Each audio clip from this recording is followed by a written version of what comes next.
Ladies and gentlemen, Excellencies, please rise for the singing of the national anthem.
لقد أرسلنا رسلنا بالبينات وأنزلنا معهم الكتاب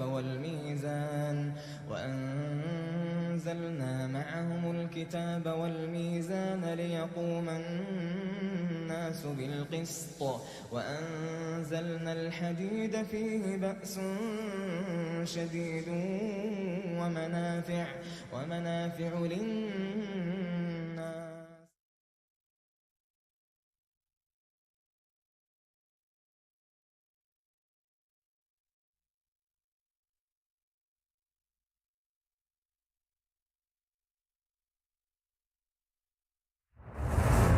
In January 2022, we gathered 140 speakers from 30 countries in more than 50 panels.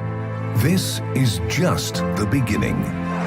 Welcome to the second edition of Future Minerals Forum. FMF is providing a global voice for the region on key challenges and opportunities in the minerals sector.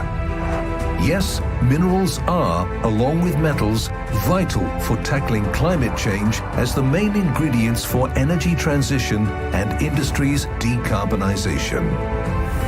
We are proud of becoming, in such short time, the must-go-to event in the world for thought leadership on the subject. These are just the first steps towards a new age of minerals, much needed to heal our planet and develop the super region covering Africa, Western and Central Asia. We are a region bound by geography, geology and relationships. Now, we will have an action-focused program, more speakers, more international organizations and more leaders from government, mining and other sectors. And it all starts with the Ministerial Roundtable, focusing on creating responsible mineral industries in the super region, grounded on crucial issues such as skills development, capital sourcing and enhanced innovation. We want to dig deeper into the concept of green metals hub creation. Clean energy minerals such as lithium, cobalt, copper or vanadium, and green metals like steel or aluminium are fundamental for worldwide green energy transition, but will also support local communities through education, cheap, clean energy access, and attaining new technologies and infrastructure. Our eyes might be looking for the future, but our hands are eager to work right now, developing regional centers of excellence that enable the creation of new, better jobs, packed with skilled workforce based on human values such as equity, diversity, and inclusion. But how can we achieve such significant goals?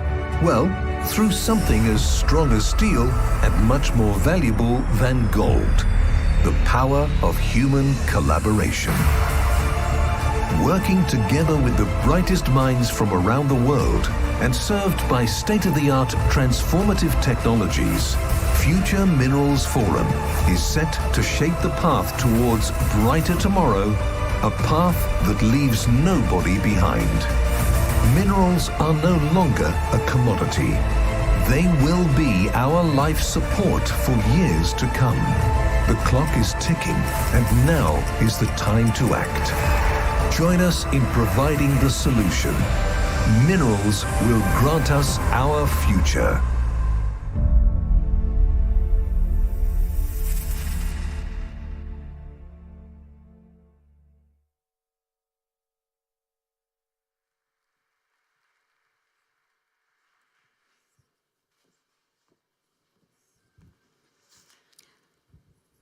أصحاب المعالي، أصحاب السعادة، حضورنا الكريم، السلام عليكم ورحمة الله وبركاته. أهلا بكم. Welcome at the future of mineral, the forum of the minerals. We will discuss a lot of issues and solutions about creating resilient supplies of minerals in Africa and Asia and in middle of Asia. My name is Fatma Fahd. It's my pleasure and privilege to be the master ceremony of the next version and edition of this forum. Shukran. Ladies and gentlemen, guests here in Riyadh, a very warm welcome from me. And to those of you watching from wherever in the world you may be, a very warm welcome to you as well. It certainly has been an interesting journey for mining. First, I'm sure many of you will know that the first mining efforts were for searching stones which would be the most appropriate for making tools. The earliest known mine for a specific mineral is coal from southern Africa, which is where I'm from. It was worked between 40 and 20,000 years ago. Mining only really became a significant industry about 10 to 7,000 years ago. I think it's safe to say that the industry has come a very long, long way. Indeed. This is, of course, the second edition of the Future Minerals Forum. The first was last year in 2022, and boy, has a lot been done in the last 12 months. That's true. And this region also, to me, is great and filled with rare earth minerals. And we all know how much strategic minerals are essential to renewable energies and essential to reach the net zero goal. So we are already seeing growth in demand for metals such as copper, lithium, silicone, and many other rare earth minerals that are rich in this region. Now, the clean energy economy depends on the supply of strategic minerals. And we are, like I said, already seeing growth in demand for that. And demand is expected to grow 5 times in the next 20 decades. New estimates indicate that 3 billion tons of strategic minerals is going to be needed to reach the 2050 goals and to reach the net zero emissions. Mineral-rich economies in Africa and in Asia have an opportunity now to provide sustainable, reliable, and flexible supply chains and meet this growth in demand on minerals.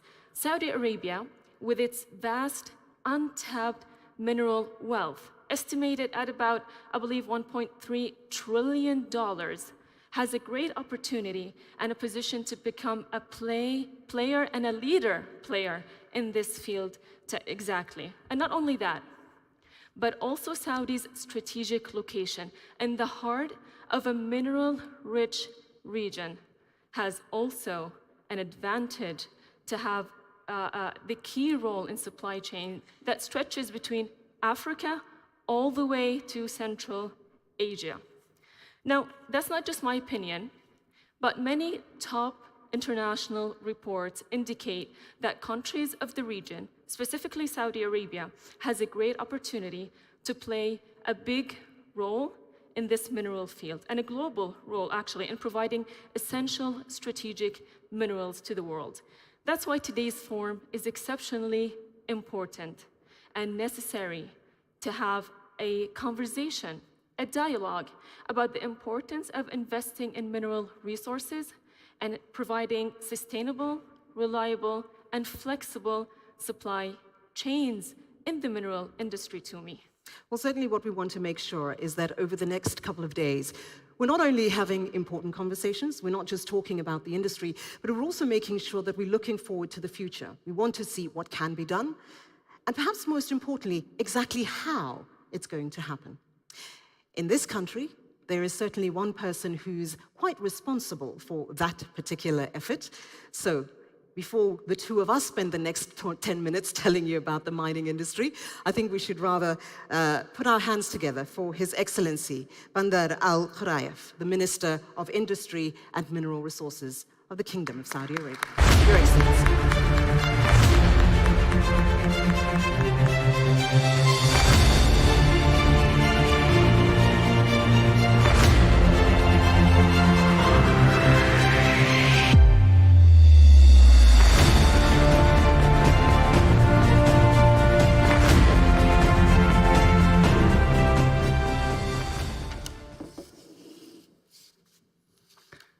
بسم الله الرحمن الرحيم.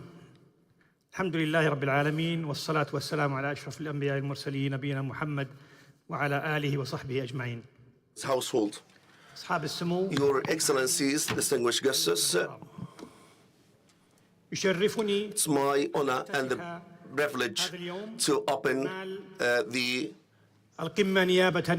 summit on behalf of the custodian of the two holy mosques and convey His kindness represented by the custodian of the two holy mosques and the Crown Prince, the Prime Minister, for the success of this conference and achieving the desired goals for this region and for the entire world. We highly appreciate and value your active participation in the second edition of this summit. And allow me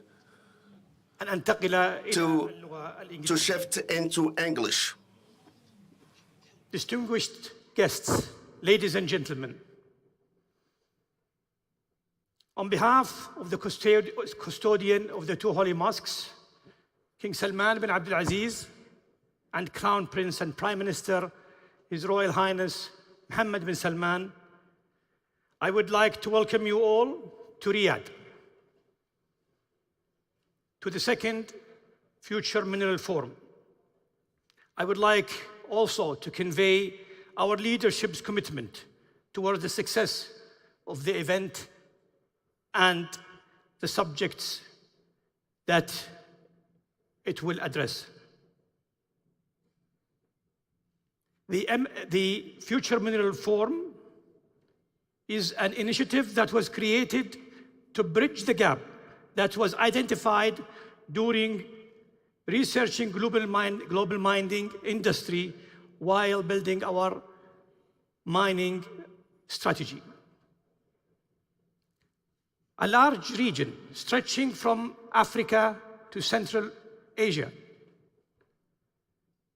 that creates almost 33% of the global mineral resources, lacked a platform bringing together the relevant stakeholders from governments, mining companies, financial institutions, NGOs, service providers, and academia. And that's why a platform was needed to address challenges of the industry, to explore opportunities and discuss solutions for the future of minerals. A platform to increase the contribution of our region's global supply, our region's contribution to the global supply of minerals, while ensuring that this is done responsibly and maximize its economic and social impact. I'm proud to say that from the first event we have convened last year, it was clear that all stakeholders were willing to be part of this initiative. Today, in our second edition of the FMF, we see even greater interest reflected in the 12,000 participants representing 130 countries and the 200 speakers, but also reflected in the level of representation and the quality of the topics that are going to be discussed. This shows great commitment. This shows that the mining community is stepping up to the challenges. This shows that you all care. You care about strengthening the mining and metal sector to meet increasing demand, a demand that is targeted, that is triggered by our continuous investment in technology and by our efforts to achieve our net zero targets.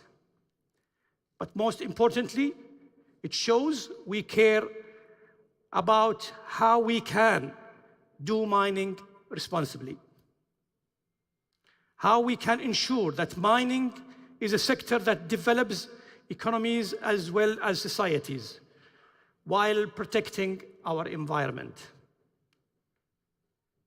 We are taking this mandate seriously. Today we are meeting again at a crucial time.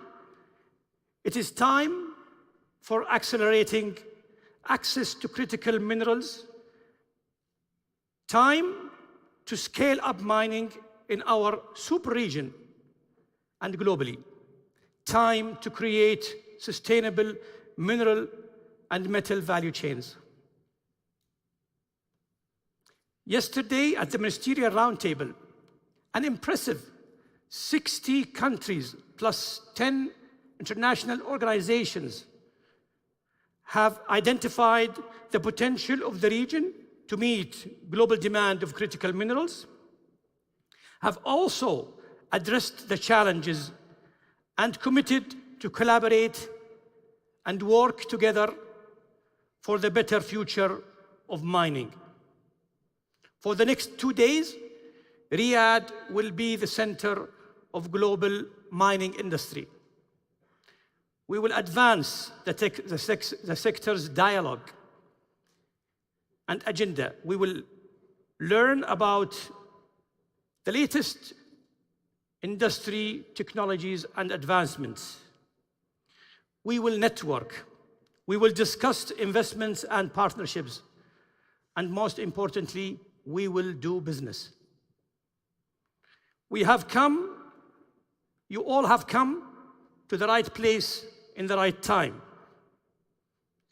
Our industry has proven that it is willing to change. We have learned from challenges of the past. Today we understand the importance of trust. We understand the significance of sustainability, and we understand the value of equitable development.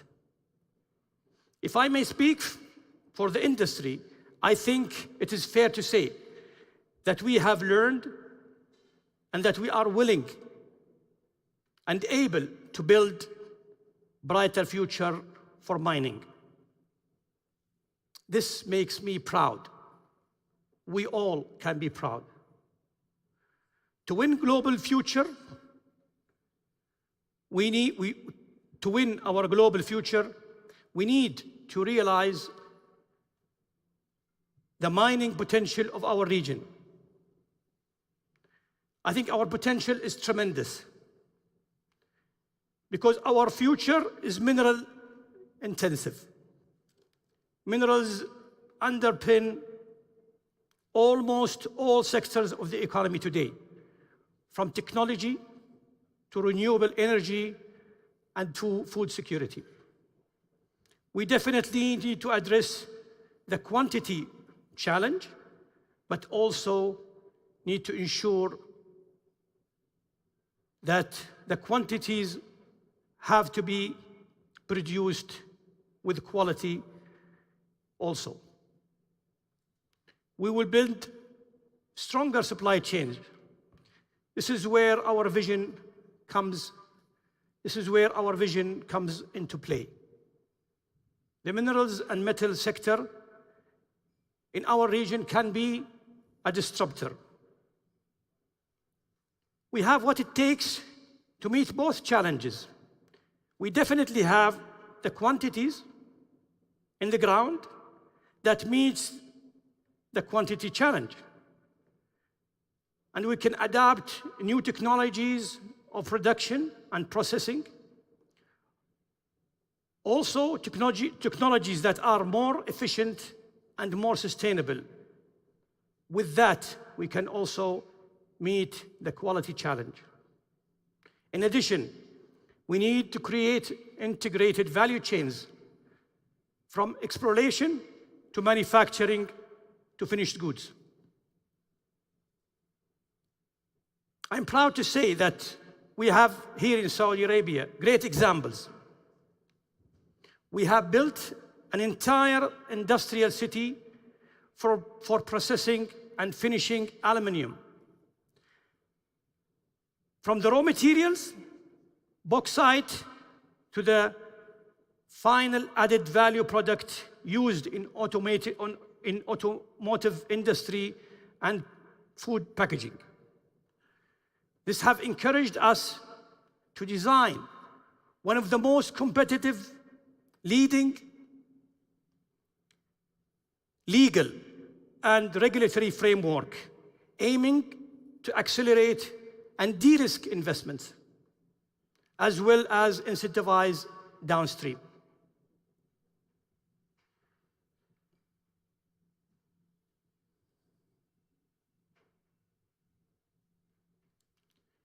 This Saudi mining development experience can be considered as a model. As a region, we can and should build on these experiences. This will enable us to achieve our regional tremendous potential as a market and as an exporter to the world.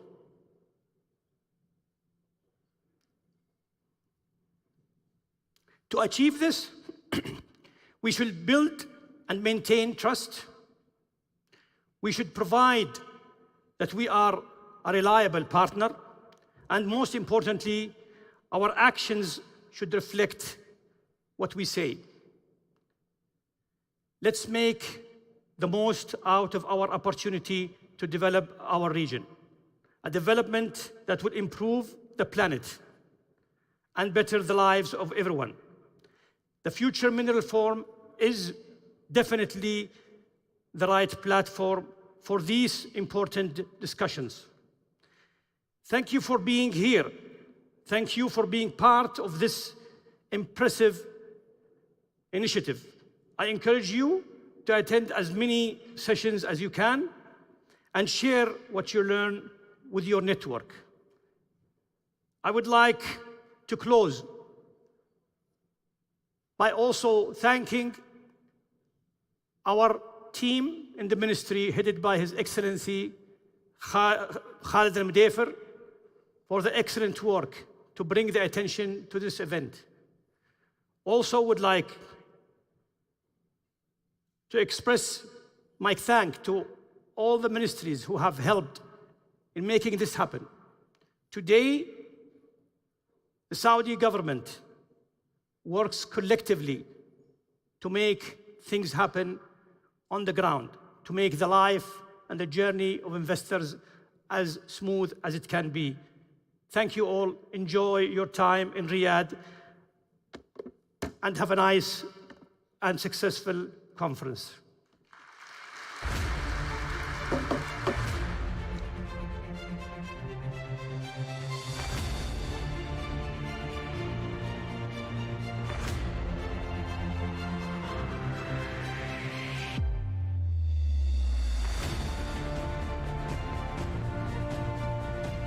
Thank you, Your Excellency.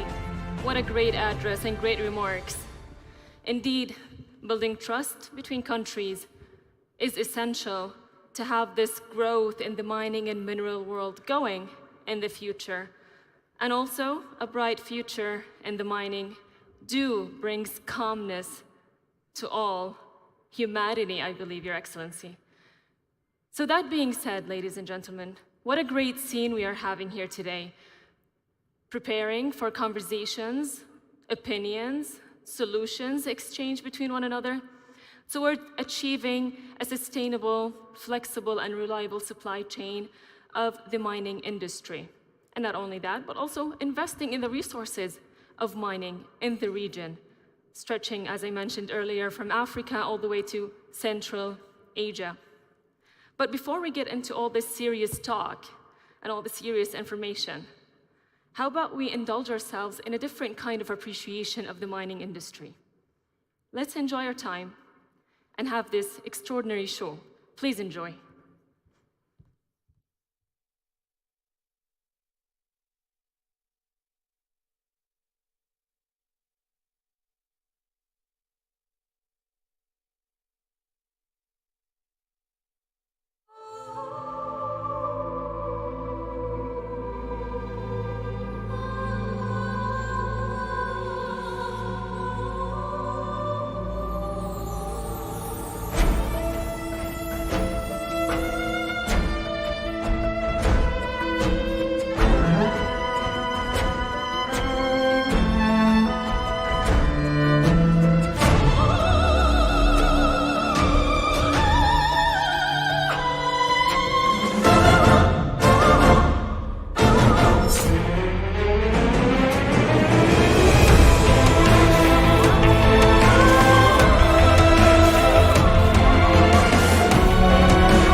I think that performance deserves another round of applause because I don't think that you were excited enough. I have to confess, I was going to say to you that there was once a time in my life when I could do that. The truth is that there's never been a time in my life when I could do that. By the way, this is John Defterios. Thank you. Tumi Makabo is in the house. Let's give a nice warm welcome for the excellent effort this year. Only year 2.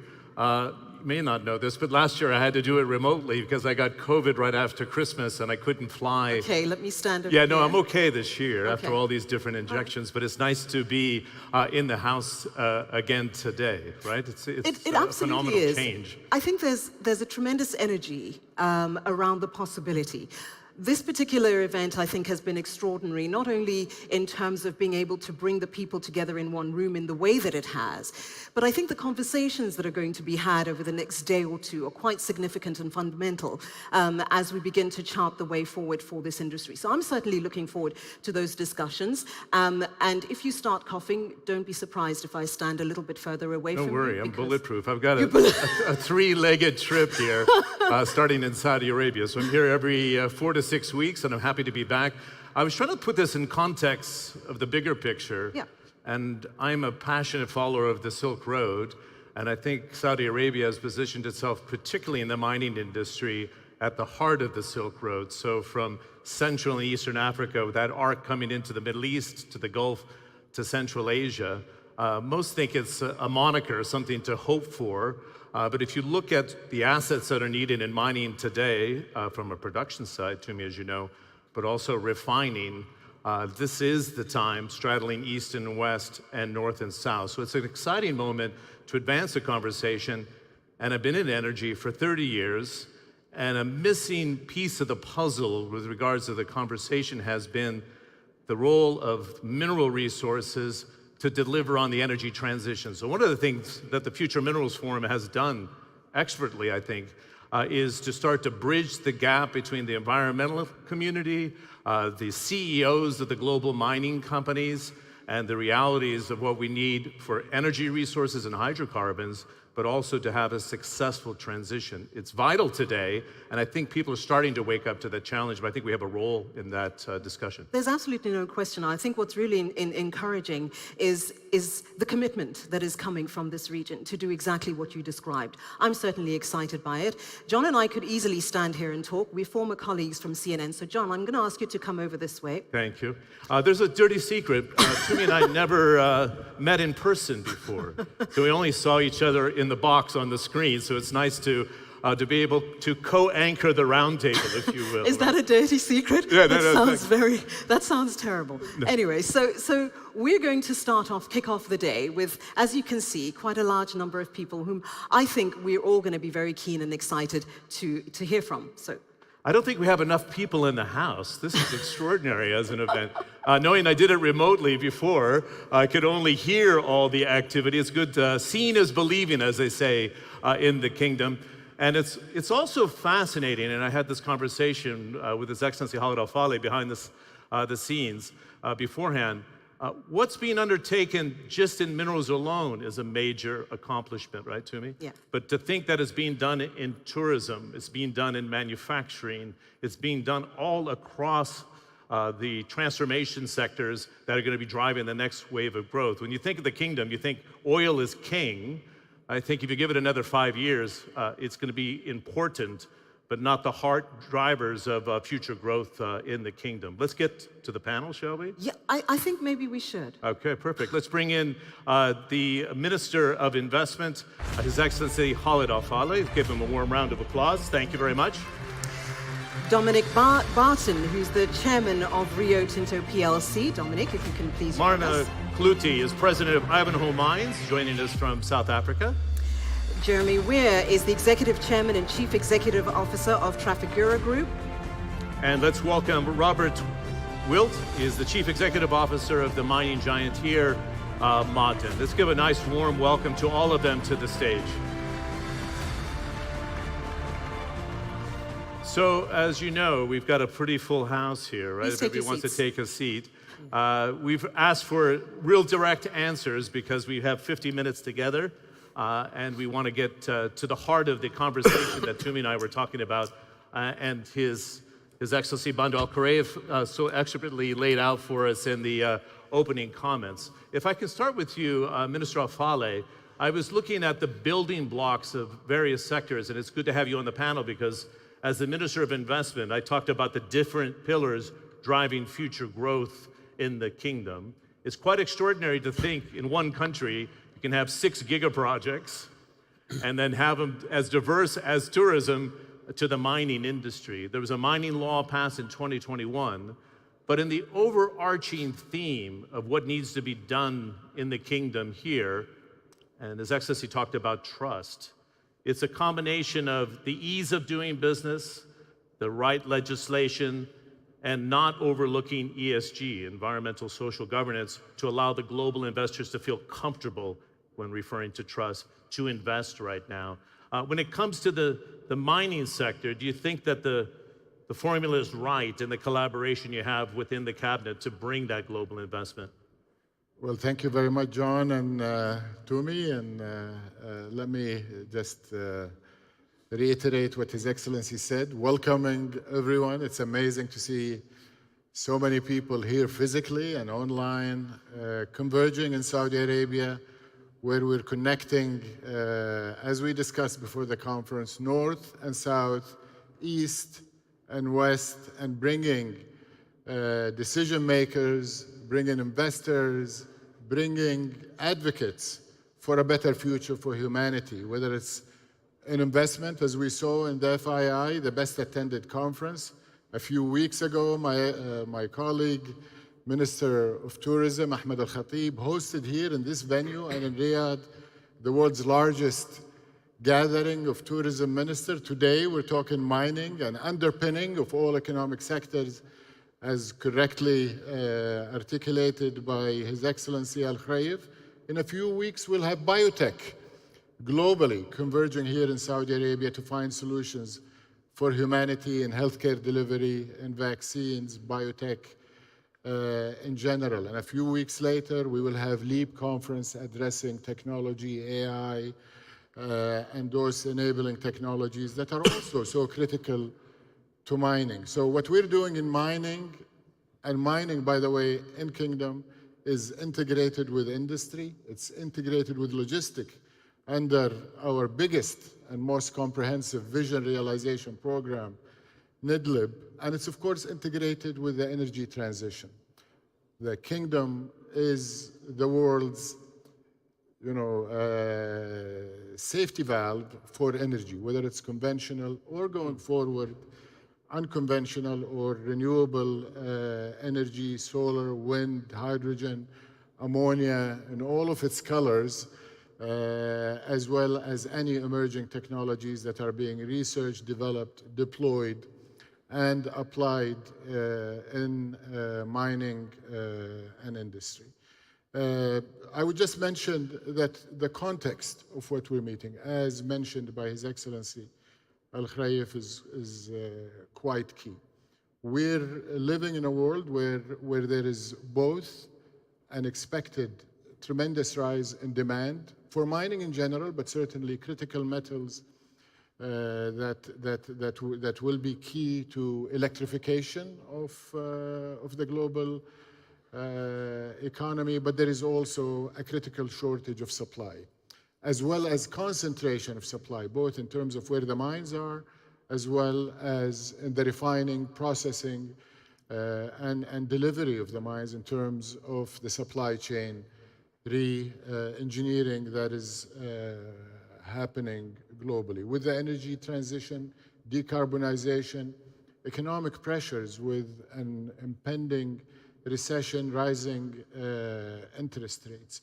You look at all of these factors and you have to come rationally. Of course, I am biased, but I believe many of the attendees will agree that the region, Saudi Arabia in particular, has the potential to be part of the solution. Articulating policy, bringing collaboration, and the people we have here, discovering and availing the Arabian Shield in Saudi Arabia, but also integrating it with the Nubian Shield across the Red Sea in Africa, bringing further resources in Africa and play globally, as well as Central Asia, where I have been a few times in the last few years, and I know that they are hungry to collaborate with us and other places. Last plug, and I'll come back if there is time, the Kingdom has brought all of the necessary enablers together. We have the energy solution, we have the location, as I mentioned, we have the financing, we have best-in-class regulations across the board, but I have to give credit to His Excellency Bandar al-Khrayef and His Excellency Khalid al-Mdayfer for bringing together one of the world's most progressive mining laws into effect last year, as well as other enabling regulations. We have an investment law that will be coming out in 2023, as well as an environmental regulation that is both very progressive and enabling for the industry, but at the same time is going to allow us. ESG scores and rating for investors, it's going to be the highest in the Kingdom of Saudi Arabia, giving our carbon and low carbon intensity in fossil fuels, as well as the rising availability of renewable energy, including hydrogen, that will be a key reduction agent in processing of metals of different kind. And I predict in the years to come that the Kingdom will not only be the fastest growing country for mining in terms of bringing out the mineral resources that we're endowed with, just like we did with oil and gas, but taking it down into the value chain, just like we did with refining, petrochemicals, and advanced manufacturing in the Kingdom of Saudi Arabia. Thank you very much. Your Excellency, you mentioned one important element, which I think, if you're looking externally at business and the global environment, is how conducive the environment is in the Kingdom of Saudi Arabia for doing business.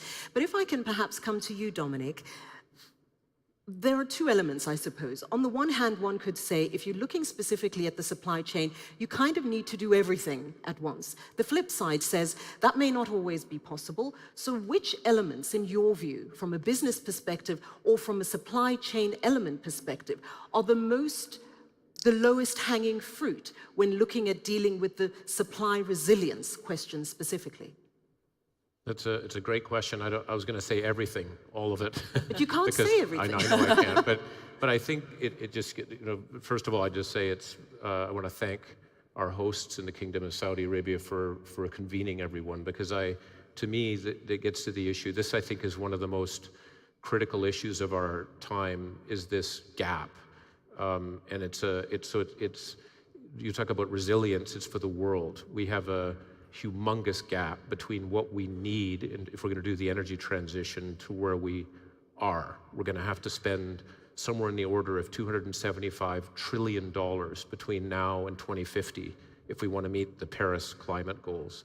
We have many others here, much more expertise than I am on it, but my simple number I look at, we're going to have to, as humans, up until today, we have discovered and processed about 700 million tons of copper.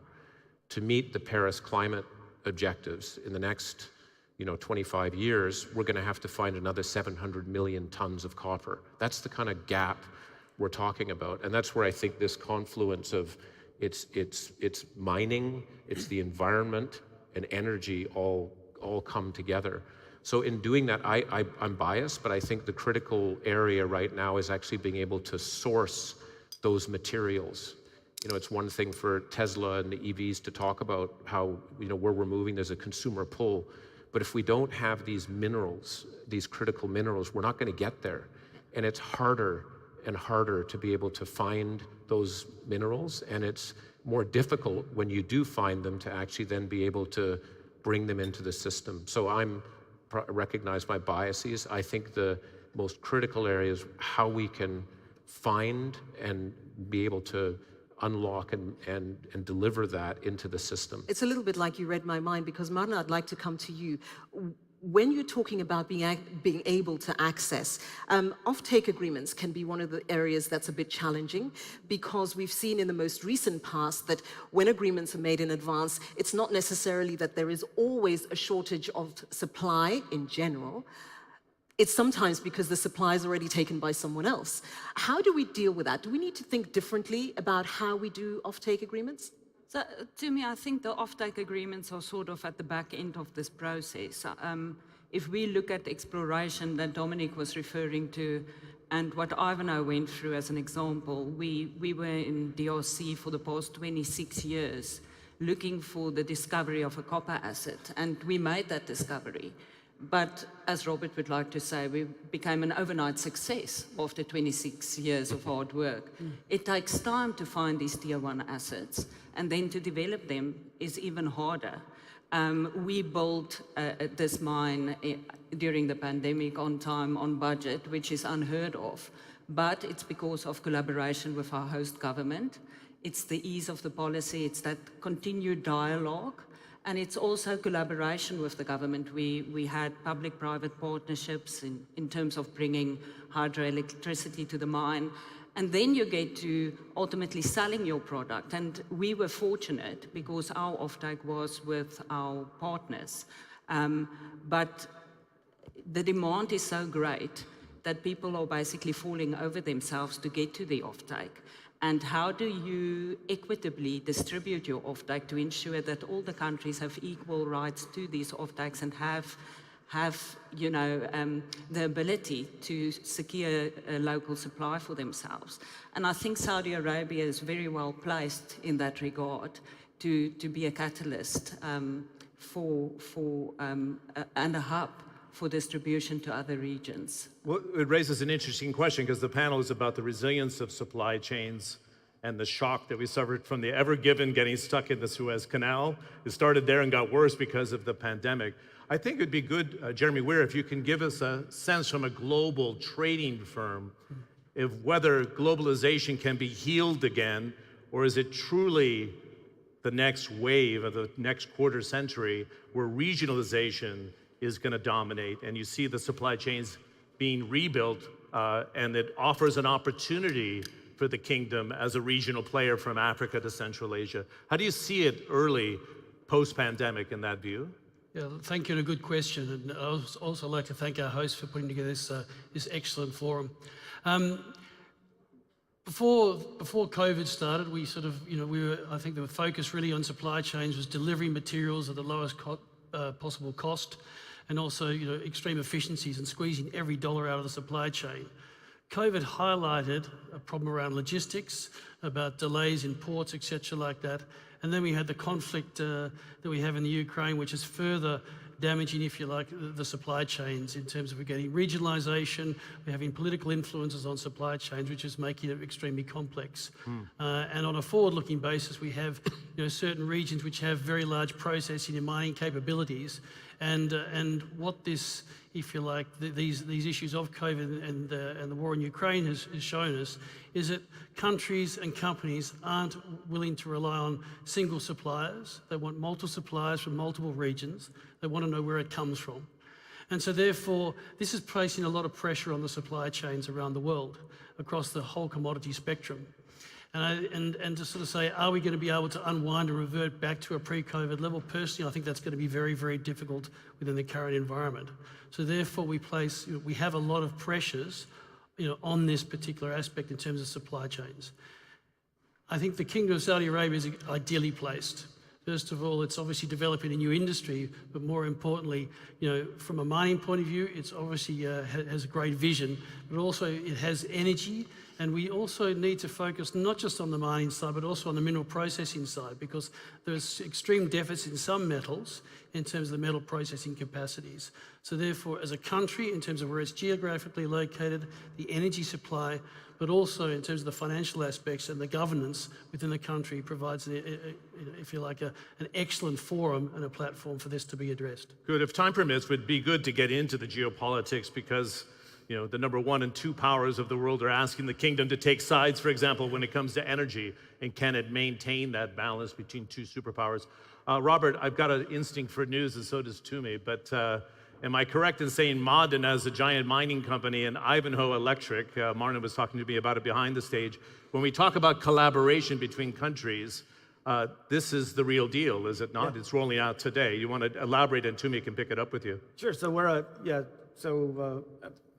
I'd like to welcome everybody to what I would consider my new home as the adopted son of Saudi Arabia. I've been here a year now, and you said it right, Jeremy, when you said a country with energy. And I don't know that you meant the kind of energy that I'm so passionate about that I see in Saudi Arabia, but Saudi Arabia is a country on the move, obviously, in massive transformation. And as the third pillar of the economy, we've got to keep up at Ma'aden. And we know we can't do it alone. And so what we've done this year is we've gone out and we've talked to the best and brightest in the mining field and exploration. We're expanding a partnership with Barrick. We've already got an existing partnership, and we're quadrupling the size of the exploration lands we're exploring with Barrick. We'll be announcing that today. We're acquiring 10% of Ivanhoe Electric. That's got a proprietary technology that we desperately need in the kingdom to help unearth the potential and find out what the true mineral resources are. And so we'll have a joint venture in exploration with Ivanhoe, among 20 other MOUs we're signing today. So the country's on the move, the company as the third pillar is on the move. Collaboration is absolutely required, and we are definitely open for business. You're going to talk about collaboration in just a bit, but I think what's important when you're talking about the country being on the move, it's all good and well to have rapid growth, but you need people to work. Absolutely. You need people to have particular skills in order to deliver on that mandate. Can you talk, I know you're very passionate about people, Sure. You're very passionate about ESG, but can you talk a little bit about your thinking and your strategy around how you ensure that the business imperatives are driven and met by a suitably skilled workforce? Absolutely. I think I'm the absolute wrong person to interpret dance. But the interpretive dance today, I think, summed up the transition that the world needs to think about with mining.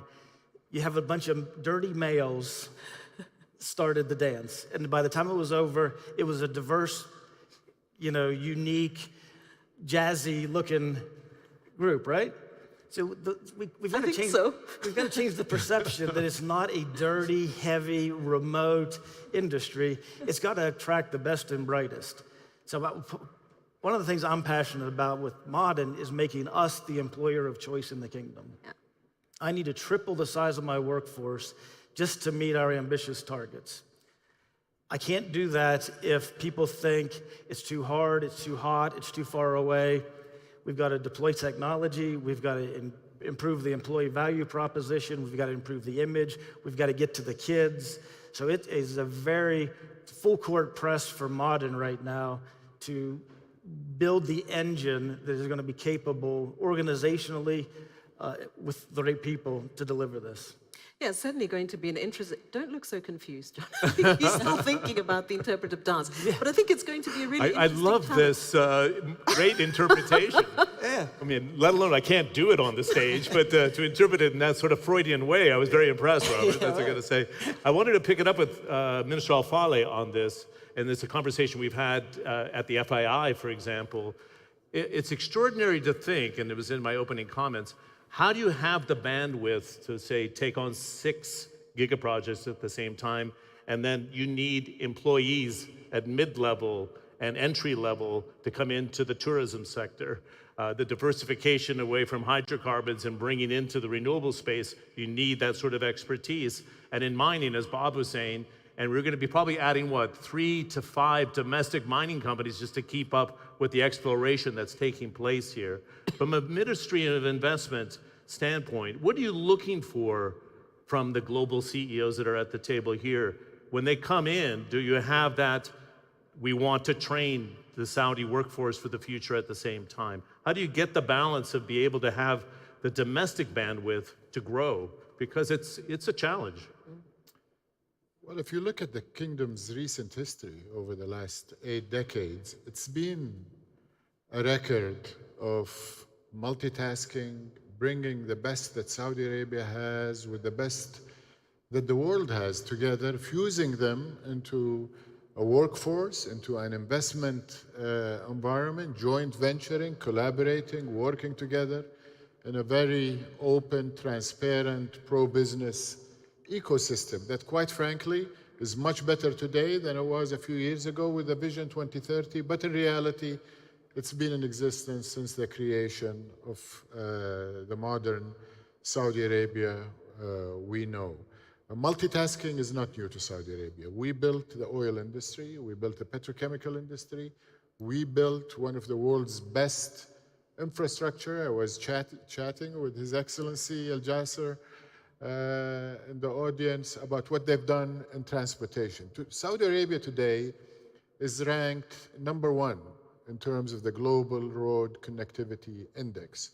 We have 5,000 kilometers, 5,500 kilometers of rail, and we have 8,000 kilometers of rail that are being tendered out today that will be built. We have over 40 industrial estates, including large ones that are focused on specific industry, and some of them are focused on mining and minerals, and more to become. And within the strategies that have been launched, there are significant amount of capital allocated to providing that physical infrastructure. Digital infrastructure is key to automation, to connectivity, to logistics today, and Saudi Arabia ranks in the top 5 or 10 in all of the digital indicators. We talked about regulations. We talked about a government that is together 24/7, and You're not kidding. I'm not kidding. We're together 24/7.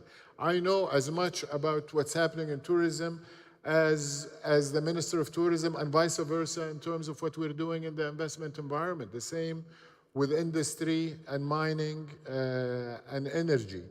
And I think the key thing for doing all of these multitasking, growing all of our sectors simultaneously, is we're empowering the private sector. So to all of our colleagues in the audience, international and domestic alike, equal, you're in charge, essentially. We're providing the ecosystem, we're providing the regulatory enablers, we're providing some financing enablers through the development fund, through the PIF co-investing, but really we're unleashing the power of the private sector, the power of our young people through innovation, a startup ecosystem that is taking place, and we're embracing technology and change more than anybody else. So what we heard about Ivanhoe with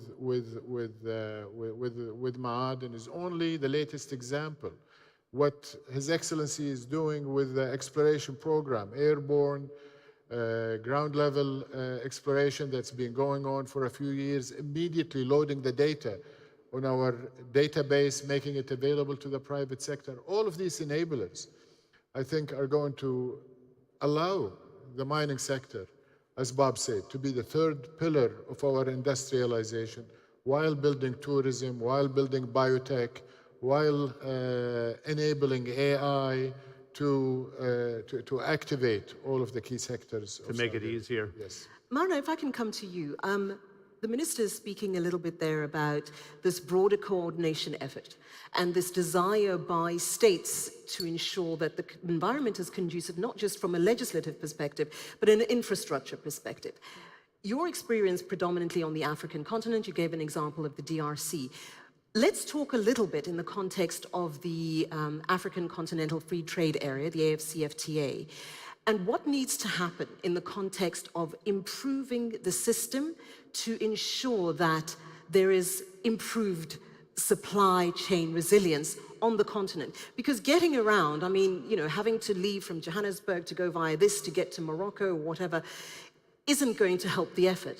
Yes, no, agreed to me, and we touched on this a bit last night when we met, and one of the biggest challenges we faced when we brought Kamoa-Kakula into production was getting our product to market, and Jeremy and his team here on my left have been very helpful in terms of solving our problems as well. But One thing that's really missing within the African continent is collaboration between the different countries, specifically towards logistics, rail solutions, etc. And I think the Kingdom could also play a catalyst role there in terms of investment into infrastructure to create this regional hub and get everything connected. I mean, if we look at what's happening in Europe, everything's connected. When you go and visit Paris, you can get to London in a train, in a speed train, in 2 hours. But we don't have a similar system in Africa. And I think that's one of the key parts that's missing. And with all the ministers here today, I think that's something that if Africa could focus on getting us interconnected, it helps with big infrastructure projects, and it helps with getting our product into market. But I suppose, Jeremy, this leads to the question of broader international cooperation as well, right? So we can speak about what individual states are doing. We can talk about what needs to happen in this country, what needs to happen. But overall, and particularly in the future mineral context, if we don't have a broader coordination and we don't have a broader cooperation, again, we're not going to not only hit targets, we're fundamentally going to fail in terms of creating a more sustainable future. Look, we have an issue. If you even look at the current issues we have now, okay, I'll move to a slightly different industry, on the oil industry. We've increased the number of barrels of oil floating on the water by 200 million barrels, simply because of the sanctions in place and where oil, it's not moving efficiently. In the African states, you know, it is a problem. A lot of the materials which are moving, mine production are moving out of the DRC and the copper belt is done by road. And that's extremely, it has a terrible carbon footprint, has a, you know, impact on society, and is not efficient. You know, we actually were recently awarded a tender to manage the railway line across Angola from Lobito to Lolo, and they were trying to connect that into the DRC. That has the potential within a few years or 5 years to move 1.5 million tonnes. But that does require coordination across states, and it's very important that we successfully implement this for efficiency, but also for the impact on society, you know, to really reduce carbon footprints and get, you know, if you like, trucks off the road. So it does require a lot of collaboration. Good. We wanted to deal with some of the major global trends that are taking place here, and I think it would be interesting to have our CEOs address this issue of, should the mining industry, we had this conversation behind the stage, be bolder in saying, look, you need these resources to have a successful energy transition. So there's resilience in the supply chain, but there's also this debate that's taking place on the global level where the mining industry said, I'll stay behind the scenes here. I don't want to ruffle any feathers. And we'll let the environmentalists do one thing, the manufacturers do the rest, and we'll just stay in our camp. Do we need to change that narrative, in your view, Dominic? And how bold should the industry be? I think we have to be very bold. I mean, I'm a relative newcomer to the industry, but it's amazing to see that gap, that there's actually mining somehow is doing something wrong, and then there's the environment, and there's actually this critical linkage. It gets back to the, you know, we need these minerals, critical minerals. We're not going to make the energy transition. We're part and parcel, but the image, it's Stone Age image. And I think, and we need to do everything we can to try and explain that to people, to be able to see how it actually works, to be able to have people understand what it is that we do. I mean, I must say, when I saw the dancers coming out at first, I thought it might have been, you know, what is it, Extinction Revolution? a group coming in to protest. Rebellion. Rebellion, Extinction Rebellion. But I think that there's a very big job to be done on that side, because it can't be separate. It's actually integrated. And obviously mining companies themselves are doing a lot. All of us have bold goals, I think, on being net zero by 2050, wanting to do everything we can effectively. But that's one part of it. The other part we really need to get out there to explain to people is the importance of what we do to be able to make that transition happen. And that gets a bit to the talent. The last thing I would just say is, we have a shortage of talent globally. So being in the UK, you're seeing university after university stop mining programs, right? And this is a time actually when we need it. The geologists, the geophysicists, the material sciences, these are teaching earth sciences. So people, this is This is an industrial revolution scale thing, but the image of the industry, it's not what some people say, oh, I want to be a mining engineer. We need to attract talent, and we need to be able to make industry and government broadly understand the role that we play, because it's getting harder and harder to do what we do. So. Very quickly, Marna, you were nodding as we saw Dominic replying there, and we should ask, because they've unleashed the power of women in this country to work. You're a young president of a major mining company. That's part of the equation. How do you address this issue about the role of the mining industry to attract talent, but also be bolder on policy so you don't have to hide anymore? Yeah, so I think it's first and foremost to educate around what mining entails. When I started off in mining, my perception as a young 20-year-old was that you need to dig dirt underground. And if I take what we do today, it's sophisticated. It's technology. There's a lot of social work. There's the human touch to it. And the software in mining is a lot more important than the hardware in mining, especially in the areas where we operate. It's about looking after your communities, looking after your host governments. So there's a lot of ancillary work to mining that people don't really recognize when it comes to mining. And it's communicating that through. And then when it comes to the technical expertise, it's about getting people to understand that if it wasn't for mining, you wouldn't be holding the cell phone in which you rally people to come to your protest, to protest for climate change. So people need to start making that link to raw materials and need to understand that if we want these nice big screens upstage, we need to be pro-mining, but responsible pro-mining. And it's about mining for a greater purpose. And that's how we try and attract talent. That's how we go out to people. In Africa, people are hungry for work. We go out and people approach us to come and work for us. We're a young entrepreneurial company. People see that we are doing things differently. We work closely with our communities. We give shares to our communities. And that's how you attract people to be part of your success story. And then they want to learn. We do our training on site, and all our mines are operated by locals. If you go to our mine in the DRC, the big mining equipment, locals. And it's not a mining jurisdiction that's well known for underground mining. It's mostly open pit. We've trained all our operators ourselves. So it's doable, but it's about approaching it the right way and making the industry sexy again. Good.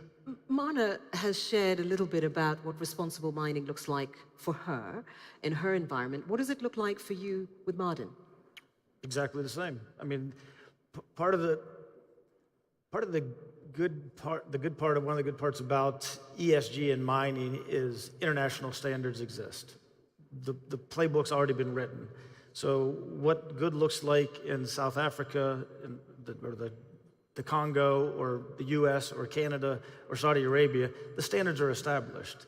So it's just a matter of executing against them. So I think there's not a whole lot of difference in jurisdiction. Now you get into, some subtleties and the nuances on how you navigate those different jurisdictions, but the technical aspect of mining is universal in how you do it well. Jeremy, I'd like to talk a little bit, if I may, about the broader ESG question, because that's sort of where we are right now. Globally, the regulatory space is becoming quite very nuanced and quite specific, ensuring that the environment is taken care of, that you are appropriately dealing with your social responsibility, that governance is intact and nobody's doing anything untoward. That can feel quite onerous for organizations, not just from a national perspective, but in a global business environment. How do organizations ensure that they're able to marry that onerous nature of the regulatory environment with an ability to be agile, with an ability to move, with an ability to easily access resources to ensure that supply chains are in fact resilient and sustainably so? I think it's important to understand that while you conform with regulations and we have our compliance departments and monitoring these things, is that actually it's a license to operate. In today's society, our customers are actually saying, when they're acquiring materials via us, where does it come from? How's it produced? Where's it produced? What's the carbon footprint? What are the ESG components? What the regulatory environment around what you're delivering to us as part of the KAICC process? So what we're seeing now is actually the consumer and society demanding these things. And so you have regulatory oversight, so be it, you conform. Okay, so therefore, but what is important, I think it actually is good for the industry in the fact that the industry is moving with these standards, is actually promoting these standards and saying this is the proper governance associated with the delivery of material, the production and delivery of materials to the end consumer. And I think this is not going to change. Now, there are certain, if you like, there's certain regions, countries, etc., which have different standards. That's understandable because there's different forms of development. But I think we're going to see, so if you like, consolidation over a period of time. And you also got to remember that if you're particularly talking about the banking markets, the capital providers, the equity markets, these are standards which are required, so companies will have to conform.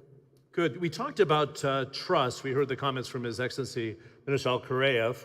And then in this era of post-COVID, a conflict with Russia and Ukraine, I think the other one we need to deal with is how do you build resilience?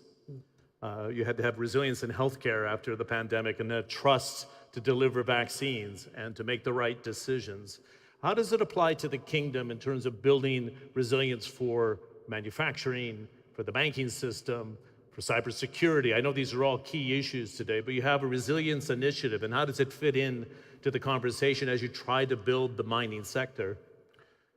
Well, within the domestic economy, we always anticipate what kind of shocks we could experience, whether they're internal or external, and build systems and strategic reserves for oil, for products, for electricity capacity, connectivity with the region. We build resilience into our human resource planning.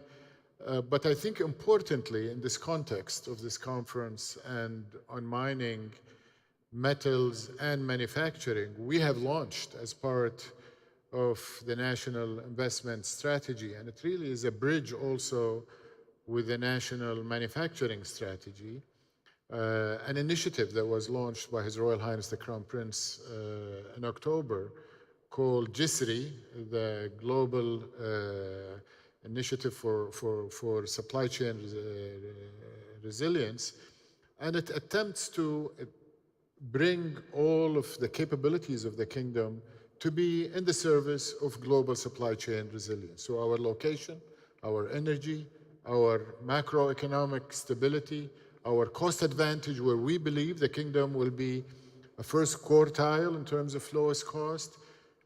We will be, as I mentioned, the lowest in emissions and overall ESG score, given where renewables will be introduced in mining and manufacturing.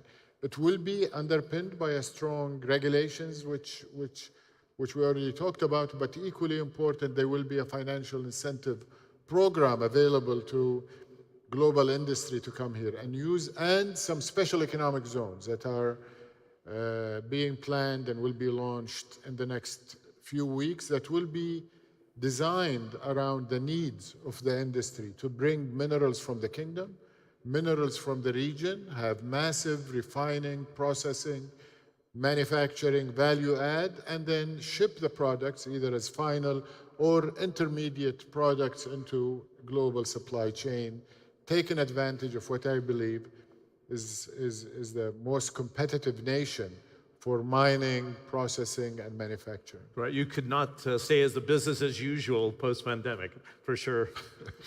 Right, that was a shock of a lifetime. No, I think it's definitely not business as usual. And the point that I'd like to come back to a little bit was this view of having to think differently about the space of mining, particularly in the context of women, because there's only one woman on the panel, gentlemen, so can you give us a second on this? Well, with the exception of the co-host. Well, I'm not a panelist, so I don't count. But I would like to talk about this for a moment. the reality is, and we've seen this in business broadly speaking, when there are women in the business, when there are women in the boardroom, when there are women involved as equal partners in a business environment, business does better. The bottom line improves, efficiency potentially improves, et cetera, et cetera. That particular question, though, Marna, without necessarily making it seem daunting, for a lot of women, how do you, in your environment, begin to have that conversation with women who may never have considered this industry otherwise? It is daunting, and I think any industry or any career that you pursue as a female is a decision that you have to make, that you're going to work hard to pursue a goal, whether that be in mining or a different industry. I think that's the first sort of tick box to tick. The second tick box is, you know, there's sort of biological factors for us. Do you want to be a mom? I'm a mom, I've got 3 boys. And I decided from the onset, I wanted it all. I want a family, but I also want a career. And when you make that decision, you also have to make certain sacrifices. Yes, I didn't have the luxury of having a 12-month maternity leave break because I've always been in an executive position and I've always had to move around, but I had resources at home that help me with the kids, and in my off time I'm with my children. So it's communicating to females that you can set yourselves up to be able to pursue different interests. You don't have to just fall into a single box. And I think that's the secret. The other thing, just going back to more success in the workplace, I think having females in the workplace definitely helps, but it's about diversity. I've seen in the areas where we operate, having different cultural viewpoints in the boardroom really changes perspectives. You know, you don't realize it because you have your own preconceived ideas, but when you start spitballing ideas around the boardroom table, and there's somebody from a completely different background offering their views, sometimes you come up with the perfect solution. And that's where females and males, but also diversity, different cultures, bring a lot to the boardroom table. And I think it's about encouraging that conversation around the table and getting different perspectives. So hopefully we can entice more females to mining, make it a bit more attractive to females to go into mining. I think with the big focus on ESG, there's already a natural movement towards that. And then also with technology, it's a bit of a new deal for females because new technology brings new opportunities for females to participate in this industry. I think the point that you make about general diversity is absolutely key. The reality of the matter is that most people who work, certainly in executive roles in this industry, are male, which means that it's not just about women thinking differently about their role in the industry, but business itself thinking differently about women in the industry. Absolutely. If you think about, I mean, I tell my team, and they get tired of me saying it, but 50% of the population's female and 100% of my offspring are female. So figure out which of those 2 metrics you're shooting for in your department or your team, and that's what I want. But so we're moving fast. You know, His Excellency Khalid Ahmad-Dafer and I have established a Women in Mining Forum in Saudi Arabia. We've just appointed a new board director, female. So now 20% of my board is female. I just appointed a new HR lead, female. New board secretary and head of governance, female.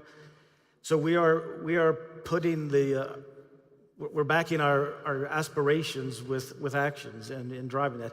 Now, where I worry about, though, is filling the pipeline with the young Marnas, the 6th, 7th grade girls that want to go into mining. That's where we need them. So we need process engineers, we need technical people.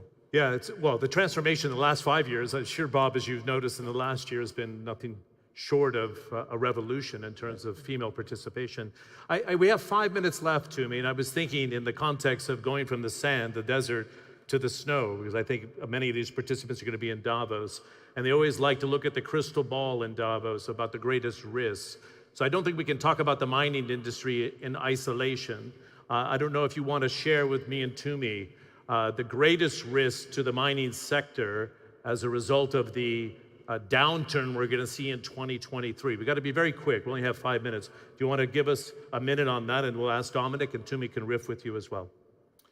No, I think rising interest rates will raise the cost, obviously, for the trillions of dollars that Dominic mentioned and others that need to come into mining, but the imperative of bringing resources, financial, human, management, technology, and regulatory together is absolutely dominant, and we have to find a way. So we need to make sure the financial intermediation industry, equity, credit, capital in general is available and doesn't slow us down any further, because we're already behind schedule in terms of meeting the requirements that we have. It's interesting, if you think about the last 12 years, right? Financial crisis, pandemic, oil gyrations, fears of recession, and then a conflict between Russia and Ukraine. How do you see the risk, Dominic, in 2023?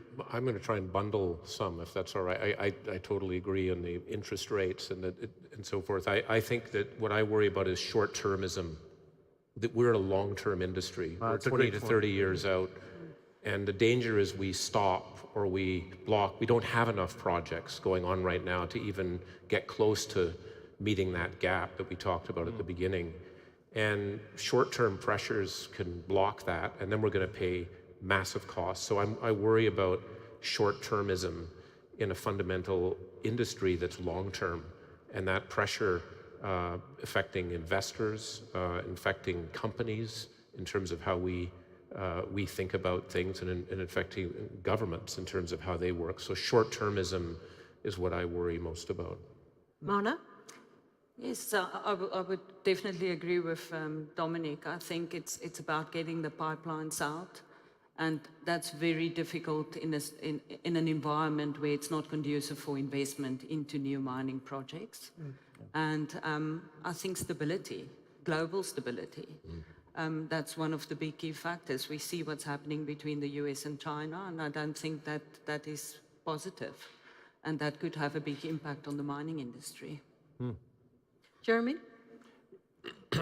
We've got a serious problem at the moment in terms of the available metal right now is the tightest it's been ever in terms of weeks of consumption across the entire spectrum. And I think there's a sort of a view that I suppose there's from society that we can just turn a switch on, and this is getting back to the long-term scenario. You can't turn the switch on. This is long-term planning, and therefore we need to address this problem now. Now, we are starting to see that from governments, I believe. In Europe and the US, we're starting to see the need to try and reform to some degree. But the fact is that we've got a pretty critical stage here at the moment. My concern is actually increased, if you like, political instability in the current environment is going to further inhibit the expansion of the metals industry and the mining industry, and really push us into sort of extreme price levels, which is not good for anybody. No, it says the underinvestment. Bob, do you have to manage expectations in mining? Marna was kind of indicating that you do need patience. Dominic touched upon that. But at the same time, we want to create 200,000 jobs in this sector. So does it derail what the kingdom's trying to do in mining, or is it full speed ahead in your view? I think if you look at the short-termism is the biggest risk with commodity risk. So when prices fall down, what do we cut in mining companies? Exploration and people development. And we've just spent the last 45 minutes talking about the importance of exploration and people development. I know. So that, and I've met with Amin Nasser, the CEO of Aramco. And I don't know how long he's been there, but 20, 30 years. He says, we've never cut exploration or people. It's not considered discretionary at Aramco. So that's the view we're taking at Ma'aden now, is exploration and people are not discretionary variable costs based on the commodity prices. They're key and fundamental to our success. I think it's certainly been, we've run out of time pretty much. I was about to ask another question and I realized I'm about to add 10 minutes to this conversation. But I think what's been really interesting, certainly from a risk perspective, and I'd like to just emphasize this notion about longer term thinking. And Excellency, if I could end with you, we've seen that evidenced in Saudi Arabia over the last couple of years. It is all about long-term thinking. It's all about long-term sustainability. But equally, there are two fundamental things that have to happen short-term, or a number, but let's pick two, that you would identify that have to happen short-term in order to make long-term possible. What is the too short for you? For Saudi Arabia? Yes. Well, I think the first one is for the private sector to jump on the bandwagon, especially the international private sector. When I speak with investors, they believe in the vision. They believe in the fundamentals of the kingdom. But the FDI flow has not started flowing sufficiently enough to take advantage of the opportunities that are available in Saudi Arabia. So I'm encouraged by the presence here, the presence of NFII and other conferences, but we want to see investments hitting the ground and deals happening. And you know, the other short-term thing that we need to do is global stability. I mean, we're praying for peace. We see conflicts physically in terms of the war in Europe, but we're also seeing a lot of tension globally in terms of East-West, tensions, and we're hoping that the wisdom of global leaders will bring us stability and peace. We're starting a new year, and we're praying to God and also hoping that that stability will set in this new year. Inshallah. Good. I sat at dinner last night with a Turkish steelmaker who's making their first visit here, and they said they have meetings with you today about ramping up FDI. By the way, $8 billion into the mining sector is not bad, so I have to congratulate you and Minister Al-Kharayef. What a fantastic discussion. What a pleasure to share the stage with you. Likewise. Can we give a nice round of applause Absolutely. to our distinguished guests on the panel?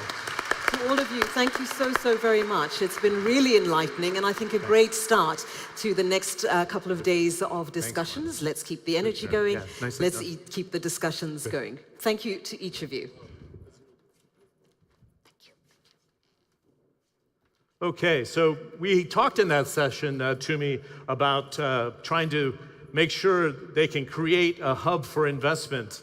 And in the spirit of my opening remarks, when we had a chance to chat with each other, how do you recreate the Silk Road for the 21st century? And that's the discussion that's coming to the fore next. Yeah, absolutely. But I think in terms of looking back at this particular conversation we've had, I think there are a number of poignant things that stuck out for me.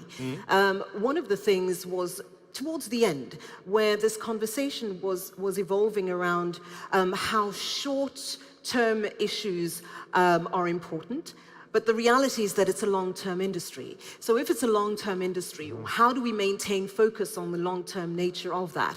And I think sustainability is also quite paramount. The question about stability is important, not just political stability, but I think environmental stability, ensuring that the spaces in which we're operating, or the mining industry is operating, are in fact quite stable to allow business to continue, because it doesn't necessarily, as we've seen recently, absorb those shocks quite readily. It has a huge impact on the supply chain space. Well, you bring up a good point, because Jeremy Weir of Trafalgar was saying that if you look at the bigger picture, we've never been so tight in terms of metals supplies today. So it's dangerously tight in an environment, and I always say this when I come to the region, this was almost an 8% growth story in 2022.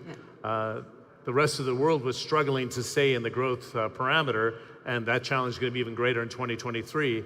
But not to get shaken by 2023 in terms of long-term investment horizons, I think is the message. Yeah, and I think they will be able to sustain that. One thing that's really important before we go, John, was the question of skills and making sure that we invest properly in training young people, starting people young to show what mining is really about, and encouraging engagement across the sector, diverse engagement and involvement from people in this industry and willing to get their hands dirty. Yeah, exactly. But that's only part, that's a fraction of the jobs is actually underground, but it's not seen that way, which is the branding that you're talking about. Let's make the transition. We're going to ask everybody to sit and get back into their seats for a very interesting panel. Let's give a warm welcome to Edna Traynor, who is a regular fixture here in Saudi Arabia. Thanks very much. Thank you.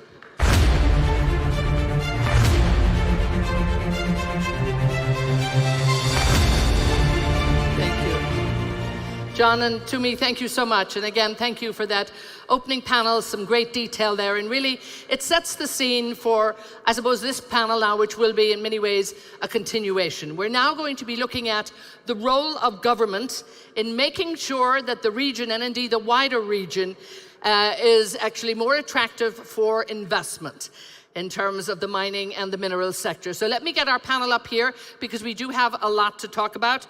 I'd like to welcome from Saudi Arabia, the Minister of Finance. He is here with us, His Excellency Mohammed Al Jadaan. I believe he is joining us. Thank you so much. Great, as always, to see you. I'm going to put you right here. We're also delighted to welcome from Egypt the Minister of Petroleum and Mineral Resources, His Excellency Tariq Al Mullah. Come on, guys, we can do better than that.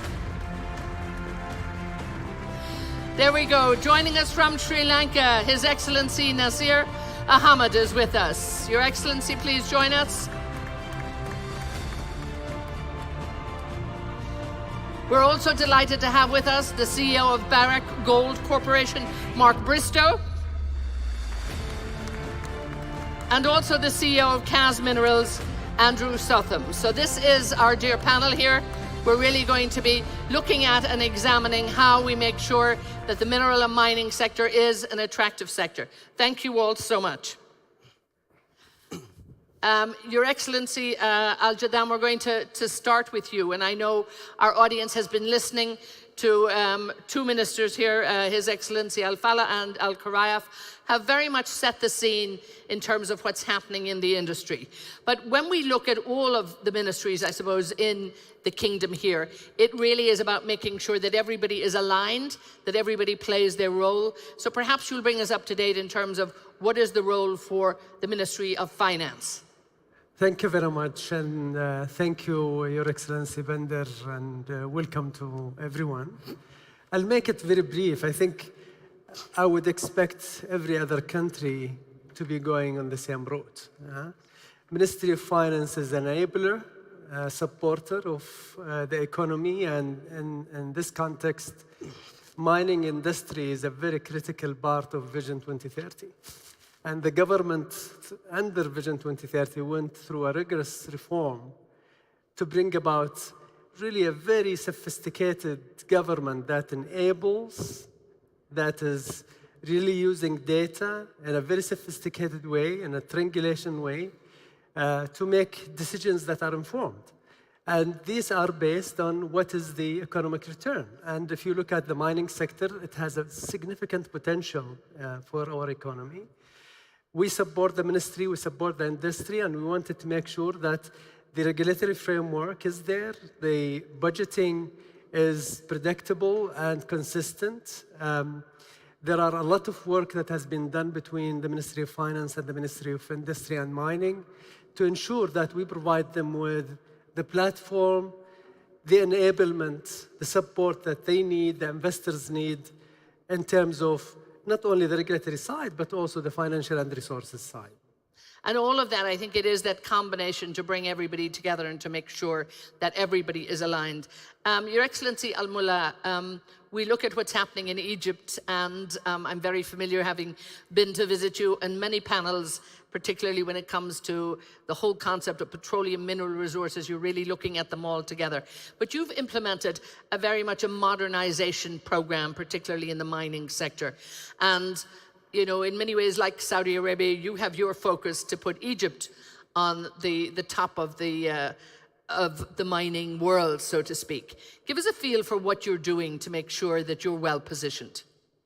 Thank you, Etna, and I have to start by thanking the Kingdom of Saudi Arabia and my dear brother, His Excellency Bandar Al for this invitation. I'm really very impressed for this event, for its second year at a row, with this growth that has been seen that rapid. So coming back to the question, my answer is that I think that we have done a lot of success for the oil and gas industry, and we saw that it was about time to look at our minerals.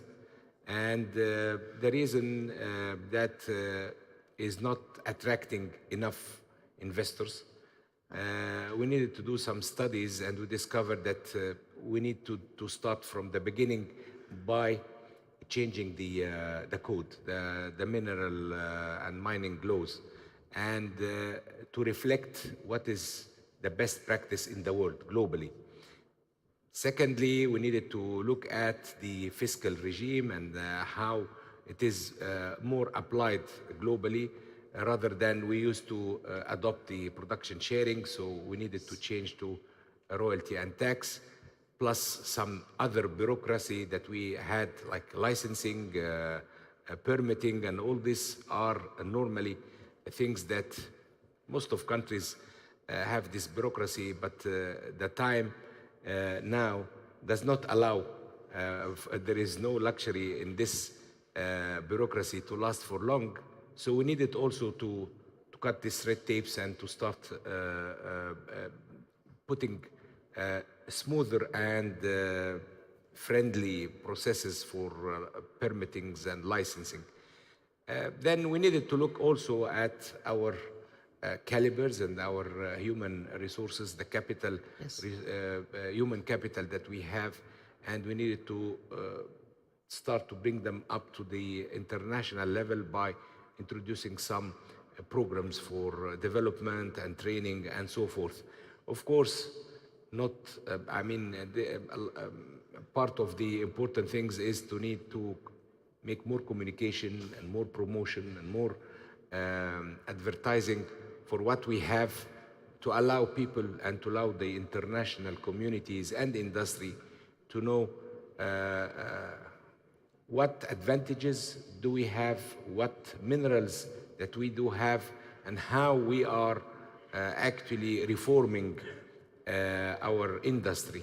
I think that over the last few years we've been able to do some good roadmap regarding this reform, and we started to have our international bid rounds, whereby I think that we were able to attract some of the big partners, some of the big yes. international names in the mining sector, and I think that we are progressing in this side. And we'll come back and talk about some of those, because there has been tremendous progress. And again, I think, you know, the fact that you've really focused on this has made a big difference. Your Excellency, Ahmed, when we look at, you know, what's happening in Sri Lanka, and the government has plans to really open up the minerals sector too, what would be number one on your agenda right now? What do you think is, you know, the key area in making sure that this investment will come to Sri Lanka? Thank you very much, Edna, and Excellency, thank you very much for inviting me today.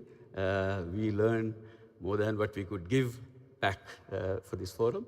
First of all, Sri Lanka has been not fully liberalized the mineral industry as of today.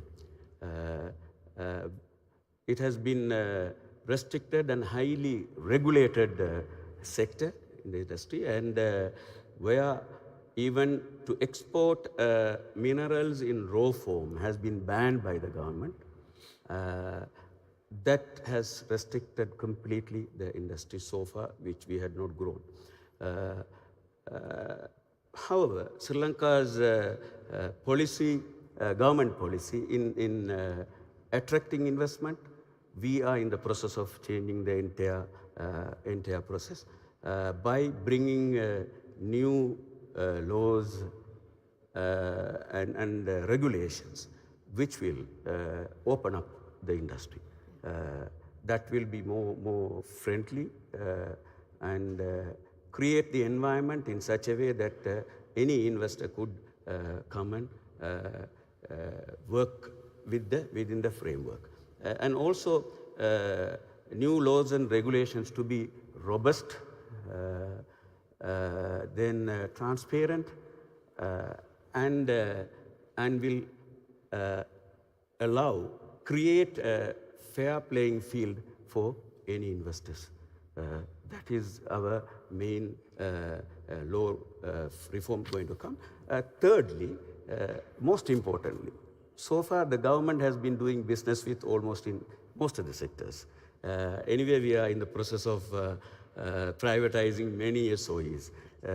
Right now, the government has taken a decision not to do business. Instead, we only regulate, monitor, and facilitate. So with this, there are so many, maybe I could share, there are so many other incentive schemes in the process that we'll be able to share. We are going to offer for mineral industries to And it's a very exciting time, I think, in the industry, and a lot going on, and a lot that you actually have to deliver, and you have to do it fast. So now I've got my two CEOs I'm going to talk to. We've heard some government perspective there. And Mark, you know, with Barrick, you work in many countries around the world too, and you work with governments. So in terms of, you know, we look at laws, we look at the mining laws, fiscal laws, we look at permitting, we look at all of that together. Where do you see, you know, what is needed to make your life and all of investors, I suppose, around the world, you know, easier and make it more attractive for all of you to come in? What do you want? Yeah, so, you know, it is a partnership. Collaboration is a key component of developing a nation's natural endowment. And we as the mining industry really are the suppliers of capital, and the government are, it's like the very successful World Cup we've just been through. If you've got good rules, the soccer match always works. And so rules are important. At the same time, as was commented in the previous panel, mining is a long-term game. And so it's about how do you really attract long-term investment and ensure that that capital is comfortable in your country. And I must say the Saudi initiatives in mining is a world-leading initiative because it's moved away from the oil and gas legislation and created something very specific for the minerals and mining industry, and that's fantastic.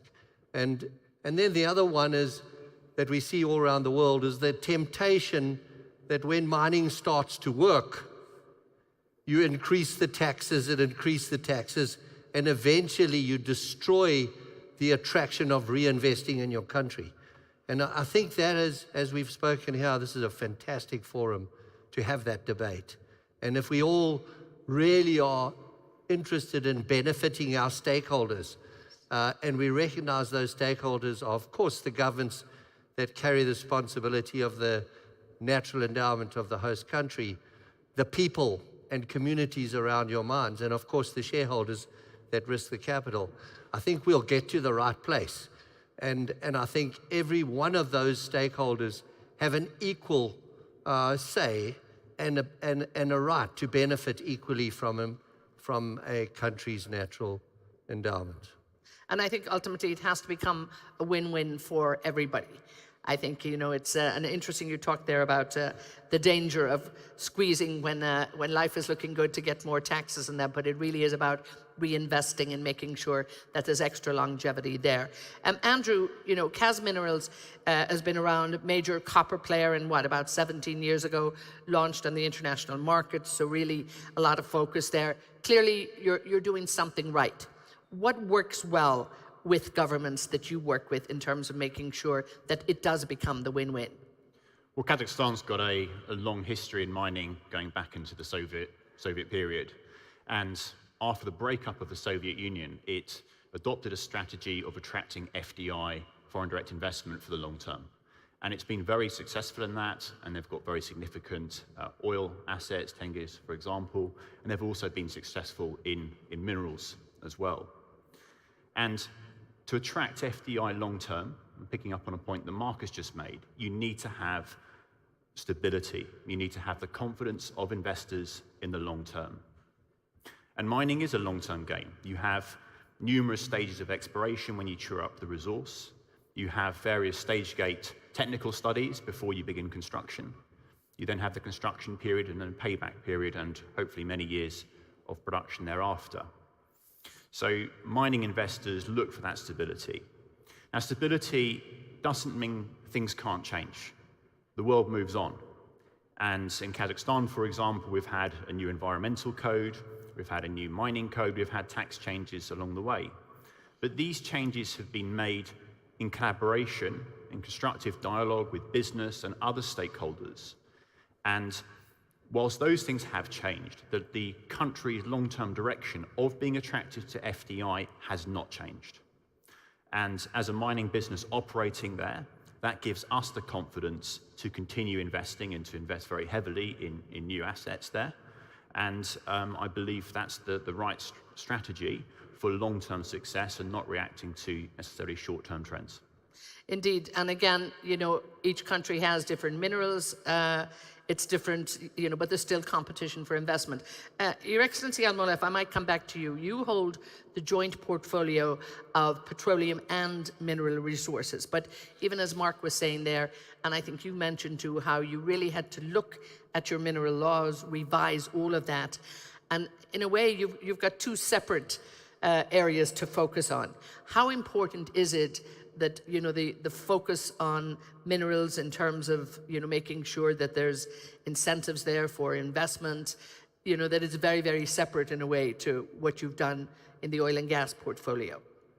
Yes, this is true. And actually, as we have heard in the previous panel and now from my dear panelist colleagues here, the CEOs, the discussion and the dialogue should be continuing, because actually, first is the stability of the regime itself, the fiscal regime. When we spoke about taxes, and this is true, companies need to know that when we sign the contract, the government will not come in 2, 3, 5, 10 years and change the basis of which they have made their investment decision. And accordingly, what we do is that we have to sign, and this is what we are doing currently with our partners, is to have a special law, special contract with the partners where it is ratified by the parliament. So this will give the reassurance to the partner that this contract will not be affected by any changes that a Minister of Finance someday would like to increase their revenues by adding some more taxes or new names of the taxes, like added value taxes or VAT or whatever they invent each few years. So nevertheless, this is one side. The other side is really how we have to make sure that this continuous dialogue is there, because sometimes when we are not aware of the difficulties that they have in the operations, this is something that is sometimes hindering their growth in the portfolio. But most importantly, I think that what any investor would need to see is the stability of the country itself.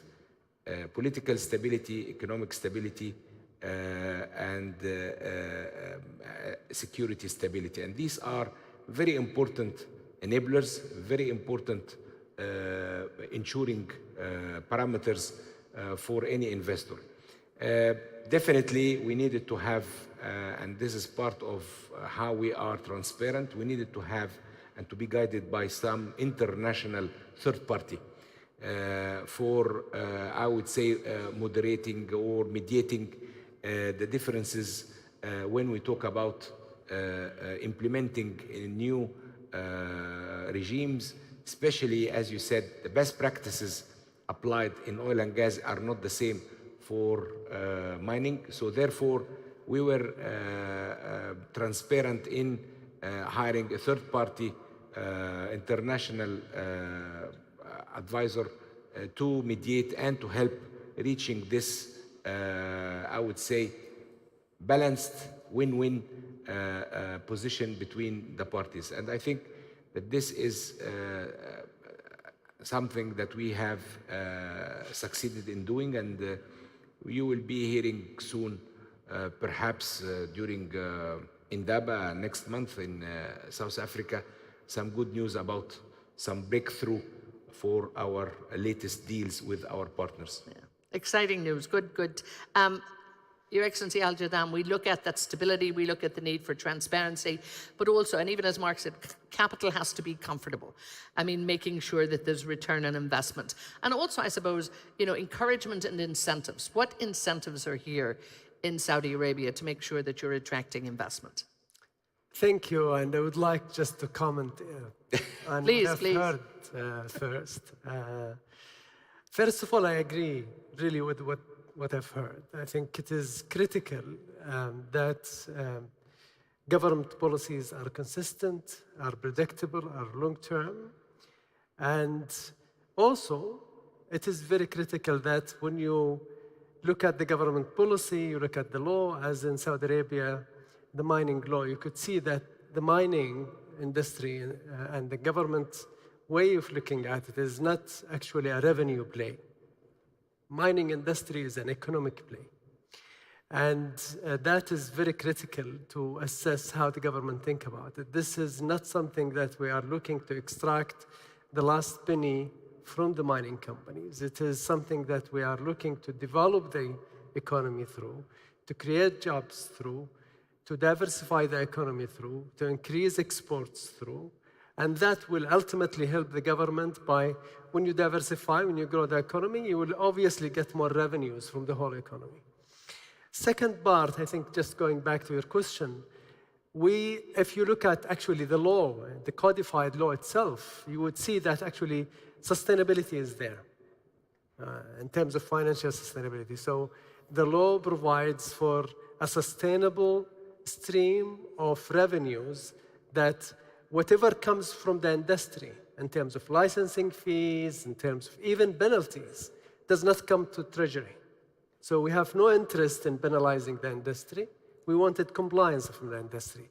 In case there is a penalty or in relation to the licensing fees and the like, they go to a fund that actually going to fund the ministry's own means and needs to enable the industry.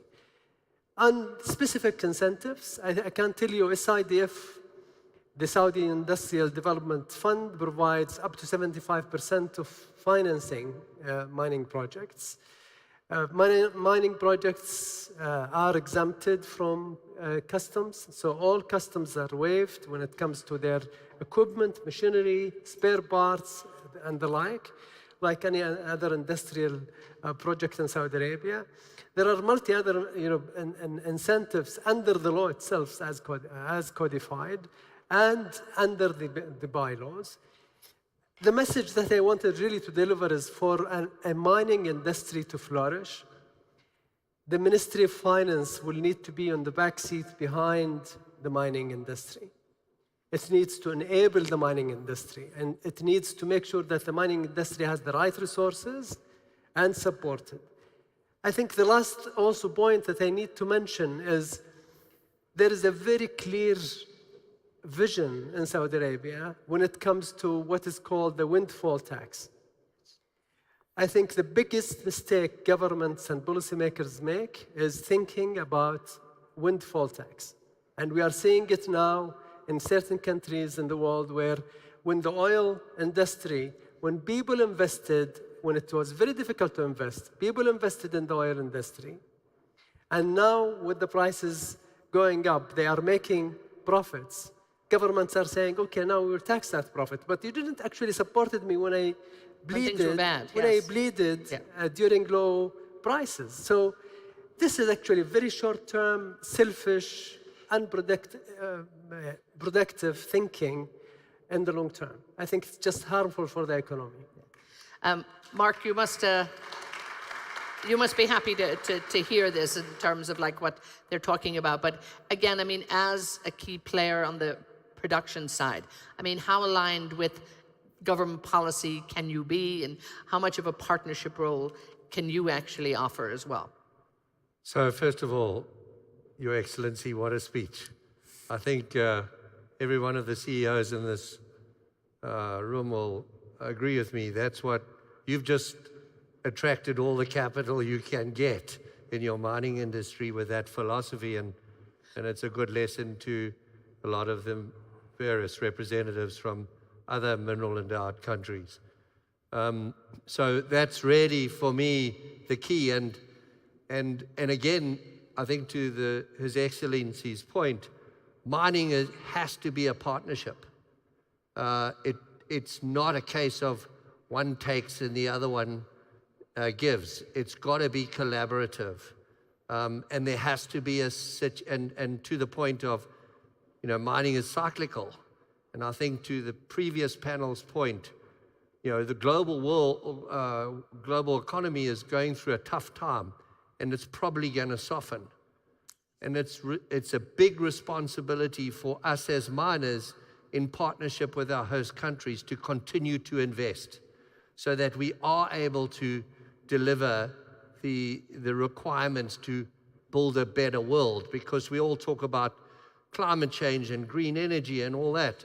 But if we don't develop the world, and particularly uplift the underdeveloped economies of the world, we will not have a world to live in. So mining, to the point that was made by, I think, Dominic, was it's really the flywheel of the future of this planet. And it needs to be done responsibility, but it cannot deliver without an absolute transparent partnership between the stewards of the natural resources themselves, which are the governments, and the stewards of capital, which are the mining companies. Andrew, I'm sure you agree with that, but also let me bring you in, widen this conversation in terms of the infrastructure that needs to be put in place. Mining cannot exist in a silo. It's really about making sure, and even as His Excellency said here, bringing all the ministries together, but in terms of making sure that the infrastructure and the supply chain is also in place. How important is that? I mean, it's critical. I mean, we're a business that builds and operates copper mines, and we looked at 70 plus undeveloped copper assets around the world, many of which are in the regions covered by this forum. And that was partly desktop exercise. We also did site visits to a number of those. And through that exercise, firstly, our concerns over future global supply increased. And secondly, and the reason for that is that we saw in all these deposits the reasons why they had not yet been developed. And that ranges from issues with communities, environmental concerns, certain political jurisdictions. But one of the other issues that came through consistently was often a lack of infrastructure. And mining, of course, needs access to power, it needs access to water, it needs transportation infrastructure, enabling us to get workers to site, enabling supplies, and of course, the route to market. And I think this is a real area that companies and governments can cooperate on. And we heard on the panel earlier the issue being raised about multiple governments cooperating where you have very significant distances crossing multiple jurisdictions, and that can cover power as well as transportation. And we believe that creates a win-win situation for both sides. Governments, of course, have a responsibility to ensure that public money is spent appropriately, and in these infrastructure projects, they should seek an anchor project which is linked to it, which should be constructed alongside the mining asset. But in terms of the return on that investment, obviously there may be fees specifically for use of that infrastructure, there may be direct taxes from that mining project, but of course mining brings wider benefit. It develops the local supply chain, it develops the local workforce, and so on. And if you can establish an anchor project for a piece of infrastructure, and that justifies it, what you'll often find in the future is that there are other smaller deposits or other businesses which would otherwise have not been feasible on their own, but through the construction of this infrastructure, they suddenly become feasible, and that extends the value that is created through this infrastructure, which opens up potentially new areas.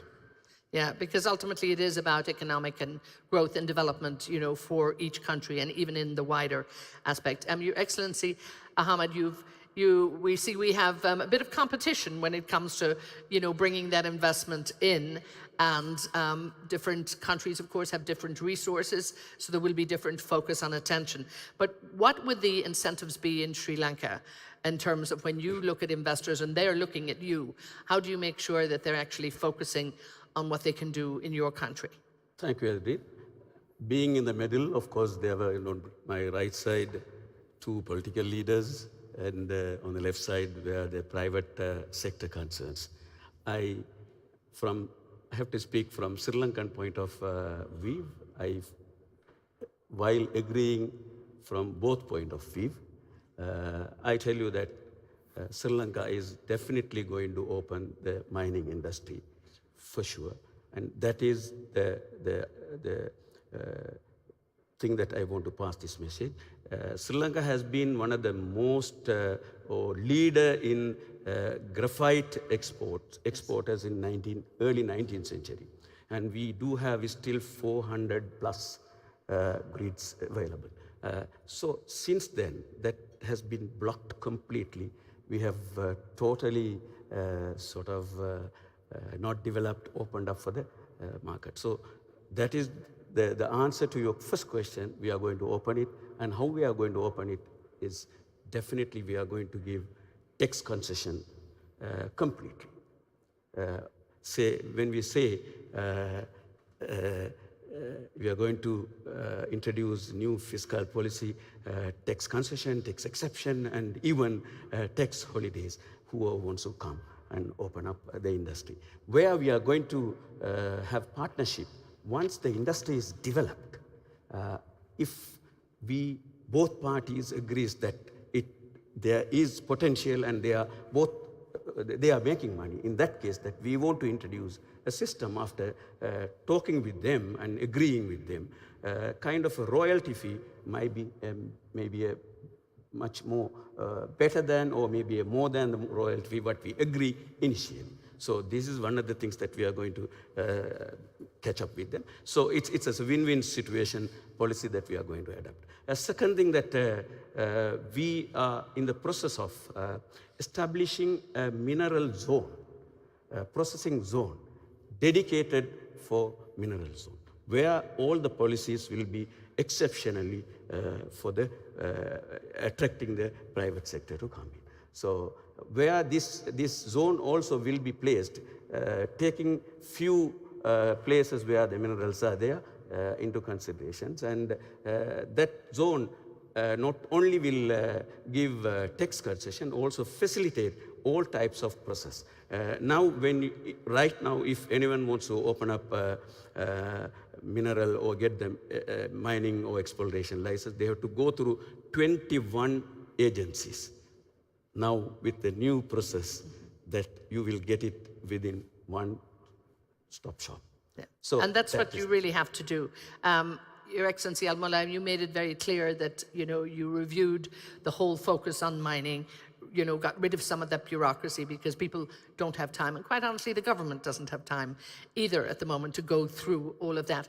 I've got about a minute left for each of you, so I'll, bring in, I suppose, a call to action and a closing comment within this. But perhaps if you can just maybe take a minute to talk to us about the international bid rounds that are coming up in Egypt and for gold and associated minerals. So what can we expect in the next year in Egypt? Where should the focus be for you?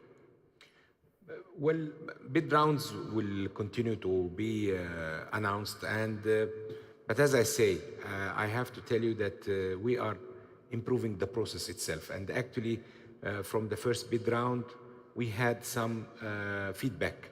And this feedback we are working on now in order to make sure that we overcome the challenges that may face our partners. And therefore, we are in this phase of making sure that when we issue the next bid round, which will be sometime this year during 23, that we need to be sure that we had closed already whatever still pending items or under discussion that was not clear during the first bid round. So therefore, we are focusing on ensuring that we pave the proper way in order to have a more successful bid rounds. We have been able to attract good partners, and we are looking forward in order to increase the acreage of their concessions in Egypt in order to make sure that they are working at the right economies of scale in order to ensure that when they bring in some works, that this will be coupled with service companies that will come. In order to make that feasible, we need to look at economies of scale. And therefore, what we are currently doing, in addition to what the government has been doing, is the proper infrastructure that will help successful mining, and then the added value, which is the industrialization on these mines that we will be exploring and developing and extracting. The idea is, as we were talking yesterday and today in the first session panel, that we need in our regions to increase the added value and the industrialization at least one-fold, two-folds, not necessarily the final product, but at least to have in the meantime an interim product that could be then part of the global supply chain. So having said that, we are really very much keen in making things happening properly and right without any negative roadblocks again. Thank you. And we've less than a minute each left. We have to begin to wrap this up. Andrew, if perhaps you could, when you talk to your peers in the industry too, you've heard some commitments here from the governments, but what would make your life easier, and what can you expect, what do you hope for from governments to actually help you and your peers do a better job? Well, I think we've covered the key points really today with the stability approach from governments. That's what mining companies need in the long term. I just think that it's very, very clear that the world's future minerals are going to come from the regions covered by this conference. These minerals are going to be of increasing importance in this region, and it's our responsibility, all as stakeholders in this, to deliver those minerals in a fair and sustainable way. Mark, for you? So for me, I think we all talk about mining, but the future of mining is in investing in the future of mining, which is exploration. And mining is a consumptive industry, and so we consume our asset base every day, and collectively between the miners and the governments, we need to get more young geologists in the field and hunt those future discoveries. And these two ministers today represent the Nubian and Arabian Shield, same geology, just split by the Red Sea, and one of the most underexplored parts of this region, which is an exciting destination to start exploration. Your Excellency, in terms of what's going to happen in Sri Lanka, what's the most urgent thing now for you on your agenda? Tell me. Of course, as I said, we are just going to open up this industry. And of course, keeping in mind, as an environment minister, I will be failing in my duty if I don't mention government will promote only sustainable, economically and socially responsible mining and exploration practices within the industry. So with that, we are going to develop this industry. And without a doubt, we're going to hear a lot more throughout the conference too, in terms of the need to really bring ESG up to the highlight. I want to leave you the closing word. We've heard from you, Mr. Al-Mullah. Thank you so much. But just we have to wrap it up now in terms of, what's next for you here in Saudi Arabia. We have a busy 2 days ahead, but a closing note from you. Well, thank you very much. I think next have started already with the development of the mining sector in Saudi Arabia, with the alignment of the government behind this, with the support that the government is providing, with data-driven decisions that are being made by the entire government to support this sector. I think the future is bright. The government is committed. Long-term vision is there, and enabling the private sector. I mean, Vision 2030 is clear as 2030 target, and even beyond that, we wanted to make sure that our private sector participation increases significantly more than what it is today. And for that to happen, we need to make sure that our international investors, our local investors are enabled, are confident, are feeling the trust, feeling the partnership. And I think that's very important too, those two words, the key words, trust and partnership, to make sure that that is where, you look at this industry and make sure that that's there for the long term, because ultimately it is a long-term gain, and it's for the benefit of not just the producers, but also consumers and indeed everybody around. Gentlemen, thank you so much for joining us. Your Excellency Al-Jadaan, Your Excellency Al-Mullah, thank you so much for being with us. Your Excellency also, Ahmad, thank you so much. And Mark Bristow and Andrew, thank you again. And so we'll hand it back to you. Thank you all. And John Defterius will be back on stage here in just a moment. And John will now move on to his conversation with the CEO of BHP. John, I'm going to hand it back to you, too. Thank you so much. Thank you, Edna. How are you doing? Great to be here together again. Nice panel, by the way. We're looking at the role of government in diversification. And great incentives, I think, you know, an absolute great commitment coming. I think that's the one thing we do here at this conference. We've heard it last year. We're hearing it again this year. That absolute commitment, I think, and the focus that's there. Good. Edna and I communicate a great deal on WhatsApp, and I said, what is a conference without you here? So I was glad you Without made the two of us, the dynamic duo, we're back on stage. So thank you all so much. Good. John, I'll hand it over to you. Good to see you, Edna. Take care. Thank you very much. You're not going to want to miss this next conversation. Edna had the panel that was looking at the role of government in developing this investment hub in the Kingdom of Saudi Arabia. But I was having a conversation with our next guest about the role of governments today and how challenging it is to try to govern with so much disruption. One could call it hyper-disruption is what we're seeing today. I talked about the financial crisis between 2008 and 2010. We had the pandemic, which challenged health systems like never before, but also challenged supply chains. And then post-pandemic, we have not only the confrontation between Russia and Ukraine, but the highest inflation rates we've seen since the late 1970s. What does it mean for governments? What does it mean for mining companies? Our next guest is going to speak as an industry leader, but also as the CEO of the largest mining company by capitalization of $160 billion. Let's give a warm welcome to Mike Henry, the CEO of BHP. Nice to see you, Mike.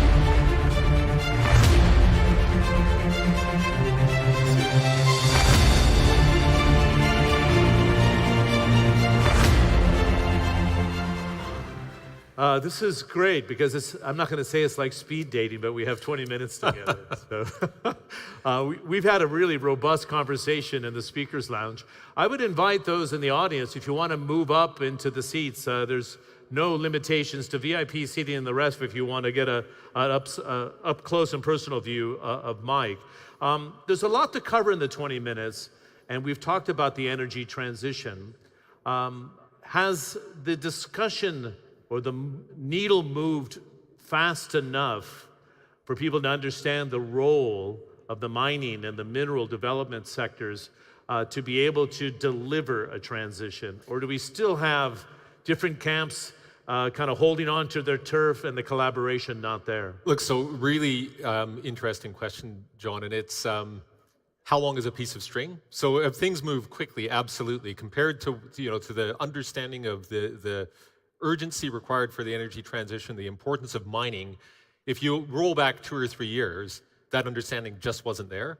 Whereas now, and we saw this with the ministerial roundtable yesterday, really broad-based understanding of the critical nature of critical minerals, the urgency with which those minerals need to be invested in and brought to market. But even at the current pace, we're not going to be able to meet the world's demand for these minerals in time. So there's still yet more to happen, but momentum's building, and I'm optimistic that we will get to where we need to be in reasonably short order. Good. There's one which is, people talk about the narrative around the mining companies, and I say coming out of the shadows. Yeah. It's kind of, as a CEO, it's kind of no news is good news, but that doesn't solve the problem of the understanding of what's needed for permitting, the ability to attract investment, the policies needed to support it. So can you address the narrative, but actually the performance and the ability to deliver on the necessary minerals that are needed for wind, battery storage, solar, and the next generation of technology? Okay, so let's calibrate first on what's needed. So over the next 30 years, in order to meet the needs of the energy transition, the world's going to need 2 times as much copper, 4 times as much nickel, 2 times as much steel, therefore 2 times as much iron ore, coke and coal, and so on and so forth, as was needed over the past 30 years. Now, the amount of mining required to unlock those resources is going to be even more significant because they're going to be coming from lower grade deposits. So you might see a 3 times as much copper mining needed, 6 times as much nickel mining needed. But at the same time, the time to get from first discovery to first production has gone from, I don't know, 10 years, 20 years ago, to now 20 years. So it's taking a lot more time to get these deposits developed. Now, what's driving that is more onerous kind of processes, oftentimes overlapping processes, more red tape to get from point A to point B, all of that sitting within the control of government. But governments are responding to local community concerns or the electorate's concerns. Now, what we're seeing today is a much enhanced understanding on the part of governments of the importance of mining, the need to bring these resources on quickly. I don't think that's yet being matched by the understanding of the person in the street. And so I think there's more, coming back to your question, John, about the narrative, there's more that the industry needs to be doing to lean into promoting the importance of the industry, to talking about the good that the industry is doing. But that all needs to start with the industry setting and upholding higher standards. Because frankly, if it's just about the narrative and rhetoric, but the industry isn't upholding high standards, we're not doing the right thing by way of creating social value for all those who depend on and support the mining industry, then the narrative isn't going to get us that far. Now, a lot of that work is happening at the individual company level, but it's also happening at the industry level through bodies like the ICMM, where you have the top mining companies in the world coming together to talk about some of the challenges that lie ahead, seeking to align on higher standards, and then figuring out how we can go about meeting those higher standards. But it's interesting in the work that ICMM's doing, it's based in London, and we've had conversations with them about how do you get that conversation out of this conference center? Yes. How do we get it outside the tent of the mining industry? And if we can have a frank conversation, do some in the environmental community not want to have a dialogue with you? Can you get all the players around the table so you reach the consumer and they understand the role of mining, Mike? Is that too ambitious? So I'm optimistic, but I'm not so optimistic to say that you're going to get everybody around the table and everybody supportive of mining, because there's some who just have such a deep-seated negative view of mining that they're never going to be there. But you don't need everybody there. You need sufficient support, sufficient understanding in order to be able to move the dial on policy, on the way capital markets are working, and so on. Now, what's required to do that? It requires mining to be more front-footed in terms of its engagement with the media, with the public, but it also requires governments to be out there promoting the importance of mining. And sometimes I think, it can be difficult for governments because there may be a temptation at times to call the industry out for some of the less good stuff that happens in industry, and sometimes there will be a populist drive towards talking negatively about the industry. But at the same time, we have to recognize that unless we can get the public on side, it's going to be difficult for us to bring projects on at the pace that projects need to be brought on. And there's a collective interest here on the part of governments, on the part of industry, on the part of capital markets, to get out there and tell the positive story of the sector. Transparency, super critical. So it can't be kind of a naive positive narrative around the industry. It has to be truthed in past performance in the industry, which hasn't always been to the standards that we would promote today. But by the same token, governments need to be talking about just how important the industry is, need to be clear about the opportunity that presents for nations. And we've seen here with the Kingdom and the roundtable that happened yesterday, there's a clear understanding of the opportunity presented by the mining sector and a real understanding of what's needed on the part of governments, both at the individual government level, but across regions as well, to come together to promote the changes that are required to see capital invested and projects brought on to meet the energy transition. What standards do you need to follow as a global player? Because I've been covering ESG for about a decade, and if you take a step back, the standards in the United States or on Wall Street vis-a-vis London or the European capitals or Asia differ. And do you get a commonality? But does it hamper you as terms of investors, like university endowments in the United States? If the students don't want to invest in mining, can they touch it? What sort of debate are you having inside the boardroom? So I wish it were just the US versus Europe versus Asia. The reality is within the US, you'll have different policy or different standards. Within Europe, you'll have different standards. And it's a bit of the friction of good intent. And so, with this growing recognition of just what the energy transition is going to demand by way of more copper, more nickel, and so on, coupled with a growing understanding of the potential unintended negative ESG consequences if that increase in production isn't managed effectively, that good intent is manifesting itself in a plethora of new standards. So lots of new standards being developed. And what that does is create a dilemma for investors, for example. Which standard do they apply in determining who they're going to invest in? It creates a lot of friction for companies like BHP because we're out there trying to meet many different new standards, oftentimes on the same topic, but this creates organizational deadweight or it creates organizational drag.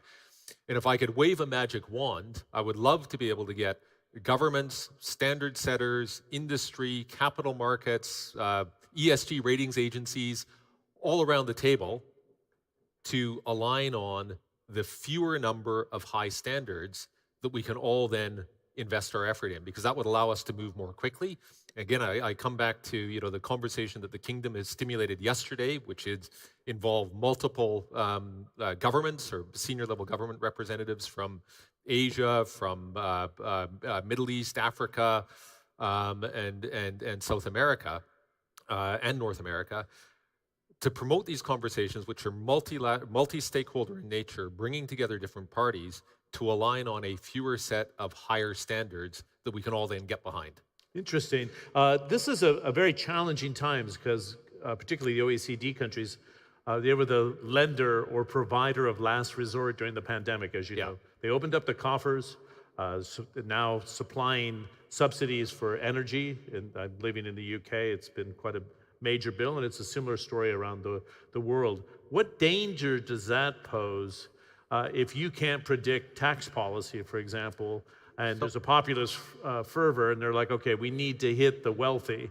We go to the top 5% of society, and then we say, oh, that's a mining company. That's an oil and gas company. We've seen this with oil and gas, right, with the taxes that have been applied. What does that mean for you, Mike? Well, so it's, again, I come back to some of those statistics I used earlier around the amount of, or the increased mining activity that's going to be required for the world to meet the energy transition. That's not going to happen without private capital. What is the single biggest killer of investment? It's uncertain fiscal policy. And right now there's a populist temptation on the part of many governments to ding the mining sector. You're seeing higher commodity prices. The temptation will be there to get in and increase taxes, corporate taxes, royalty rates, and so on and so forth in response to short-term circumstances. I don't know that there's an adequate understanding of what that does to investments, because as the CEO of the world's largest mining company, if I'm needing to make a decision, or I and the board are needing to make a decision about where to invest shareholder funds, it's very difficult to do that if you don't have confidence in the underlying fiscal regime. So if you don't have a level of certainty around the taxation rate that you're going to be paying, it becomes difficult then to model the returns that you can expect on a project. And oftentimes then what will happen is that capital will flow to investments in other jurisdictions, or it will flow out of the industry. So the push then will be for more of that capital flow back to shareholders who can invest it in other opportunities where they do have greater certainty around the underlying fiscal terms. And unless governments are willing to provide that level of certainty, which I think is quite a reasonable expectation on the part of shareholders in the industry, then I think that is one of the risks to the world's ability to meet the energy transition. Good. Before I spend our last 7 minutes, I wanted to talk to you about what's being developed here in the Kingdom and your view on your first visit here. But what would you suggest is the greatest risk in 2023? You have that medium and long-term risk, right, because of the policy challenges that we talked about. But you're a major player when it comes not just to the mining industry, but in the kind of global 100 companies and CEOs. What should this audience look out for in 2023 and 24? How do you map it yourself? Yeah, 2023, 2024, obviously there's the uncertainty out there around what happens with kind of overall global economic recovery. China appears to be coming strongly out of kind of the recent COVID wave and the economy picking up there. outlook around the U.S. economy. I think there's a growing sense that the U.S. will end up in a recession. But those sorts of things, at the end of the day, for our industry, for governments, they're all short-term in nature. Yes. And I don't think that should be the primary focus. I think if that uncertainty and some of the near-term drag out there results in a slowing up of investment in new mining projects or a slowing up of investment in exploration, that creates long-term risks to the ability to meet the energy transition. So I think, being able to see through that near-term uncertainty for governments, as the Kingdom has done, to continue to look at how they can go about putting in place policies that attract investment, that accelerate the development of these mineral resources projects, I think that's going to be, that needs to be a focus over the next couple of years. And it's certainly from a BHP perspective, we've spent a lot of time ensuring that we've got a balance sheet in place, that we've got an approach to capital allocation in place that allows us to see through near-term cycles, to continue to invest through the cycle, both in exploration and in project development.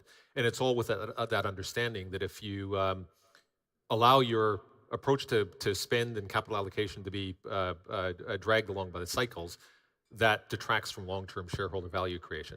Very interesting. The Kingdom here has put forward an investment code or investment law at the start of 2021. Yeah. They're going to try to develop 3 to 5 domestic mining companies to join Ma'aden and the others that are already on the market. This is your first visit. Are you open to collaborate? Do you think that this model, being the third pillar for growth, is the real deal? And what attracts you to the Kingdom itself? So it's definitely the real deal. And look, if we look at what the Kingdom's done, they've set out a very clear strategy. They're backing that strategy. They're engaging in multilateral or multi-stakeholder engagement in pursuit of that strategy. In many respects, that's what industry needs to be doing. So it's actually very similar to the way that we've thought about BHP and some of the changes that we've been putting in place over the past few years around clear strategy around backing the energy transition. It happens to be the most valuable scenario for BHP, a faster decarbonizing of the world. We've then started allocating capital to that. That underpins all of the capital investment decisions that we've made. We've recognized that doesn't happen unless we've got the support of local communities, of governments, and so on. And so we've embedded a new approach to social value creation, which is about ensuring that all of what we do is informed by the value that gets created, not just for shareholders, but also for the other stakeholders who depend upon BHP, and that gets embedded through all of our decisions. That's exactly what we see happening in the Kingdom here. I hope that other governments will look to emulate the model being adopted in the Kingdom here, because through that, we can we'll make investment in the sector more attractive. We'll be able to bring projects on more quickly, both here in the Kingdom, but also elsewhere. And in bringing them on more quickly, it will make them more cost-effective as well. Because one of the things that increases the cost of the capital cost of bringing on new projects is time. And if you can shorten that time frame up, it makes the capital cost of new projects lower. That lowering of capital costs is ultimately going to make the cost of these new of copper, nickel, and so on, lithium, to support the energy transition lower. Good. I was talking to you in the green room, if you will, about global mapping. And it seems like it creates an opportunity for Saudi Arabia, the overdependency on China for processing of minerals, this being the logistical supply chain for the mining industry. So, and mining upstream, the midstream, and the downstream here. Yes. And this connectivity between Africa, particularly Central and Eastern Africa, through the Middle East, to the Gulf, into Central Asia. Can that vision be realized? Does it make sense at this time to reduce our dependency on just a couple of centers in the mining industry? So look, let me put it this way, John. I think the value of resilience, both from a corporate perspective and from a governmental perspective, the value in having resilient supply chains has gone up post-pandemic. And it's not just driven by the pandemic; it's being driven by some of the geopolitical shifts that we're seeing unfold in the world today. Against that backdrop of higher need for resilience, coupled with the significant changes that are going to occur in metal commodity markets in the coming years because of the energy transition, I think does provide a real opportunity. And the Kingdom is well placed geographically relative to kind of where some of the demand centers are going to be. It's highly prospective domestically in terms of being able to unlock more of these minerals as well out of the Arabian Shield. And of course, it has the benefit of being able to develop a low-cost green energy. So if, I think those all provide good conditions for the success of the strategy. Good. Final thing, we've got about a minute and a half. This is your first trip to the kingdom. I think I've been here 50 times over about 30 years, but it's accelerated now. What are your first impressions? And you're taking a week to kind of kick the tires, if you will, or to take a look at the landscape. What are your first impressions of the transformation? Well, so it's obvious. Now, I don't have a reference point to look back to, but the energy here has exceeded even my high expectations. So why am I here? I'm here because I was hearing increasing talk about the kingdom's focus, the seriousness with which the third pillar kind of is being pursued. Others in industry were telling me that this is real and it's something you need to get closer to. So I came to Riyadh with pretty high expectations in terms of what it was going to feel like, who I would be seeing around the table, kind of double that or triple that in terms of what I've experienced over the past couple of days, which I think is great for the kingdom, but it leaves me with a greater sense of optimism for what's possible. And that, not just within the kingdom, but that other governments are getting it and the need for more mining, and that there's a greater degree of collaboration happening, in this case being led by the kingdom, between governments and between other actors in the system. Because absent that, if each actor is pursuing their kind of individual interests and there isn't an openness to collaboration, we won't achieve what needs to be achieved to meet the energy transition. And so it's been very encouraging to see that conversation being stimulated by the kingdom, and the seriousness with which that conversation is being taken by the others that were there at the ministerial roundtable yesterday. Good, and we talked about that collaboration. So the African presence here at the Future Mineral Forum and the Central Asian presence is kind of an indication of where people want to take that journey, I think. And even further, I mean, there's representation here from South America, North America. So it is, I mean, it's obviously a very significant conference and very significant conversation. Great. Can we give a nice round of applause? Mike Henry is the Thank you. CEO of BHP. That was a lot of fun, but that was a very quick 20 minutes. Nice to see you.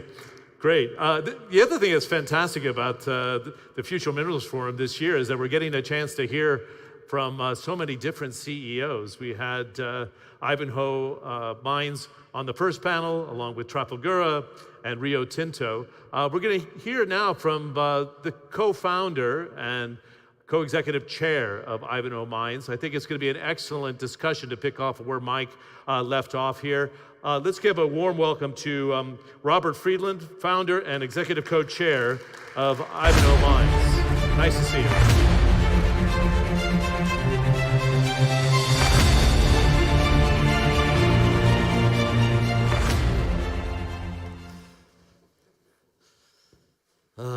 To the young people of Saudi Arabia, and to His Excellency the Minister Bandar al-Koriev, and to the Vice Minister Khalid al-Mudaifer, and to all the ministers present here from around the world, it is indeed an honor to be here for the second time in 1 year now, one trip around the sun, to talk about the importance of how I see the kingdom and its role in maintaining global energy stability, world peace, and the only way that we're ever going to be able to revolutionize the supply chain.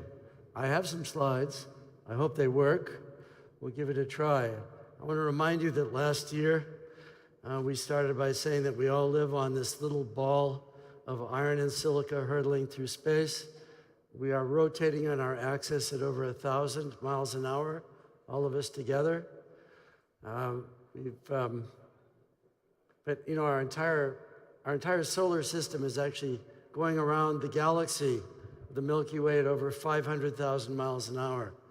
And this is important to remember, that one galactic year for our galaxy to go around the Milky Way is 230 million years. And what I'm talking about is the immensity of the universe, the scale of our Creator, and how small we are as human beings, and how we all have to learn to live together on this small planet. Last year, I mentioned Carl Sagan. He said, look at that blue dot, that's here, that's home, that's us. All of it, everyone you love, everyone you know, everyone you ever heard of, every human being, whoever was, lived out their lives on this small blue dot. In the last year, we've seen the world erupt in war. We've seen a civilian population bombed without justification. We have to remember that we're all on this planet together. We need to understand each other better. We need to prevent a slide into a nuclear conflict. And at the same time, we completely and utterly rely on the stability of the Kingdom of Saudi Arabia for energy security. I had the opportunity to go to Hobart last year to the number 7 Prosperity well, the first oil well discovered in this kingdom. That hydrocarbon from 1936 to 1938 built the entire modern world. London, New York, Chicago, all came from the oil developed by Saudi Aramco. And now we're lecturing third world developing countries about global warming gas. We have 7 or 8 billion people we have to feed. We're not going to get there in a clean and sustainable way without a revolution of the supply chain. But our supply chain was integrated. In the last 10 or 20 years, we had an integrated world supply chain. It was a just-in-time supply chain. And now it's becoming a just-in-case supply chain in a troubled world. I just want to show you from the National Aeronautics and Space Administration the recent history of humanity in relation to the temperature of the world. When 1900 came, we were creeping up. When World War I, the world was quite cool in terms of temperature. The First World War happened, and you can see we stayed inside that first circle. Then came the Depression, not much changed in the United States. Then came World War II, that took a lot of energy to have a war like that. And then the baby boomers. I was born in 1950. I'm 36 years old for the second time. So now we're getting into the early 1970s. And you can see the world is still doing okay. And then we started developing China. And as China awoke with 1.4 billion people, with the greatest economic growth in the history of the world, we started generating a lot of global warming gas. And today, when we look, it is really undeniable that the world is getting warmer. One can debate whether this is done by anthropomorphic forces or whether it's being done by solar flares or some other cause, but we can't afford to take the risk that it's human beings that are warming the world. We're just not in a position to risk it. So if that continues, we're going to see a lot more pressures on the world economy. So the global energy crisis has dramatically increased since I was here last year, 1 year ago. And so war, instability, human beings not understanding each other, a multipolar world all of a sudden that is much less stable, places the Kingdom of Saudi Arabia in a central, critical position to maintain world peace. Most economies around the world are facing a deepening energy crisis. We have global supply chain disruptions. Most people don't even understand what a supply chain is. Everything we touch, we either grew it agriculturally or we mined it. And oil and gas is indeed a form of mining, and that's why the kingdom understands that petroleum was a gift of Allah. It's a society that generated wealth for the world from developing a natural resource that was a blessing from our Creator. And now we have geopolitical turmoil, and we have a as yet unrealized energy transition to get away from carbon-intensive sources. We cannot engender that transition. We have no hope of engendering that transition without the stability of the energy provided by the Kingdom of Saudi Arabia. So you can throw out any number you want, but all of the power grids are increasingly unreliable. The American electrical grid is over 100 years old. If everybody plugged in an electric car at 5 p.m., after they come home, the whole grid would just die. And so we're talking about trillions of dollars in annual investment if you're going to dream about getting to carbon zero. Trillions of dollars. The energy shortage, copper alone could completely disrupt the whole idea of an energy transition. Achieving zero emissions by 2050, we're going to need an enormous ramp up in copper production. those of us that are in the industry are really wondering how we're even going to find the copper metal to do this. We have to mine as much metal in the next 20 years as humanity has mined in human history. We definitely need to start talking to each other. We definitely need to find the capital, and we're very grateful for the support of the kingdom to finally create this central forum for the mining industry. In 1 year, the Future Mineral Forum has become the world's leading forum for mining.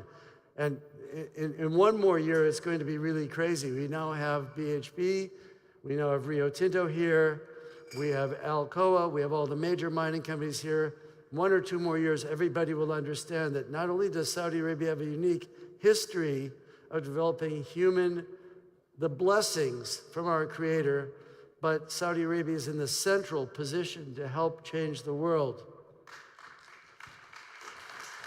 So, alhamdulillah, we've had oil and gas for the last, it was 1936, 1938, the prosperity number 7 well near Hobart. But when you talk about wind and solar energy, they're between 7 times and 37 times more copper intensive per unit of energy generated. So this is insanely metals intensive if you want an energy transition. If we just look at the relative size of the oil industry, the oil and gas industry spills more money than the mining industry makes. Mining is tiny. Look at the copper industry in relation to the oil industry. Look at the aluminum industry in relation to the oil industry. And when you look at nickel, copper, and some of those rarer metals, it's like trying to get the contents of the Hoover Dam through a garden hose. We need these critical raw materials, but they're rare. They need to be found, and they need to be responsibly developed.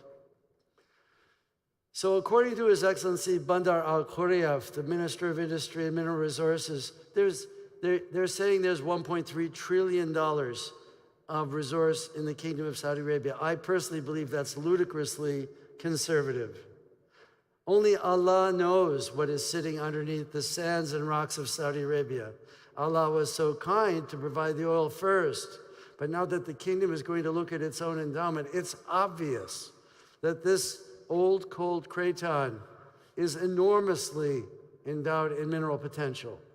And of course, the definition of what is ore is rock that can be mined at a profit, is dependent on the stability of the government, the vision of the young people in the country, the infrastructure, the taxation, the stability, and so for all the other ministers from around the world in Africa and the Middle East, they should look to Saudi Arabia as the visionary country to show how to do it right between a host government and the developers of this resource.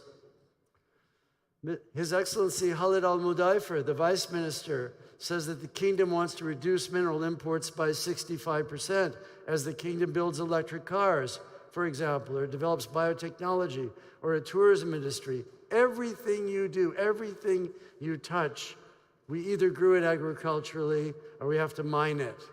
A lot of people don't remember that. Maybe that chair you're sitting on is made out of wood. It was originally a tree.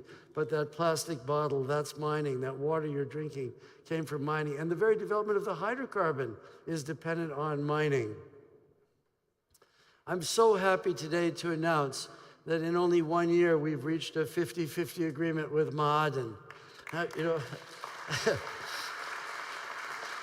We have some technology we'd like to explain to our young brothers and sisters in Saudi Arabia that was developed with the largesse of the French government. With 21 years of development, we have some proprietary technology that will enable us to separate the haystack from the needle, because we're in a hurry. We need to quickly survey very large amounts of ground in Saudi Arabia and look at the areas that are electrically conductive, because all of the metals we want, gold or silver, are electrically conductive. Nickel, copper, cobalt, electrically conductive. So today, we've announced the formation of a joint venture, bringing a technology I would like to explain to you. First, we're going to talk about how you find metals, And then we're going to give you an example about how Ivanhoe Mines has developed metals in the Democratic Republic of the Congo. So this is the technology. At Ivanhoe Electric, Please. we merge the power of technology with the world-class team of mineral explorers to bring the world the metals we need the most. Copper, nickel, gold, and silver are crucial for the green revolution. But finding them is getting more and more difficult since the mineral deposits closest to the Earth's surface have already been discovered and mined. We have to look deeper and go into harsher terrains. Ivanhoe Electric's Typhoon system is a proprietary exploration surveying technology that injects extremely high-powered electrical currents deep underground to illuminate the distribution of chargeable and conductive materials such as metallic minerals or fluids. This means that Typhoon's high-powered currents can detect water, oil, copper, gold, and silver. Typhoon is able to survey larger areas more rapidly and to greater depths, all while collecting cleaner data compared to conventional systems. At our Tintic copper, gold, and silver project in Utah, we carried out one of the world's largest 3D induced polarization surveys using Typhoon, covering over 100 cubic kilometers of rock and penetrating to depths of up to 1.5 kilometers. But the data obtained from Typhoon is nothing if you don't have sophisticated software to convert it into accurate 3D visualizations of what Typhoon measures underground. Our computational geosciences software rapidly converts high volumes of raw data from Typhoon into 3D models of underground geology and into targets for follow-up exploration drilling. The huge amounts of data gathered with Typhoon, combined with the cutting-edge computational geosciences software, allows us to quickly explore very large areas to very great depth at a fraction of the cost of conventional methods. Our exploration technologies are proprietary to us and are key tools that we leverage as we explore for green metals on our mineral properties in the United States and internationally.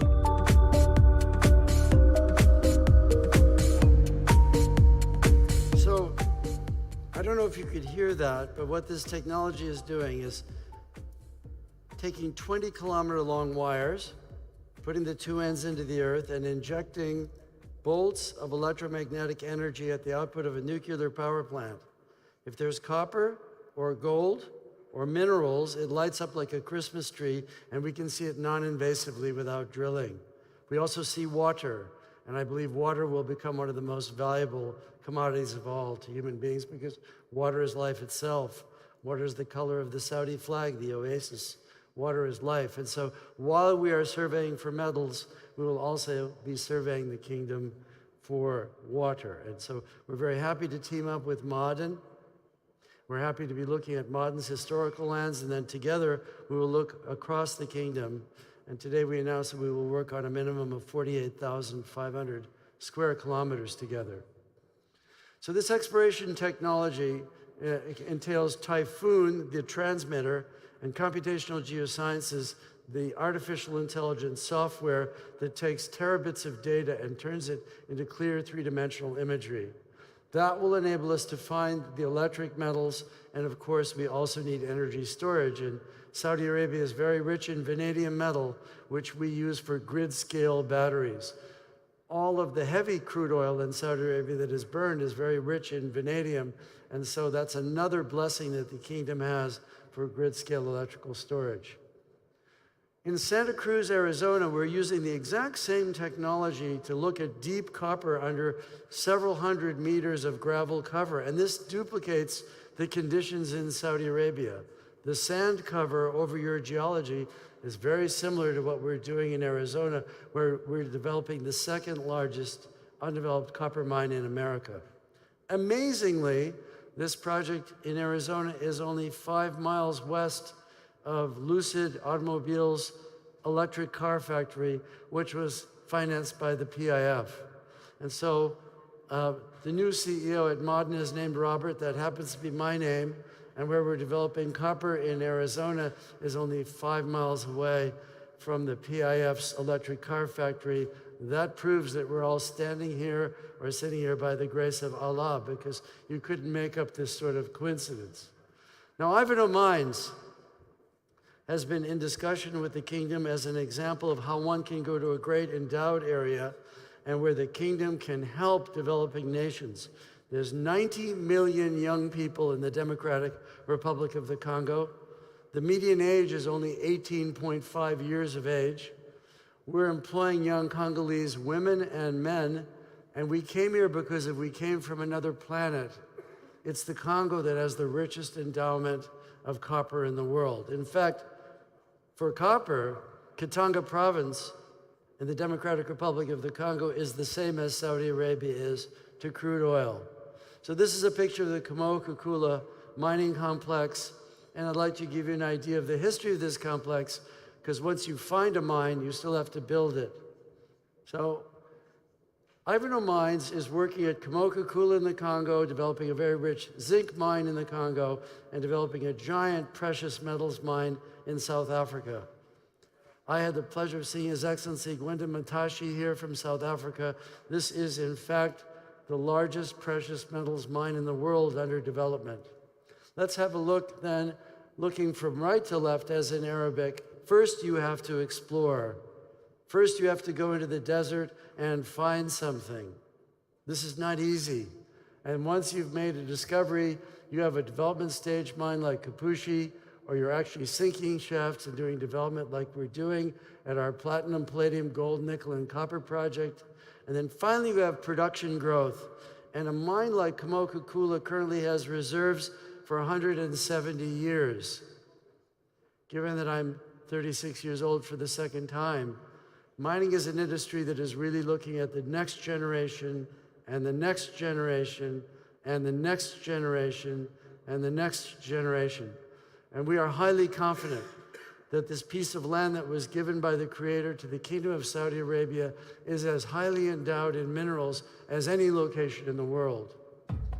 Here's a little film about how it took only 27 years to put the Kamoa-Kakula mine from discovery in production. I hope you enjoy it to give you an idea of what it's really like to be in the mining business.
I just want to speak from the heart that the Islamic principles that come from the land of the custodian of the holy places is what we need to go to African countries.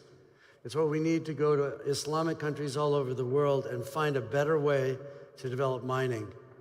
As Marna said this morning, we need to employ women. We need to think about the way we relate with local communities, and we need to reinvent the enterprise, top to bottom. And every hand phone is an NGO.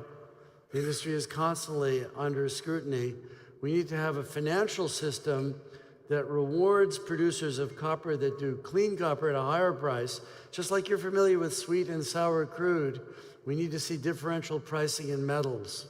We have to be able to get higher pricing for our metals when they're produced in a green, sustainable way and supportive of local communities.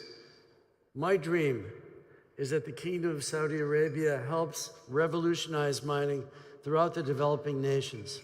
When you go to Africa, you'll find that the United States is present only by its absence.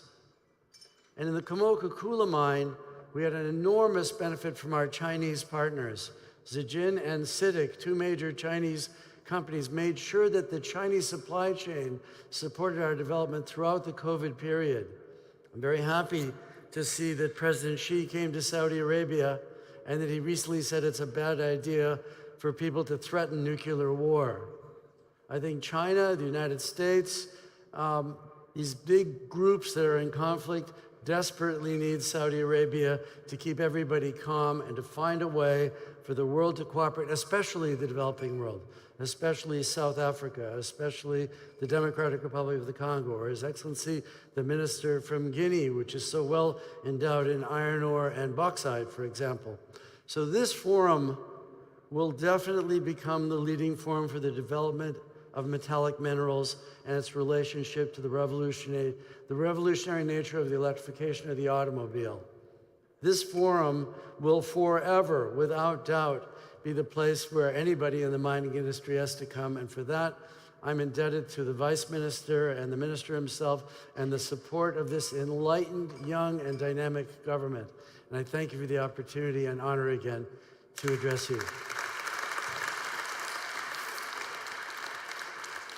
Robert Friedland, thank you so, so very much. I think that deserves another round of applause because there's not just a question of somebody who's doing dynamic and really interesting things, but really forward-thinking. So a couple of things that I think Robert spoke about, which are stuck out for me and which I find really profound, is the question of this need for global collaboration and cooperation. He spoke specifically about the need for the Kingdom of Saudi Arabia to work really specifically and deliberately hard to ensure that this country can assist the development of mining in other parts of the world, and particularly within the developing world.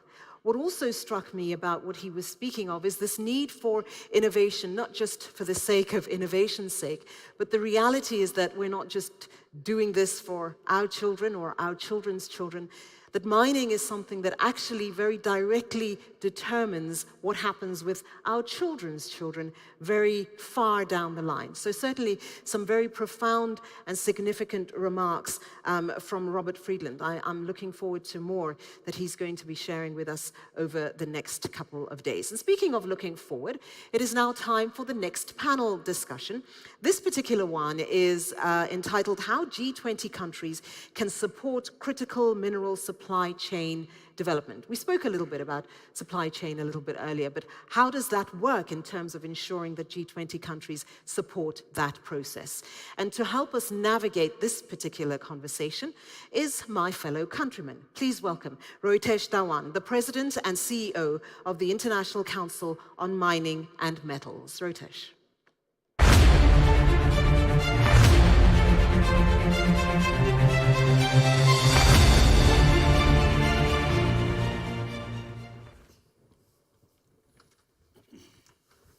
Excellencies, ladies and gentlemen, welcome to this most fascinating conversation where I have the pleasure of the company of two G20 ministers, where we're really going to be talking about the region's place in the world. Now, Your Excellency, you set out a great vision in your opening statement of this region being a hub, not just for the extraction, but indeed the processing and use of critical minerals. And we're going to talk about what it's going to take to make that happen. And it's such a pleasure to have you here. It's such a pleasure to have you here, Grant Shapps, the Secretary of State for the UK government's Department for Business, Energy and Industrial Strategy. Thank you both very much. Pleasure. Your Excellency, first to you. I want to know, sitting here in Riyadh, how does the world look to you? In other words, as you think about this grand ambition you have set for this region on mineral development, who are your friends? Where are their tripwires? Thank you, and thanks again for the great interest in this event. Probably if I would think about it, I think it's important to think that what we are doing is genuine. What we are doing is something that is raising the flag, taking leadership, not as a country, but as a region. It's very clear that only with collective efforts we can achieve the progress in the sector, in the mining sector, to satisfy the growing need of minerals. And therefore, I would love to see that the global community look at Saudi Arabia as someone who is raising the flag, saying, we need to get together, we need to act. In our ministerial roundtable yesterday, I was actually moved because I felt that 60 government officials are now actually talking about solution and not talking about complaints or excuses. And that's, to me, a great success for our roundtable and definitely for the overall forum. If we start thinking about how we will find the right solution, I can tell you we will find it. In the past, we wasted our time having excuses why we shouldn't or why we couldn't do something. Today, it's no longer the case. Today, we are all trying to find the right solution. Definitely, in some countries, some areas, it's much harder to do what other countries can do. Definitely, in Saudi Arabia, we are privileged that we have a clear leadership direction, a clear ability to change a lot of the regulatory framework.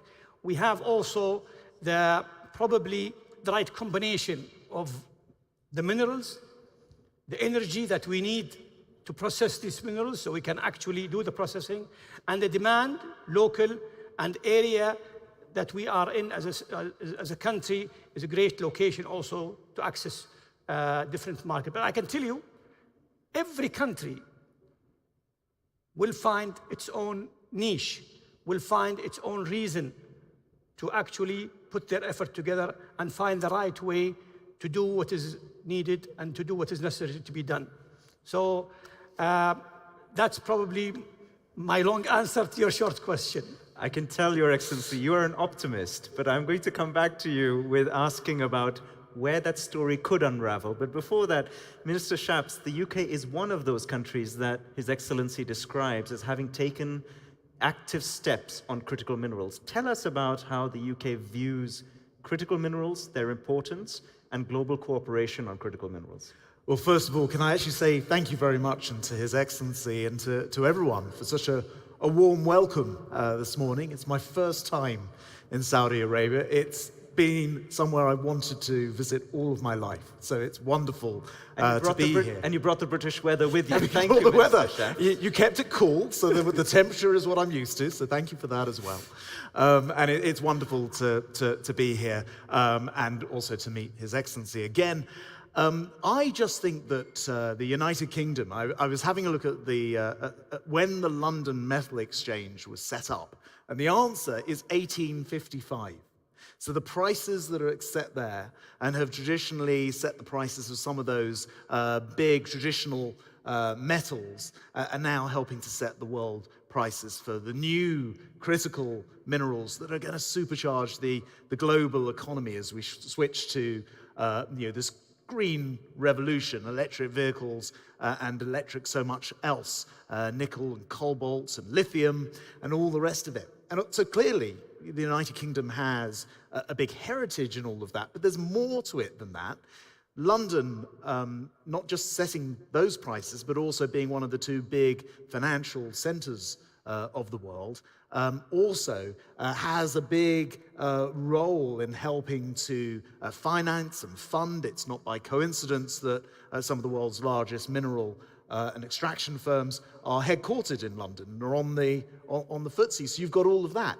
But then on top of that, you've got incredible research and development. And so some of the work that's going into, whether it's battery technology or looking at how we do all sorts of things which have suddenly become really important. Take very small motors which would normally be thrown away at their end of their lives, but recycle them now. And all of those kind of research things. The UK has, let's not forget, 7 of the world's 20 top universities.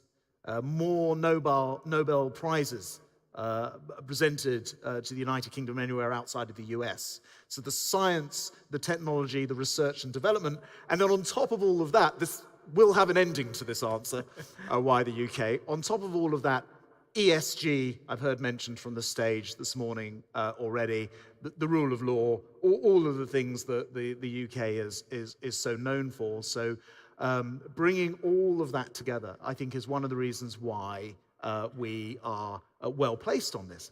But last year, we came up with a critical minerals strategy, one of the first countries in the world to do that, and we came up with 18 critical minerals in our strategy. When I look at Saudi Arabia, and really in a nod to the extraordinary size and scale of this country, you have 48 minerals that have been identified. And it just says to me that there's huge scope for the future development here in Saudi Arabia. I think that I share His Excellency's enthusiasm and optimism, because I think that the scale of what will be possible as the world transitions to this greener future means that, contrary to what people thought when they looked at countries like Saudi in the past and thought, well, the oil-based, that will be the past, the world will move on. People are now recognizing, and the size and scale of this Future Mineral Forum, I think, really demonstrates this, that this is where the future will be. And so the more that we're able to work together globally, but I hope very much with the UK-Saudi relationship, the better the world will be as a result. You've both painted an amazing, inspiring vision of global cooperation on critical minerals, with this region occupying its place. If we did this, it would buck the trend globally of more nationalism that we have seen in the last few years. So let me really ask you an honest question, Your Excellency. Are you worried that as countries like in the G20, like the US, with their new Inflation Reduction Act, are looking at where they're going to get critical minerals from, they start putting in place measures that says, well, it can only come from these countries and it can't come from those, and Saudi Arabia or the region doesn't make it on the list of those countries that other G20 countries will buy from? How will we stop things like that from happening? Well, we can't stop things like this from happening. The only thing we can do is be reasonable of our also expectations. Today, one of the things we should be proud of in this country is there is no disconnect between government and business. The way we think in the government align with business. Otherwise, it doesn't make sense. And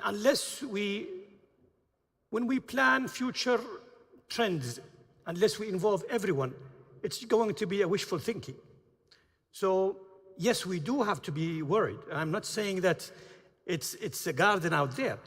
No, but I mean also we have to see where we can start piloting some activities that will show us the way forward. Piloting is a very important issue that we tend to forget. I talked about in my opening speech, I talked about our own experience here in Saudi Arabia in aluminum. And to think that a country could actually produce aluminum and use most of it inside the country, or when export a very high-end finished products I think that's an example that we have to see how we can duplicate. Today, in all of technologies that we have seen throughout the evolution of technology, it starts somewhere. It probably fails once or twice or 100 times, but it will make it at the end of the day if we have the right will, the right drive, the right mindset, and of course, the right regulation to make it happen. So I think I'm optimistic by nature, but I have also solid reason to be so. Today, if we talk about, a lot of people talk about, are we going to have the quantities of minerals to satisfy global needs? And I say, well, it depends how you calculate it. It's mathematics. How much time do you need to build a mine? How much time do you need to do the processing, and then you will come up with the numbers to verify whether it will be possible or not.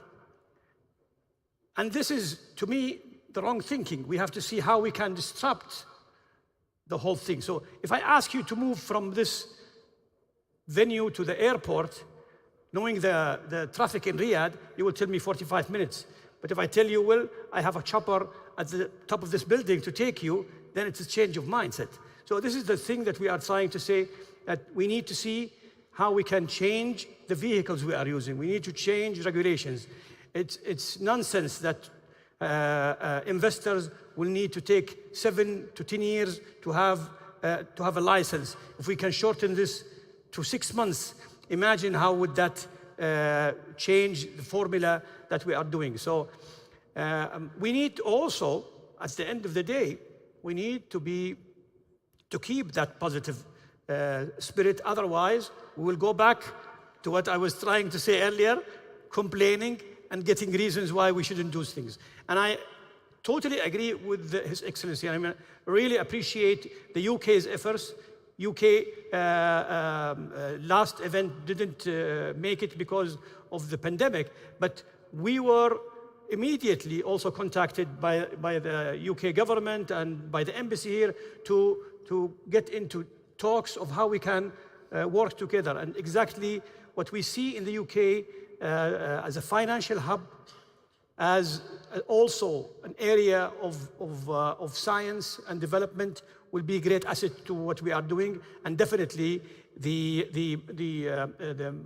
minerals market in the UK, which is really interesting. I have visited, and I encourage you to go and see the ring. The atmosphere there was great. So we need to identify each country and how we can collaborate with each country. And collectively, we'll see that we can all add something to the equation of speeding up minerals for the future. Minister Shapps, the one thing the UK could indeed add to the vision that His Excellency has set out is the experience your country has had in not just operating in one part of the value chain, but actually taking what's extracted and building the use of it so everybody benefits. And this is something, Minister, that came out so strongly in yesterday's ministerial. That must be where this region goes.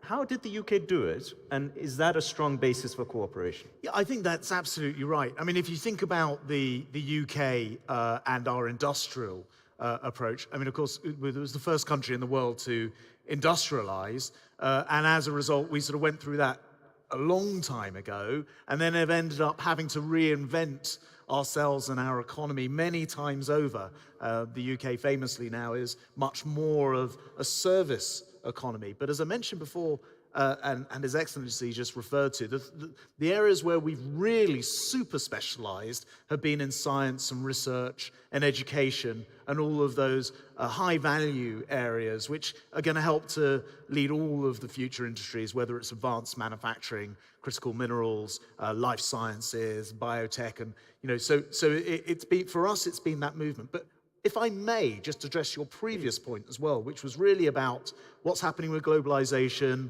what's happening with individual sort of nationalism in countries and through supply chains. The United Kingdom will always want to stand for being that big global trader. We'll be the ones wanting to keep the doors open to allow global trade to take place. You mentioned the Inflation Reduction Act that does create some concerns at the borders, that perhaps what that's about is trying to unwind the many achievements that have come through globalization. I think there is a legitimate concern, which is particularly when we come to things like battery technology. We all know that a lot of the critical minerals are coming from one particular country, from China. And so I think it's important not to close the door to China. I think that would be the wrong approach, but rather to make sure that technology, that the mining and everything else is spread more broadly.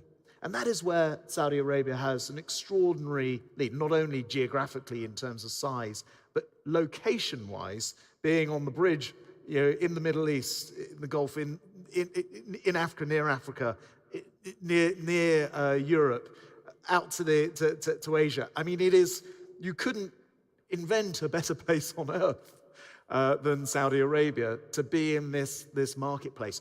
And that's what I mean. This morning I've met with a couple of British organizations who are working very closely with His Excellency and others to make sure that cooperation works in both ways. Investment into Saudi Arabia in the critical mineral area, and the other way around on Teesside and in some of the great industrial heartlands that I was just talking about from the first industrial revolution, now in a second industrial revolution, actually brought about by our partnership with the Saudis.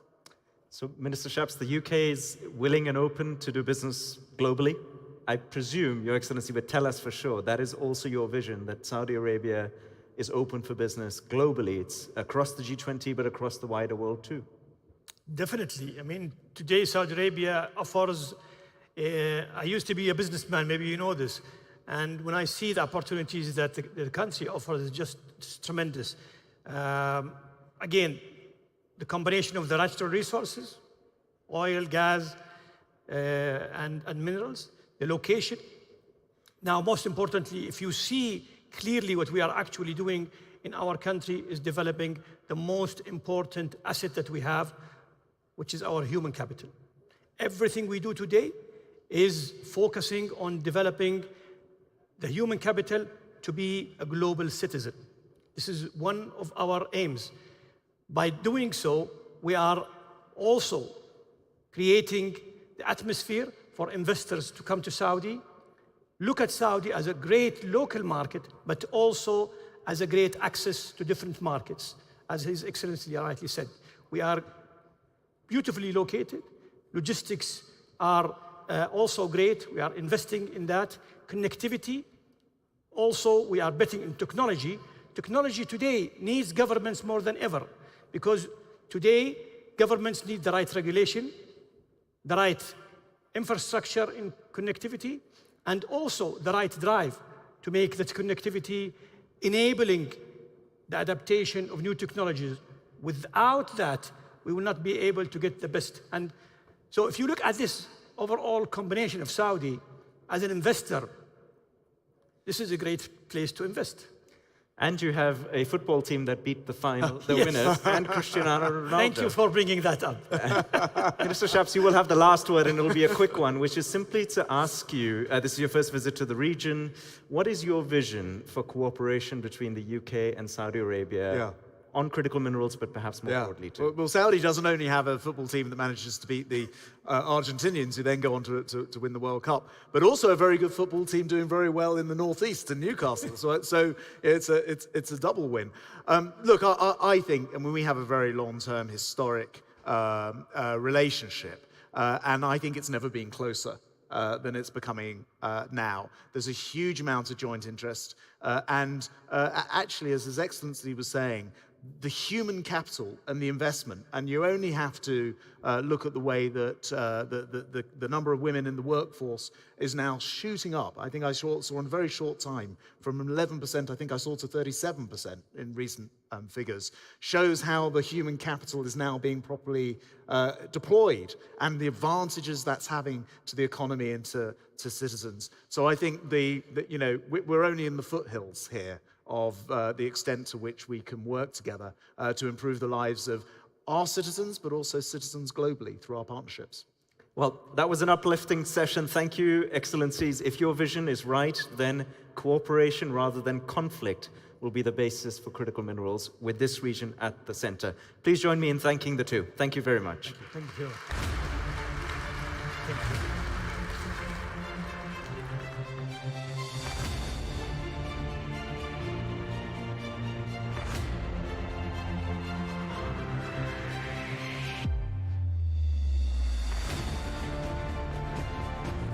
And thank you so much, Rohitish from ICMM. Thank you so much for that panel. And of course, Your Excellencies, both Your Excellencies from Saudi and of course from the UK. And there we really heard again, I think some of the great initiatives that are happening in this market, some of the great initiatives, I think the commitment that is there and what we're hearing all morning too is I think that promise, that commitment. We've heard the word trust many times, we've heard the word partnership, and I think once again, His Excellency just reinforced it there. We have so much going on here for the entire 2 days. So I know you're all very busy and I know you're all spending time talking to each other and hopefully getting a little bit of business done. That's ultimately what we'd like to be seeing here as well. But I think without a doubt, the focus here is on the great work that's being done in Saudi Arabia, the great initiatives that are in place. And I think we heard there from His Excellency too, talking about the fact that business and government must work hand in hand here. And I think that's what people want to see, and that's what is so important. We have lots more coming up for you, and I'm very, very honored now to be able to introduce our next speaker. I believe he is in the house somewhere nearby. And a gentleman, of course, of tremendous commitment, of tremendous passion, of tremendous energy, and also, I think, you know, the fact that he is so willing to be held accountable when it comes to looking at the energy landscape in this country, and indeed looking at how that energy landscape, be it hydrocarbons, be it renewables, all of that must play a part, particularly in terms of what's going to happen when we look at the new minerals and mining opportunities here in the region. There's so much going on here. It is about bringing hydrocarbons in. It's also about making sure that that investment remains there and that energy for today is in good supply and is actually produced at the rate it has been, but also looking ahead to energy for tomorrow. I think this is one of the areas that the kingdom here has been very aligned on. So I want you now to get ready for this. It's our keynote spotlight of the day, without a doubt. And as I said, bringing to you that energy, that passion, that commitment, and again, that absolute willingness to be held accountable. He said it last year, he said it time and time again. He's going to give us a little bit of a long-term outlook, 5 to 10 years, and what's going on. So I believe he is near at hand. I want you to give a very, very warm welcome to the Minister of Energy from the Kingdom of Saudi Arabia. His Royal Highness Abdulaziz bin Salman Al Saud is with us. So wonderful to see you. And I think, without a doubt, we're all looking forward to this. Your Royal Highness, thank you.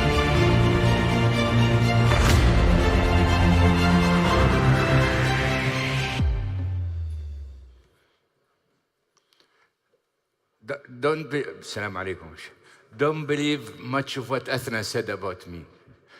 She's been a personal friend for 30 years, so she's already a vice person. Well, it's always good to be here in this event, and I've always looked forward to come again.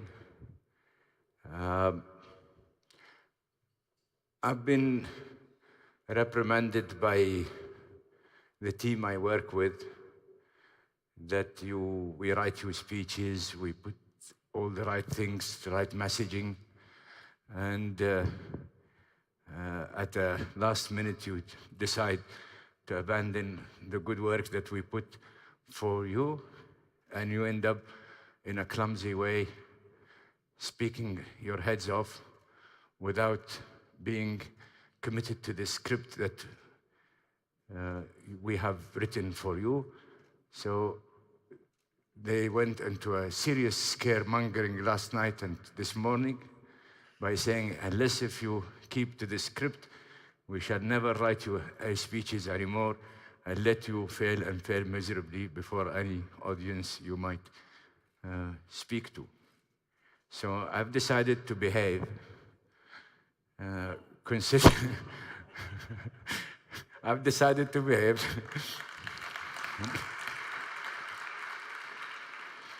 I've decided to behave and follow the script simply because I truly owe it to the team. And the team, in my mind, is not just the energy ministry or energy ecosystem. It is also the tens and tens of women and men from different agencies, different setups that have been working with us in galvanizing our way into the future when it comes to energy, and how energy can become one of the more important enablers in bringing the other KPIs of the other sectors into reality. So with that script, as I said, the first and most important anomaly here, I want to take this forum as another stage for us as Saudi Arabia to reconfigure our perception, the perception of Saudi Arabia. Saudi Arabia is, of course, a leading global oil industry, and we are well in the way to become a global leader in all forms of clean energy, encompassing hydrocarbons, renewable, clean hydrogen, to complement our traditional skills in oil and gas. The world is transitioning to becoming more sustainable, including in mining and in the energy sector, and to that end, Saudi Arabia is to become a global leader when it comes to clean production through the framework of the circular carbon economy. The sustainability production of minerals require clean and efficient use of energy sources across the industrial process. In addition to clean hydrocarbons, we're developing new and alternative energy sources, like I said, renewable, clean hydrogen, and a civil nuclear program.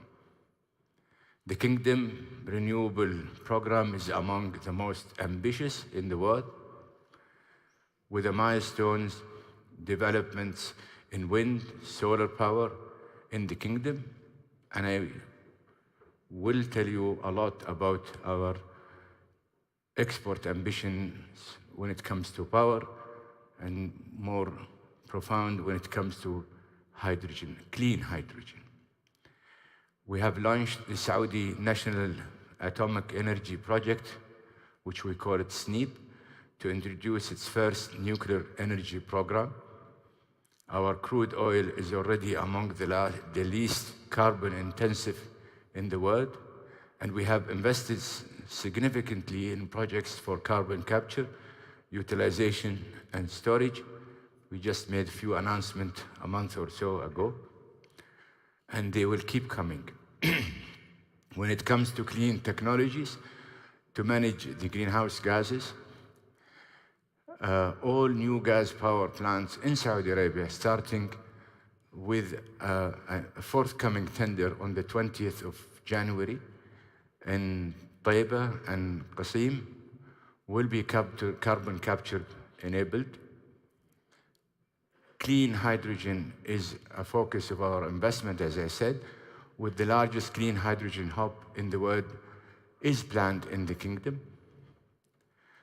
This ambitious program will make the Kingdom a clean energy industry destination with reduced footprint by enabling the companies to meet their sustainability objectives and develop their supply chain, notably in the mineral mining and metal sectors, and to the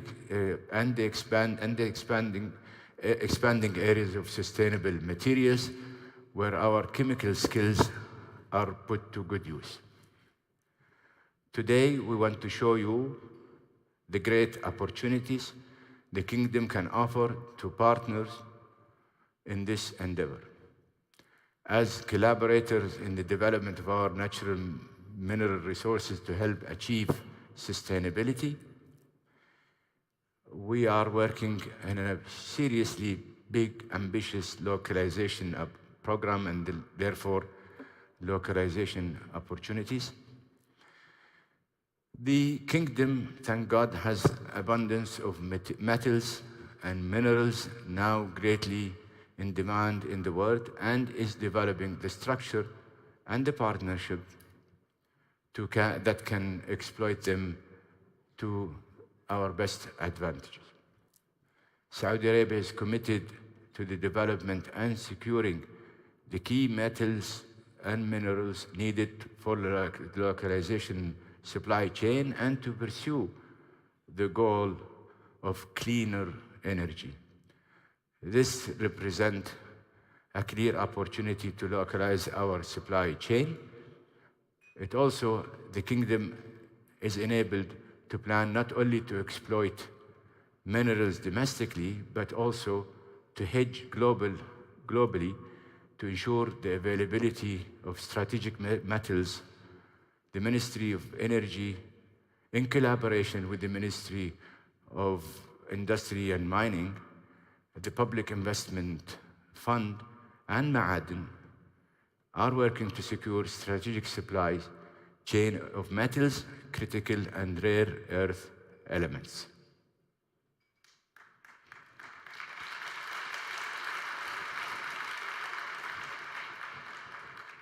Keep repeating the word clean, clean.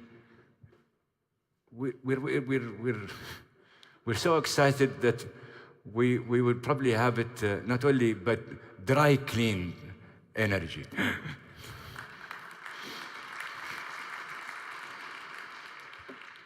So you will see maybe somewhere next door to the energy minister, some laundry shops. When it comes to renewable energy and clean hydrogen, the Kingdom has set ambitious targets for its energy mix as well as power export opportunities. The efforts will require large-scale deployment of solar, wind, battery storage projects across the Kingdom.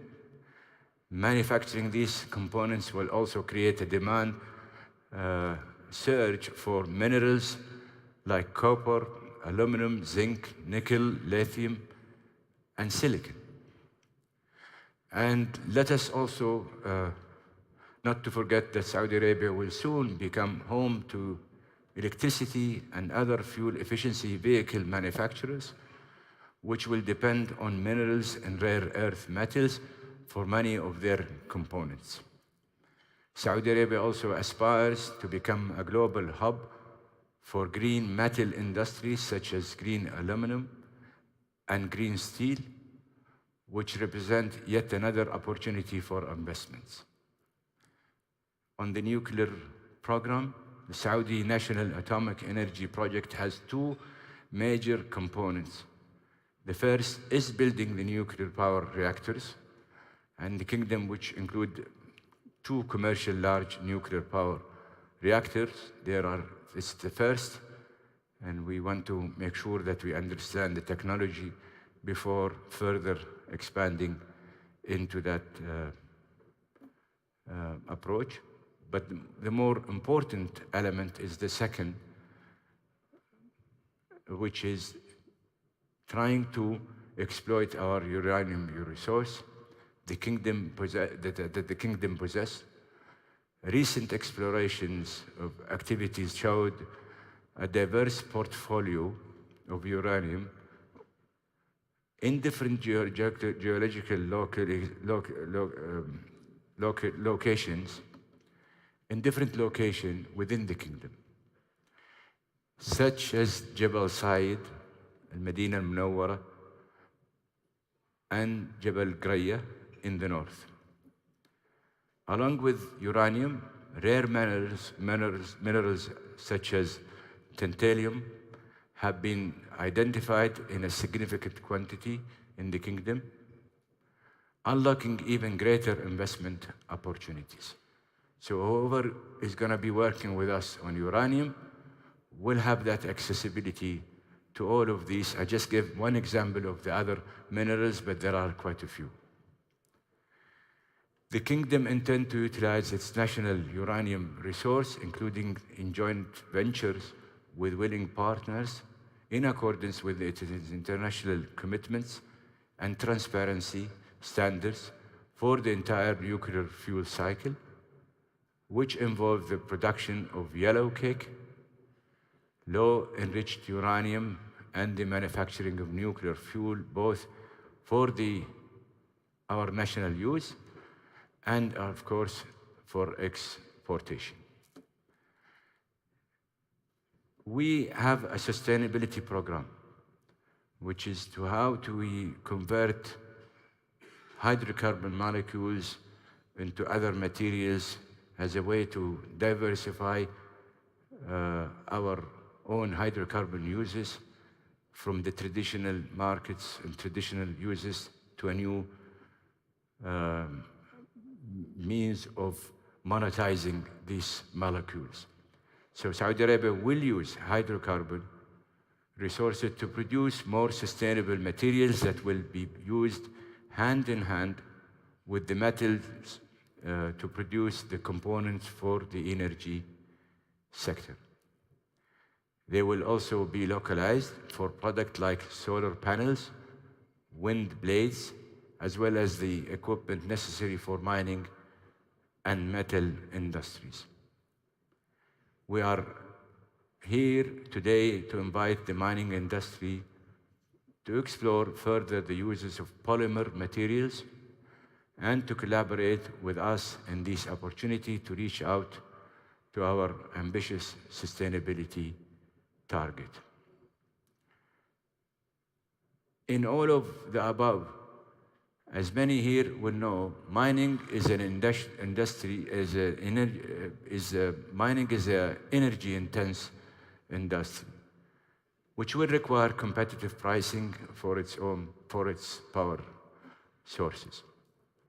Saudi Arabia had a proven record in being the lowest cost energy producer, and certainly uncompetitive pricing and tariff will make electrical power affordable and accessible to all industries, especially those who are energy intense.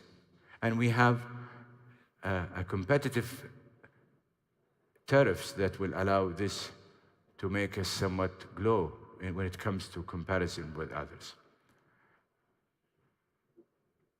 Saudi master gas system enable consumers access to affordable and efficient energy, with many mining and minerals operations located near to the national gas grid and gas field, and operating their own power generation facilities from natural gas. We have a case to showcase in up north, and they will keep coming.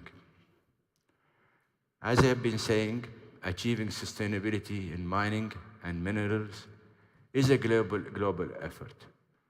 And we would like, as Saudi Arabia, take the lead on that. We would like to be challenged and continue to be challenged. And we are hosting you here to make sure that every year we can come back here and tell you exactly what we have done, exactly what we could not have done, where our ambitions are being attended to, how we succeeded in achieving them, and probably how we failed not to achieve them. But let me give you, if you allow me, because I owe it to them, I would do the most probably horrendous act before a public audience and ask you not to believe me and not to believe any other speaker that came before me or may come after me. I would ask you to float around. Go to the alleys, go to the streets, walk into the offices building. See the real energy of Saudi Arabia. It is the youth of Saudi Arabia.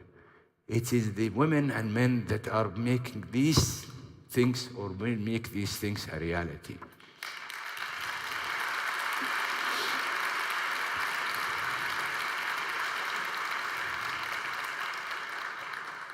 And again, I will tell you, never bet on someone like me, but bet on the young people that have every reason to work hard and laboriously to achieve these goals.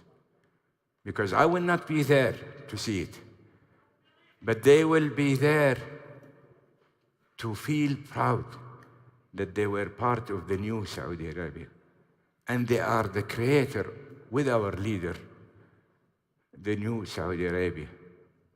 So I'd urge you, keep the niceties for the audience. This way, Bandar would not be upset with me that I caused a rebellion in the...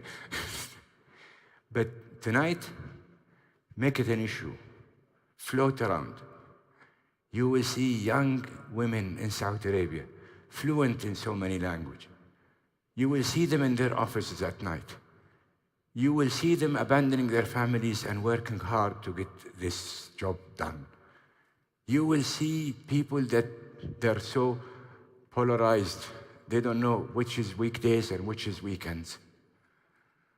Because again, the drive is the target. And we are fortunate, truly fortunate, to have a leader in the name of the king himself, and of course, the leader of the Vision 2030, whom we all know that if we put hours, he put more hours than us. If we are anguishing trying to achieve these goals, he's more anguishing and more adamant to achieve these goals. So if we can take him and his attitude and his performance as a cue, it becomes so burdensome for us, but not to meet his expectations. Thank you.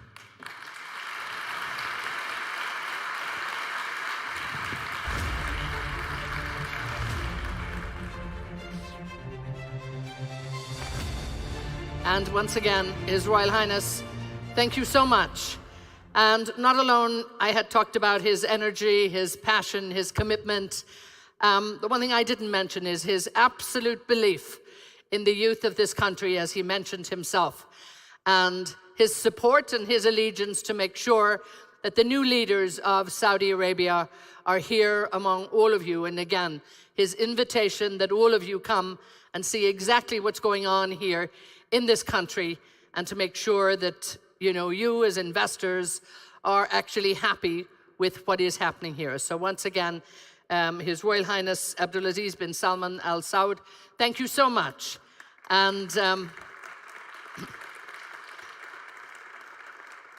we're always so happy to hear from you. As I say, he brings that ambition to life, and indeed, I think, brings his commitment and also his responsibility that he says to you, hold him accountable and come and work with him and work with all of the departments here, all of the ministries, to make sure that you as investors are also getting what you want, because this is very, very important. And again, it is the government commitment here to make sure that business and government works hand in hand, and that you make sure that it is that win-win for everybody. So once again, Your Royal Highness, thank you so much for being with us. Now, we have so much to get through in the next couple of days, and we also have some big announcements. The lovely thing about this forum is this is a place of possibilities, and we bring a lot of people here together from around the world, and a lot of big focus on new developments that are going to happen here, and I'm absolutely delighted to be able to bring this special announcement to you here at this Future Minerals Forum. I'm delighted to announce the joint venture between Ma'aden and PIF, which will form a new company. And this, of course, will invest in strategic mineral opportunities internationally. For the first time now, Saudi Arabia will become a key partner in helping to develop mining projects, not just in this country, but indeed around the world.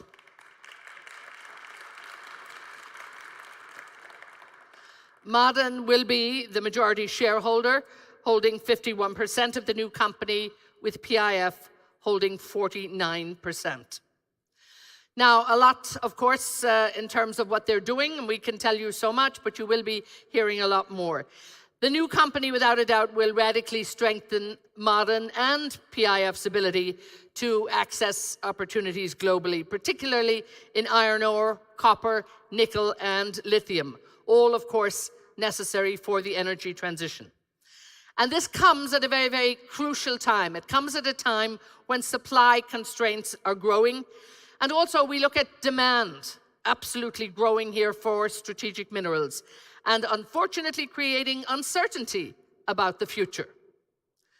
This joint venture, though, has the potential to make Ma'aden, PIF, and Saudi Arabia a key player in the global market for strategic minerals and, of course, an important part of the supply response.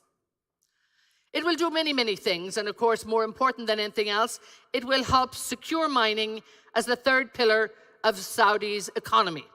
And it will put the sector at the very center of the country's plan to diversify away from hydrocarbons. It will also give Ma'aden a new mandate to expand its footprint and indeed to increase its reach in new commodities, and indeed give it opportunities to build and secure Saudi Arabia's strategic mineral supply pipeline. As you can imagine, this is an unparalleled opportunity to have real impact on the global supply, not only to secure Saudi Arabia's own development, but to play a meaningful and a very vital role in diversifying supply chains that are critical to the world's energy transition. Together, Ma'aden and PIF will build Saudi Arabia into a key international ally in bringing resilience to global value chains and helping secure the world's energy transition. Let's take a quick look now and see what Ma'aden has already been working on. Have a look.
So you can see just some of the work that's going on, and indeed we're going to see much more in years to come.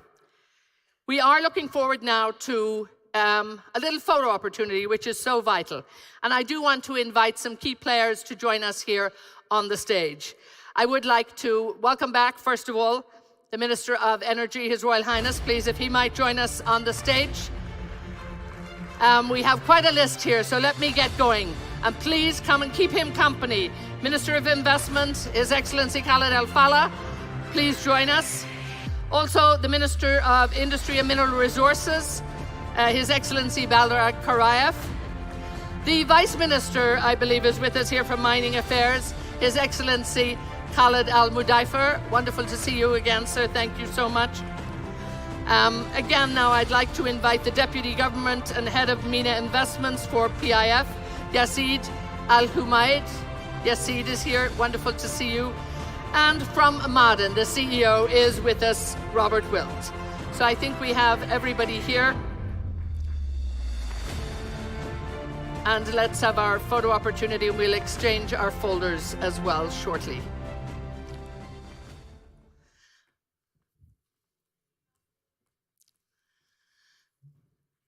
So lots of work ahead for all of the government departments, and indeed for the PIF and Ma'aden will be extremely busy in the months and years to come. So we wish them all the very, very best of luck. So much going on here. And a big thanks to His Royal Highness for joining us here to witness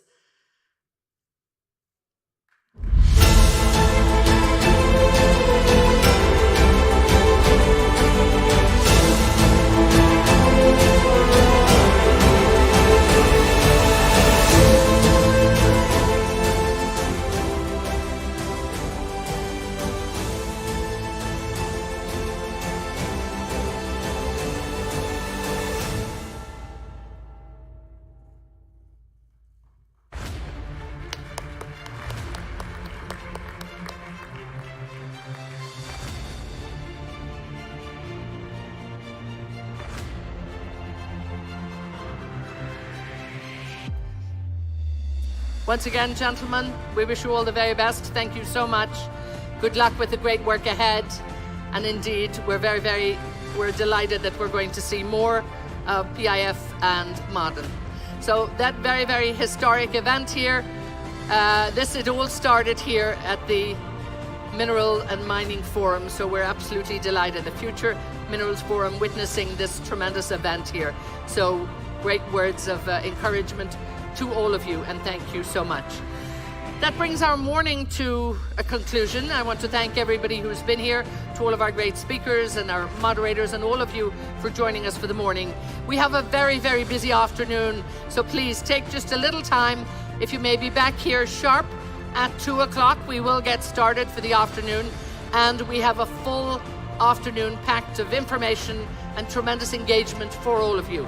So we'll see you back here at 2 o'clock sharp when we will begin the second half of this very, very important day at the Future Minerals Forum. So thank you all for being with us this morning, and we'll see you shortly. Thanks again.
Welcome back, ladies and gentlemen. I hope you enjoyed your short lunch break and had the chance to go around the exhibition, see all the booths outside available, as well as take a look at the ecosystem and how deep and rich the mineral industry in this region actually is. So now, without further ado, let's start our next talk here, discussing essential topics that have been already discussed this morning, but perhaps we will emphasize more and touch more on some more important parts of it. So please join me in welcoming on stage the CEO of Taqa and Chairman of Argas, Mr. Khalid Noah.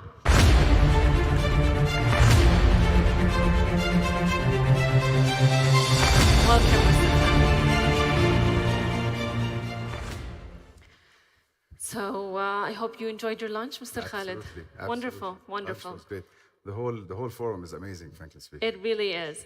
Amazing setting and amazing arrangement and amazing topics has been discussed and touched on throughout the morning, perhaps for Their Excellencies' keynotes, the sessions as well, and the discussions held, and to emphasize more on the collaboration in the mining industry, Mr. Khalid, and the importance perhaps of exploring the resources of minerals in this region. What is your take on that exactly? You know, it's quite interesting to see and hear and talk about collaboration in general, because most of the sessions we've seen today, most of the discussion was about how to collaborate and how to grow and how to create really the mining hype within the kingdom. But obviously, the announcement that was announced just before lunch with the joint venture between Ma'aden and PIF expands the envelope of exploration for mining beyond just Saudi Arabia. So our ambitions in the kingdom is no longer just to explore for mining and minerals, but actually to reach to the level of providing the final product, which is the manufacturing and so on. And therefore, we need to go out beyond the kingdom to create this new joint venture to explore for minerals and for mining outside of the Kingdom of Saudi Arabia. Very, very transformational, very inspirational, frankly speaking, to hear that. And it tells you how there is amazing potential for our people moving forward. So I think as you correctly said it, Ms. Fatma, the word collaboration today has been used more and more, and it will be used more and more. And as His Excellency Mr. Khalid Al-Faleh mentioned today in his panel discussion, he said that we have done it in the past. We have created an oil and gas industry. We have created a petrochemicals industry, and now we're creating a mining hub that's going to be the future, that will build the future, not only in the kingdom, but in the region. And we've done that with collaborations with others. You've mentioned, Mr. Khalid, the importance of going beyond borders and perhaps linking mineral worlds beyond Saudi Arabia is also important, but how can that be achieved in your opinion? I think when we think about creating a major business opportunity or a major, it's beyond just business opportunity, a major sector that will have a major impact on the economy, such as mining, you usually need to have 3 players. I always like the number 3 because it fits very well with how I think. So you always need the policymaker to put the policies of how this industry is going to be governed. You definitely need the investor that's going to invest in that technology. And finally, you need the technologist that's going to actually build the technology or bring in the technology that is going to create the industry and make it more attractive. And when we talk about collaboration in every aspect, particularly in the investment aspect and the aspect of the technology, you have to have collaboration to be able to really bring that maturity to the industry and obviously to de-risk the investment when the investor comes in and sees that there is enough data for them to evaluate the investment opportunity or the acreage. They will obviously have much more appetite. And to reach that data, Mr. Khalid, what's the process like exactly? So thank you for this. This is a very good question, actually, because maybe I'm the first technologist that comes in and speak here in the forum today. So usually, let's talk about my position as the chairman of Argas. So Argas is the Arabian Geophysical and Surveying Company. And what we do, our slogan is, we illuminate the subsurface. So what we do, we look at everything underground and we put complete analysis of how the formations are layered and the different structures of the formation. So when I talk about Argas, it's a company that was created back in 1954, and it's a joint venture with a French geophysical company called CGG.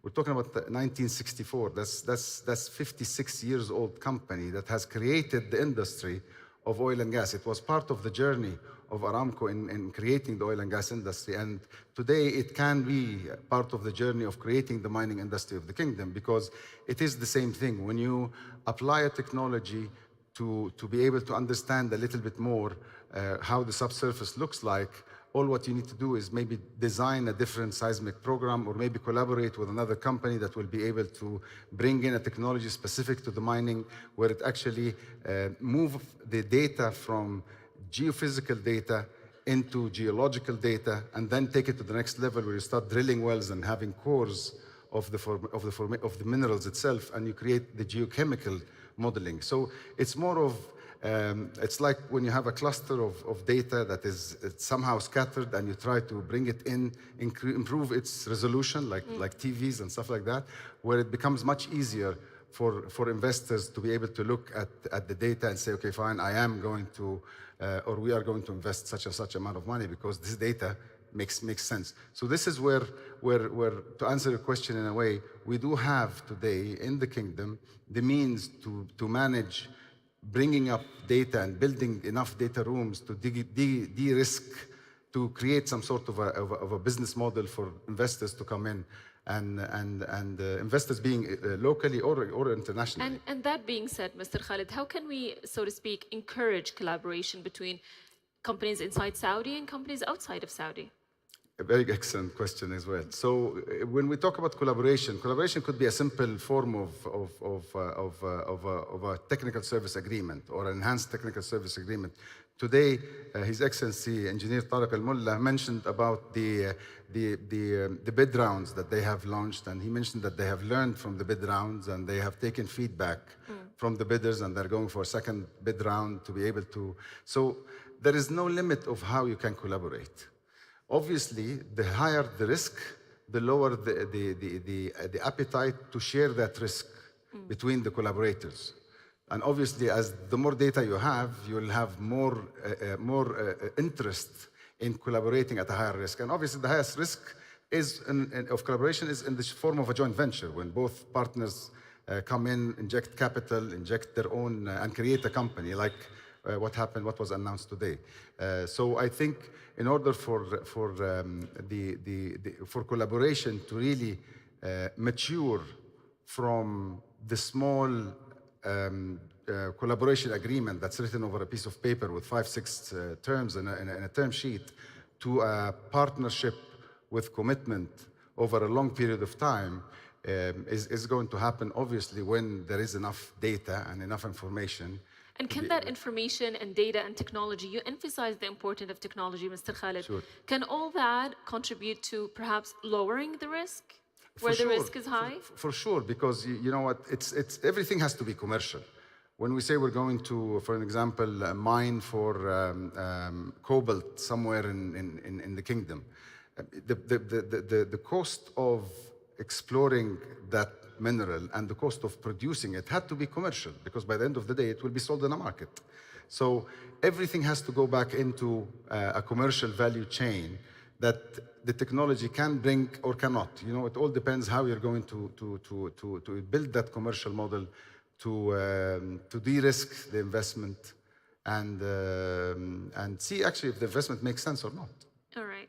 So how about we touch on some examples of successful collaborations within the mining field specifically, Mr. Khalid?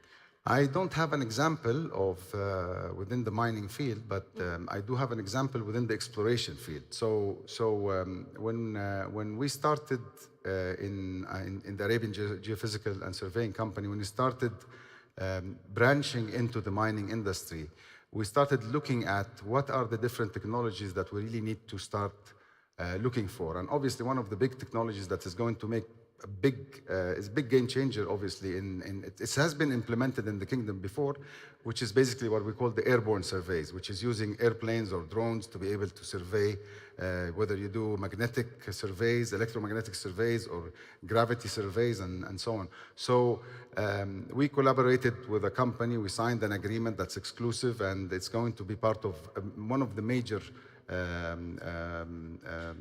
technology collaboration that we have that will be able to allow us to enter into the mining industry. But that's only one. We have signed another 29 collaboration agreements. Some of them that's exciting. Yeah, absolutely. We have to complete the whole chain to be able to really stand up and say we will be able to do it. As I've mentioned, we have 56 years experience of delivering outstanding data to our customers, and this is something that we will continue doing. And being in this field for so long and having this much of expertise, Mr. Khalid, and being here today at the second version of the Future Minerals Forum, how do you see the industry going from here on? Well, I feel bad that I didn't attend the last one. So I guarantee you that as long as I'm in this business, I will definitely be looking forward to attend all the future mineral forums. And I would like to really thank His Excellency Minister Bandar Al-Khrayef for this amazing event.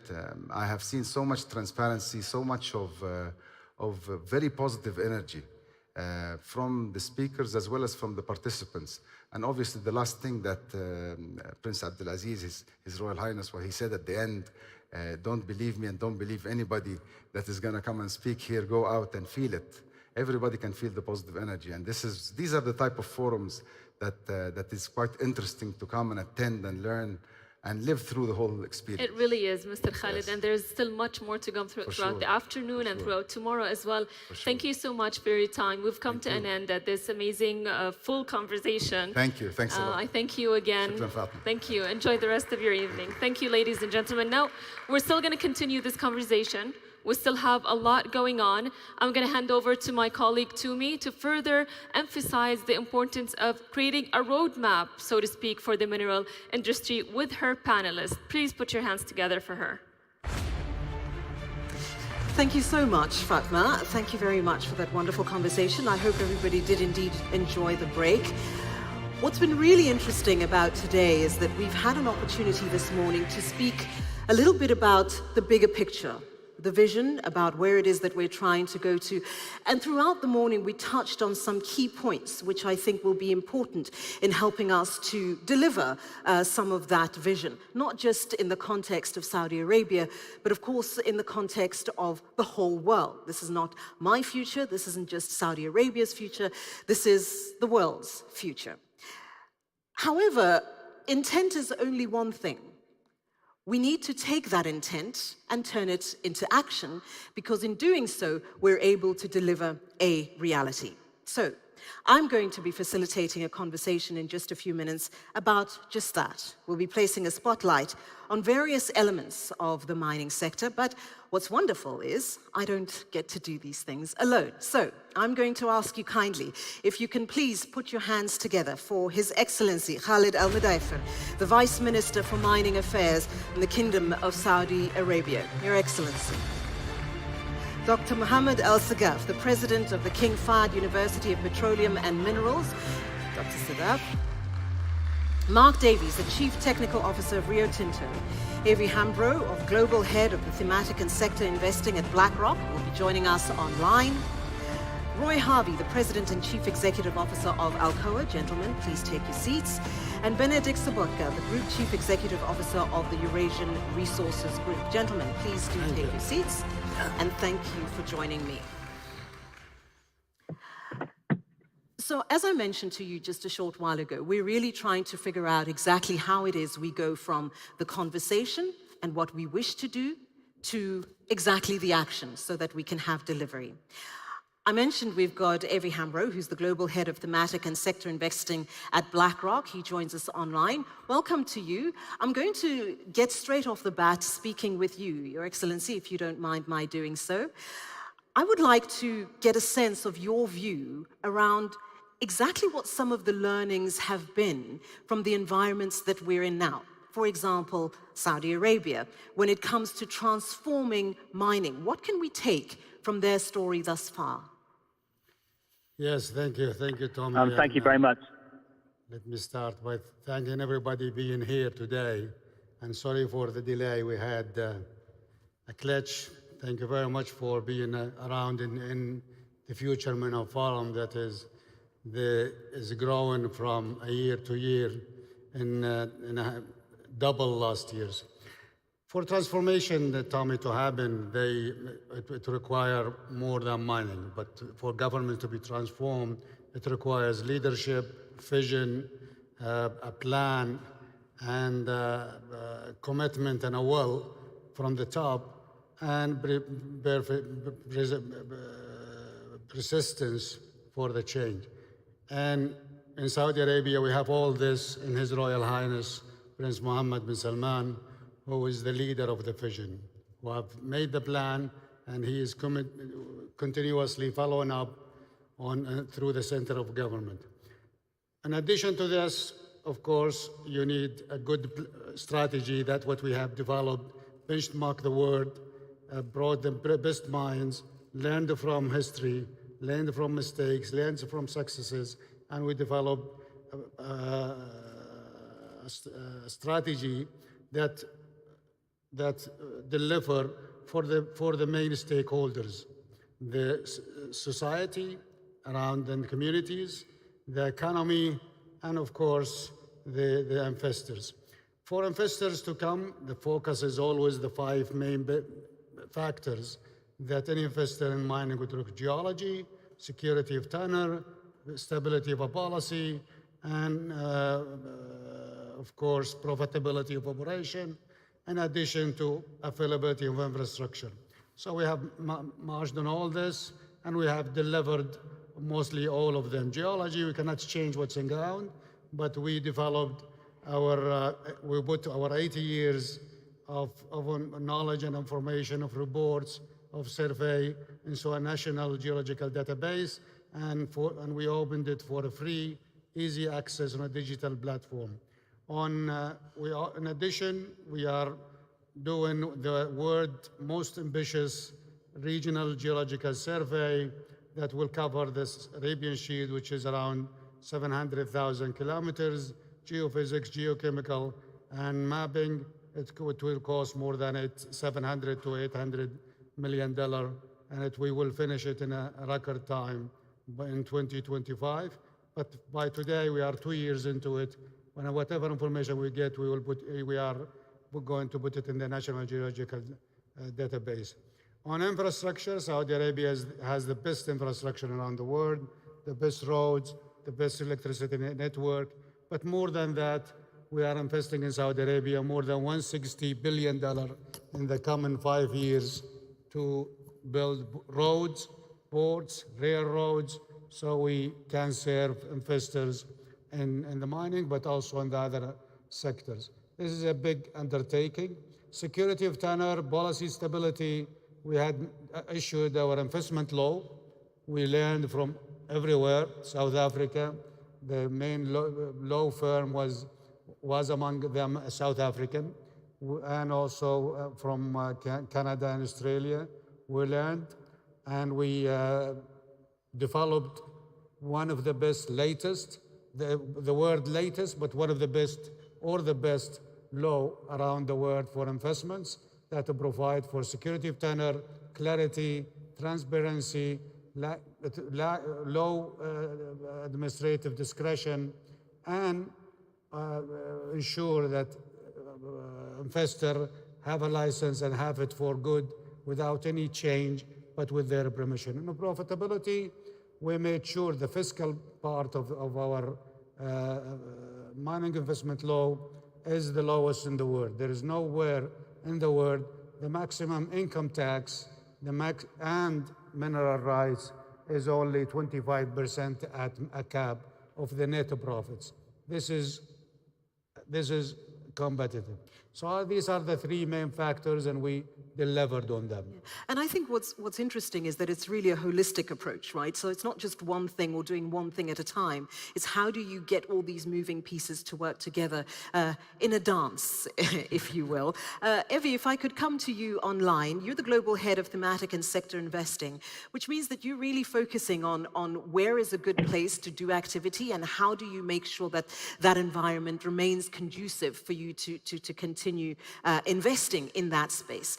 The minister has just given us a sense of, from a Saudi Arabian perspective, what it is that they believe they need to be doing to help in delivering that intent into action. What do you see as the imperatives that are needed to do so? Well, thank you. First of all, thank you very much for having me at the event, and I'm really sorry I couldn't be there in person. It was fascinating to hear those previous comments, and I totally agree with them. For us as investors, we are always looking for a number of things. As the minister said, starting off with geology, and I'm really excited to hear about all of the plans to do the work to showcase what is potentially in the ground. I think that the second thing is stability. We have seen far too many incidences where capital that is taking the risk around the development of projects, the rules of the game get changed part of the way through the return cycle for the people who've taken the risk. I know that in some cases there are extenuating circumstances which trigger these rule changes, but for investors, stability around that is absolutely imperative. And if there is stability, obviously the cost of capital will be much lower. And that's obviously beneficial for ongoing development and further financial support of the industry.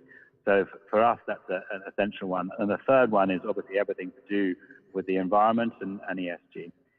For us, that's an absolute imperative with regards to the investments that we're making today. But I think also for the industry as a whole, it needs to think more about not just the quality of the product that it is producing, but how the product has been produced. And I think that many customers will be spending more time looking at this in the future with regards to how they use those products and how they've been supplied and the impact that has on the end product that they are then creating for their customers. And so that's the third thing that we look for. Evie, I know that you have to go, which is a pity because we'd love to have you join us for the rest of the conversation, but we certainly have taken your points on board and hopefully we'll have opportunity on another occasion to elaborate a little bit more. But perhaps, Dr. Al-Sagaf, if I can come to you, clearly, in order for us to do any of those things, I mean, the Vice Minister was speaking a few minutes ago, and a lot of what he was saying had to do with a certain type of expertise that would be required in order to deliver the goods. Can you share a little bit about what needs to be done from an education sector to ensure that we have the skills? Because if we're looking at the kind of growth that everybody's talking about over the next few years, currently we don't have the skills. Well, thank you very much. Yes, and I would like to even amplify what His Excellency said even further and be perhaps a little bit contrarian. And I would like to say that we talked a lot today about investment in the mining sector. And we need to ask ourselves, what does it take to create and launch and nourish a sector? And it is everybody's view, you just stated it, that it needs investment and it needs talent. However, the mistake that we sometimes make is that we assume that it needs investment and talent, and therefore the operator between them is a plus. And I'm a mathematician, so I worry about these things. And I say, no. The operator between them is not a plus, because if it is a plus, it means you can make up for the lack of talent with additional investment, which is not the case. In fact, the operator between them is a multiplication. It is the talent who amplify that investment and bring it to fruition and enable it and make it a possibility to create and launch and nourish that sector. And if you put a lot of investment and the talent is zero, you multiply by a zero and you get nothing. And In the same manner, if you have a lot of talent but no investment, you also get no sector, because that talent just seeps away and migrates to other countries and so on and so forth. So I'd like to emphasize that it is a multiplication. The role of academic institutions such as King Fahd University Petroleum and Minerals is to create that talent. This is what the university did for the oil and gas sector. It created that talent for Saudi Aramco, and now most of the engineers in Saudi Aramco, the CEO, all of his deputies, the top leadership are all alums of KFUPM, and that is exactly the intent, and that fact did not escape His Excellency himself, a distinguished alum of KFUPM, and his team. And this is why we signed today an MOU to do many things. Amongst them is to create a new undergraduate degree in integrated mining science and engineering, which would not only integrate mining science and engineering, covering everything from statics and rock mechanics to engineering of mines and mine surveys and safety and valuation and so on, but will inject a heavy dose of artificial intelligence, computing and simulation and so on and so forth. And I am sure it will be the envy of programs everywhere. The university is already number 18 worldwide in mining, but it is through research. We don't have currently an active program. And that program, I believe, is going to be the seed that would really enable this sector to flourish and, in fact, become a premier sector in the kingdom, just like the oil and gas sector has become. It's interesting that you're speaking about this additional investment in education programs, which support specifically the mining sector. We've heard about that a little bit earlier in the day, and how important it is to rethink how we're educating, to rethink how we learn. And perhaps, Mark, if I can come to you, that rethinking isn't just restricted to the process or restricted to how we teach. What is it else that we need to be thinking differently when we're trying to turn intent into action for a future that we're not even sure what it looks like yet? So firstly, it's great to be here. It's a fantastic event. So thank you for having me. I'd like to build on, I love the multiplication analogy. I'm also a mathematician. I think the multiplication is absolutely correct. I'll actually say we actually need to build beyond those technical skills. Many of the constraints that we face when we're developing a new mine or new mining operations are actually our interrelationships with our communities, with our governments, our partnerships, and we need to build those skill sets as well. So, and I think it's real innovation.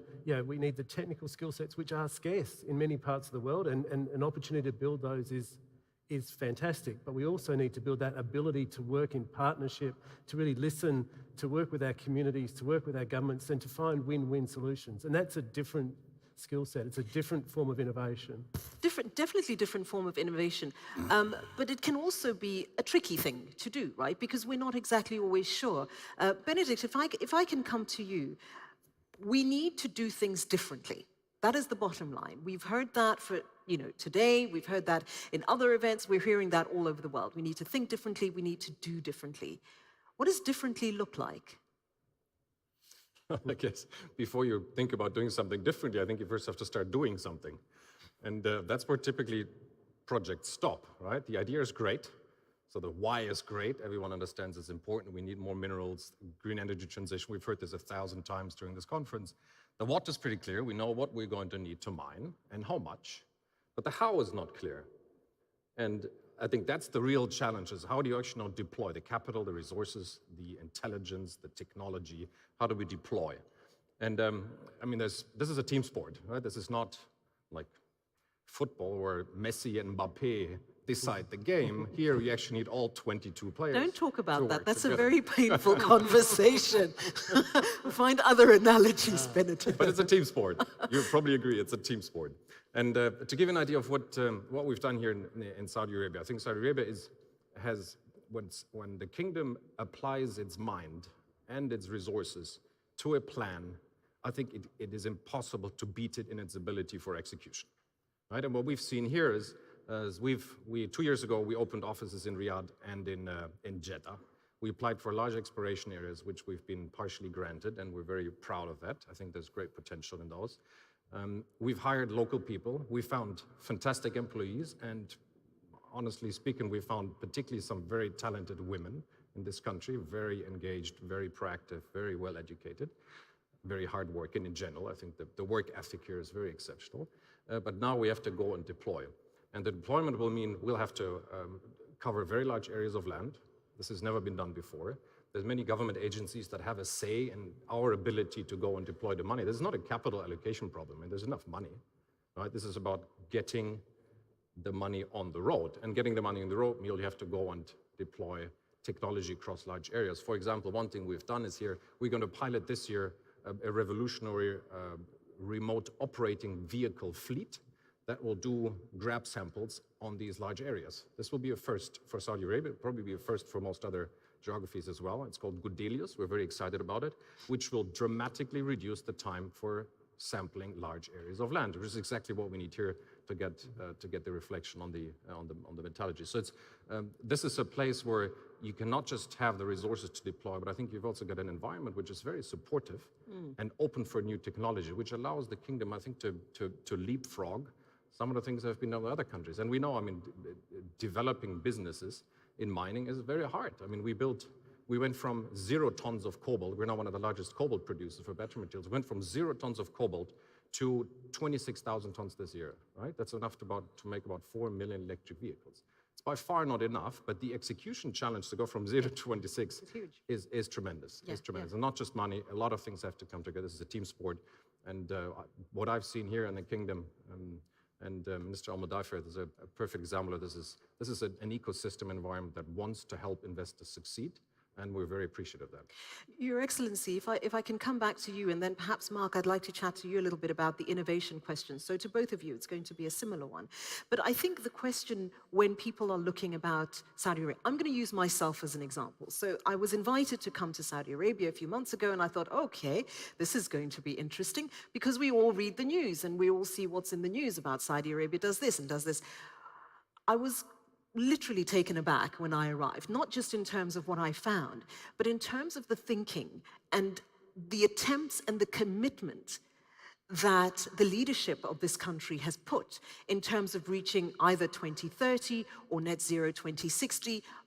You know, pick whichever one is your favorite, but the commitment remains the same. But what it has also meant is exactly what Benedict is speaking of, not being afraid of thinking differently, and that innovation of thought being applied across the board. When it comes to teaching other parts of the world how they can themselves be turning this intent into action, surely thinking differently is a key component of that. Innovative thinking. Yeah, yes, thank you very much. That's a great perspective on what's going on in Saudi Arabia. Saudi Arabia is now on the vision is beyond the inflection point. So the delivery is there, and the leadership will for transforming Saudi Arabia is the difference.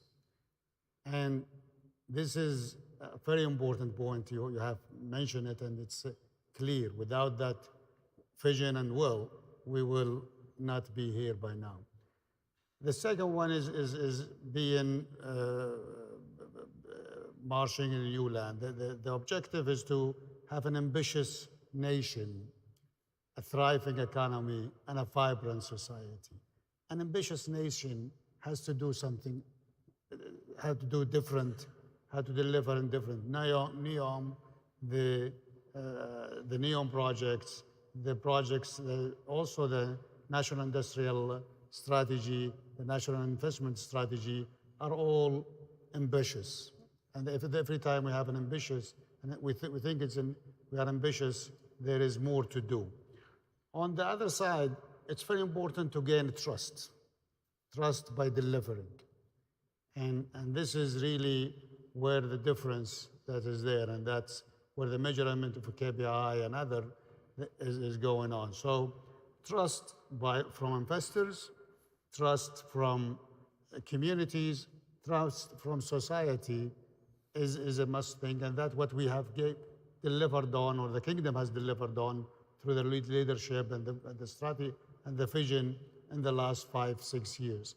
And now we are building on the future to deliver even more.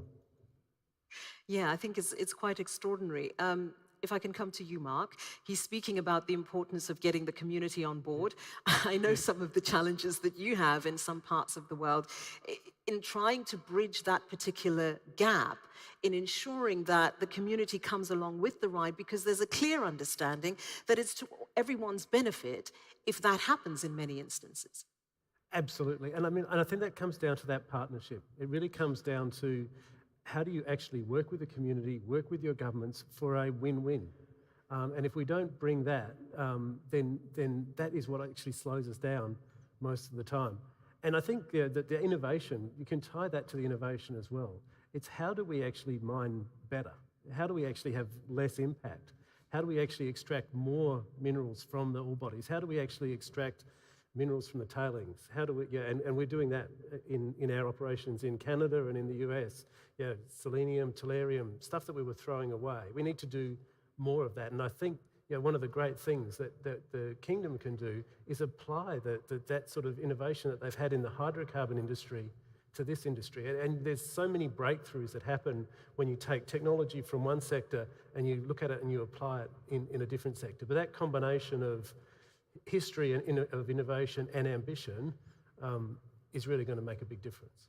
When we're speaking about that, Dr. Al-Sagaf, if I can come to you, when we're speaking about the community aspect and again, the innovation question, what role is it that education institutions, as part of the community, right, because they're an extension of that space, what role can they play and how can they play that role in ensuring that they're supporting the region's ambitions and the initiatives that are being grown in the region more actively and more deliberately, so that we are sure that what the institutions are producing is talent that can actually be absorbed by the industries in the region? Yeah, I have a small follow-up to the previous question, if you like. Oh, please, go ahead.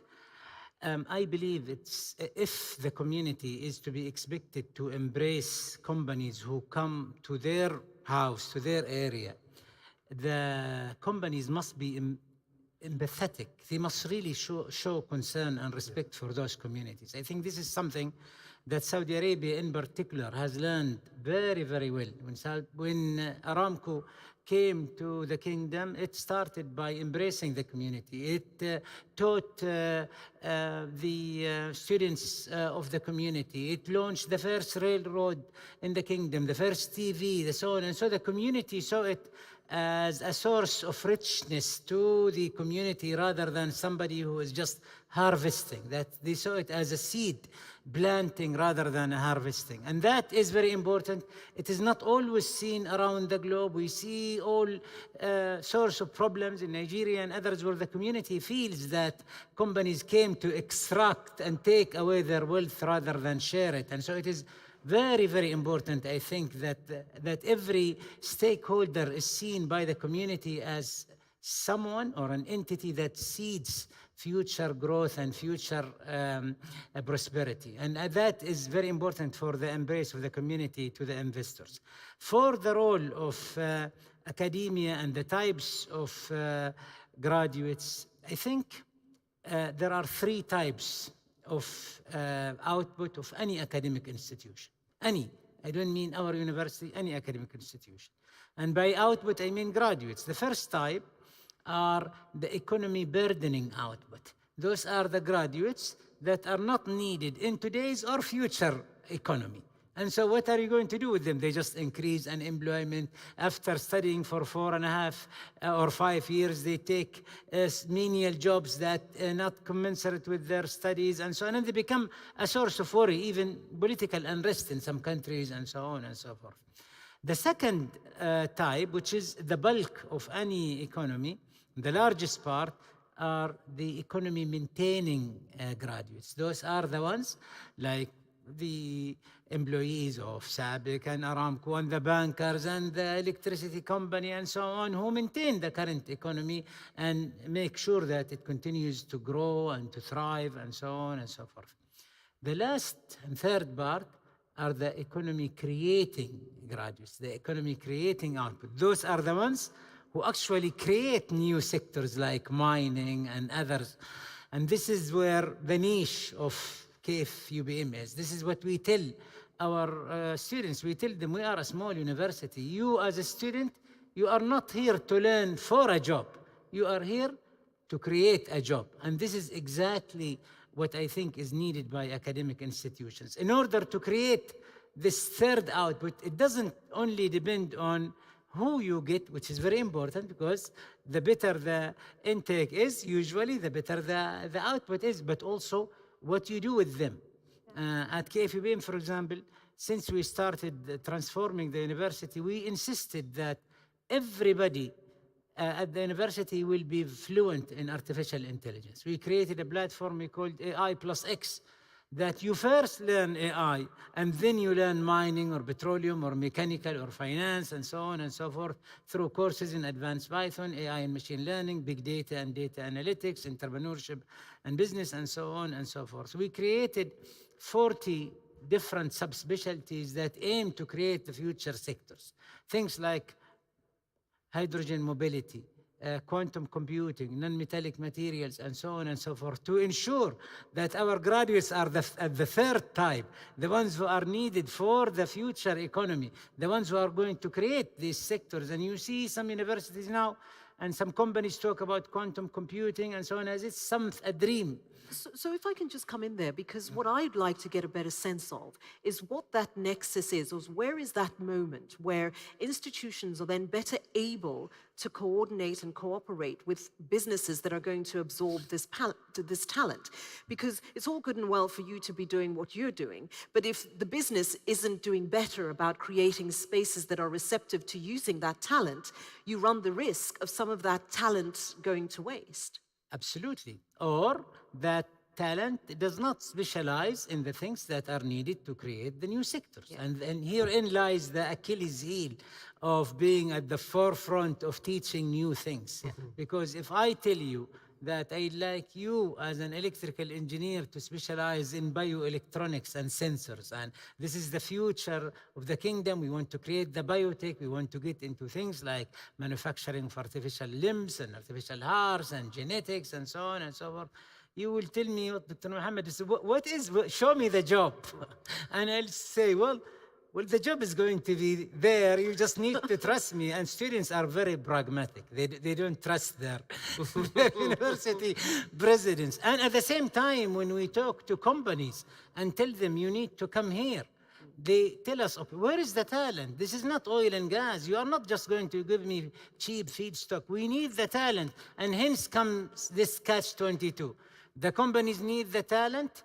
The talent does not want to get into that sector because they don't see the jobs, and so it's a vicious circle. And therefore, we need a better coordination and linkage with we created at KFUBM something called SEED, the Student Early Employment and Development, where you come to the university before graduation and say, I like these students, I'm going to take him and promise him a job if he goes into that sector, and hence we can bootstrap this process. You know, bootstrapping is very important to start any process.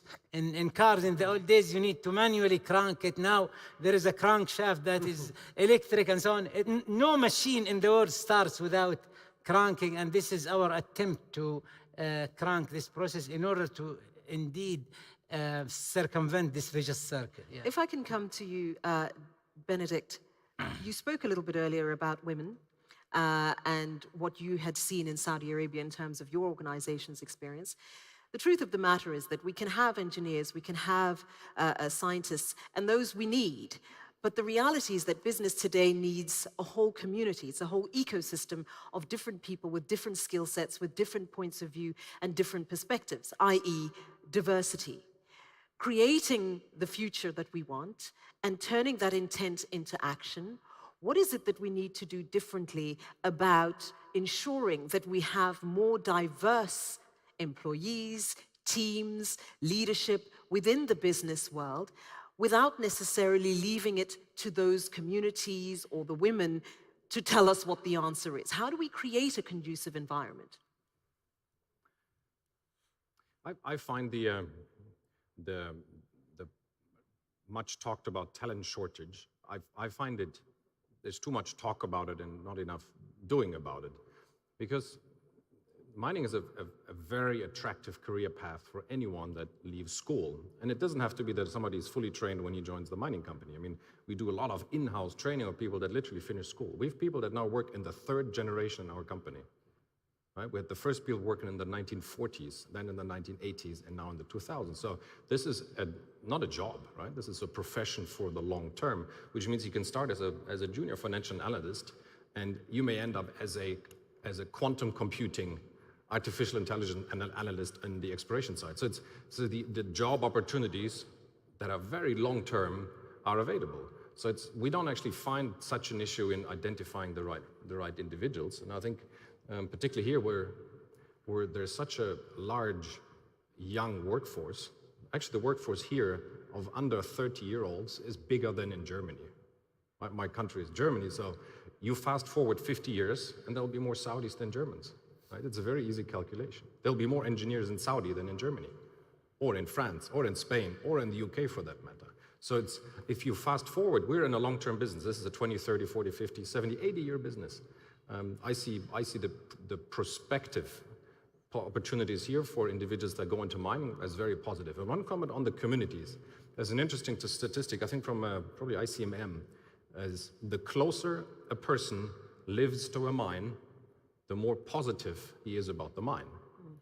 The further away people live from a mine, the more negative they are about mines. So it's all about perception and how immediate people feel the benefits. And this is something where here I think we're going to see great impact, because mining is not just an investment, it's a multiplier. It's a multiplier. You typically 1 to 10, 1 to 20, whatever, depending on it is. You have for every dollar invested, there's 10 more dollars investment in infrastructure and supplies, in electricity, in railway, in road, in ports. So the multiplier, plus then all the technology aspect of this, and education, and training, and downstream beneficiation, which I think is the future for this region here, is to capture a large share of the midstream and downstream investments that will ultimately be necessary to process, refine, and make the products that are mined in the region here more valuable. They would have to be in this region here. Your response has got about 3 different conversations in it. Thank you, Benedict. But if I could narrow it down to one, what I would like to talk about is this view about young people. Because, you know, you talk about mining, everybody talks about mining being this long-term business, which it is. But we also know that with young people today, they want that agility. They want to be able to move. They want to be able to go here, and then I don't want to be too tied down. And granted, it's not everywhere and it's not everyone. But the general trends, if you're looking at the research, is that a lot of young people want that ability. They want that maneuverability. How is the mining industry thinking about ensuring that you can still leverage off that talent and create that sense of mobility without necessarily losing that young talent, which you actually need for the next couple of decades?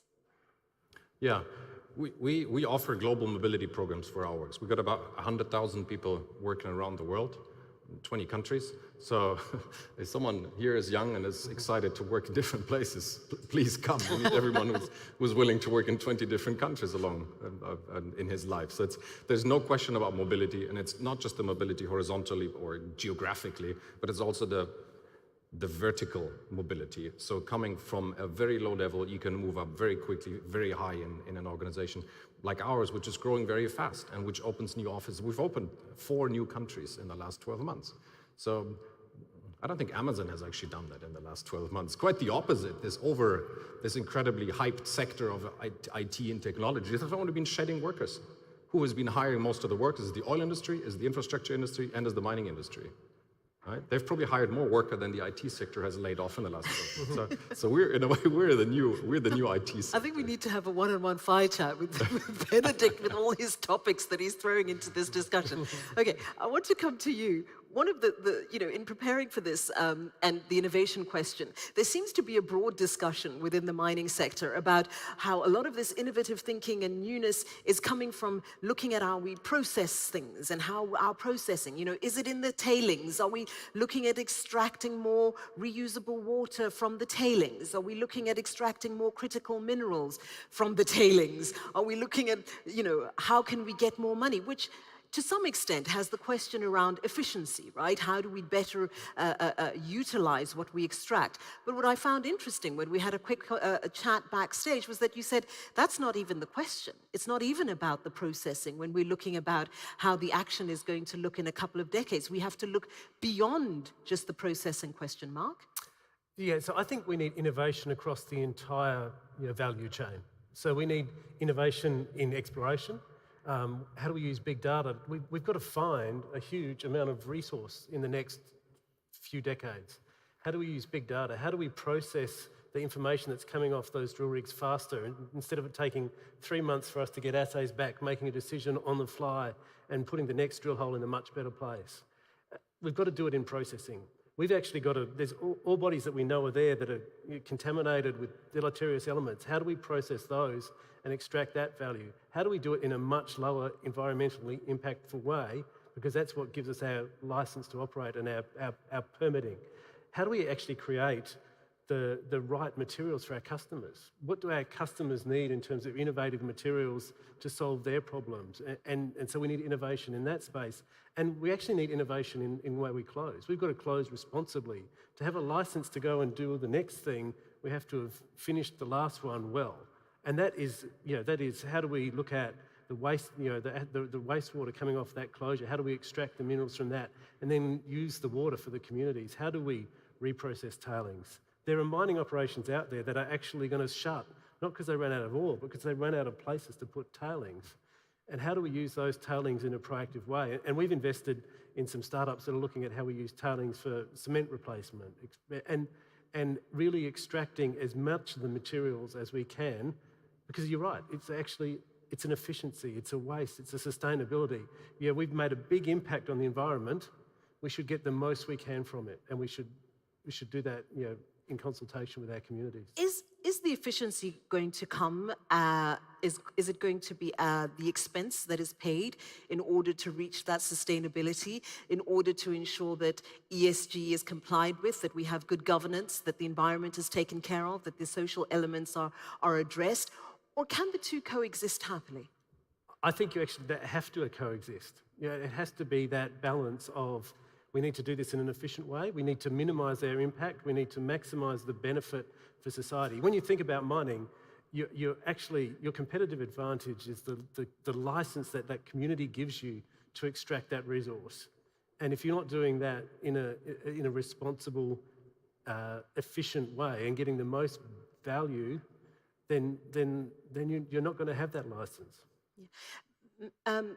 Excellency, ESG. When you speak to many members of leadership here in Saudi Arabia, ESG is a very real thing. Everybody's taking it pretty seriously, it would seem.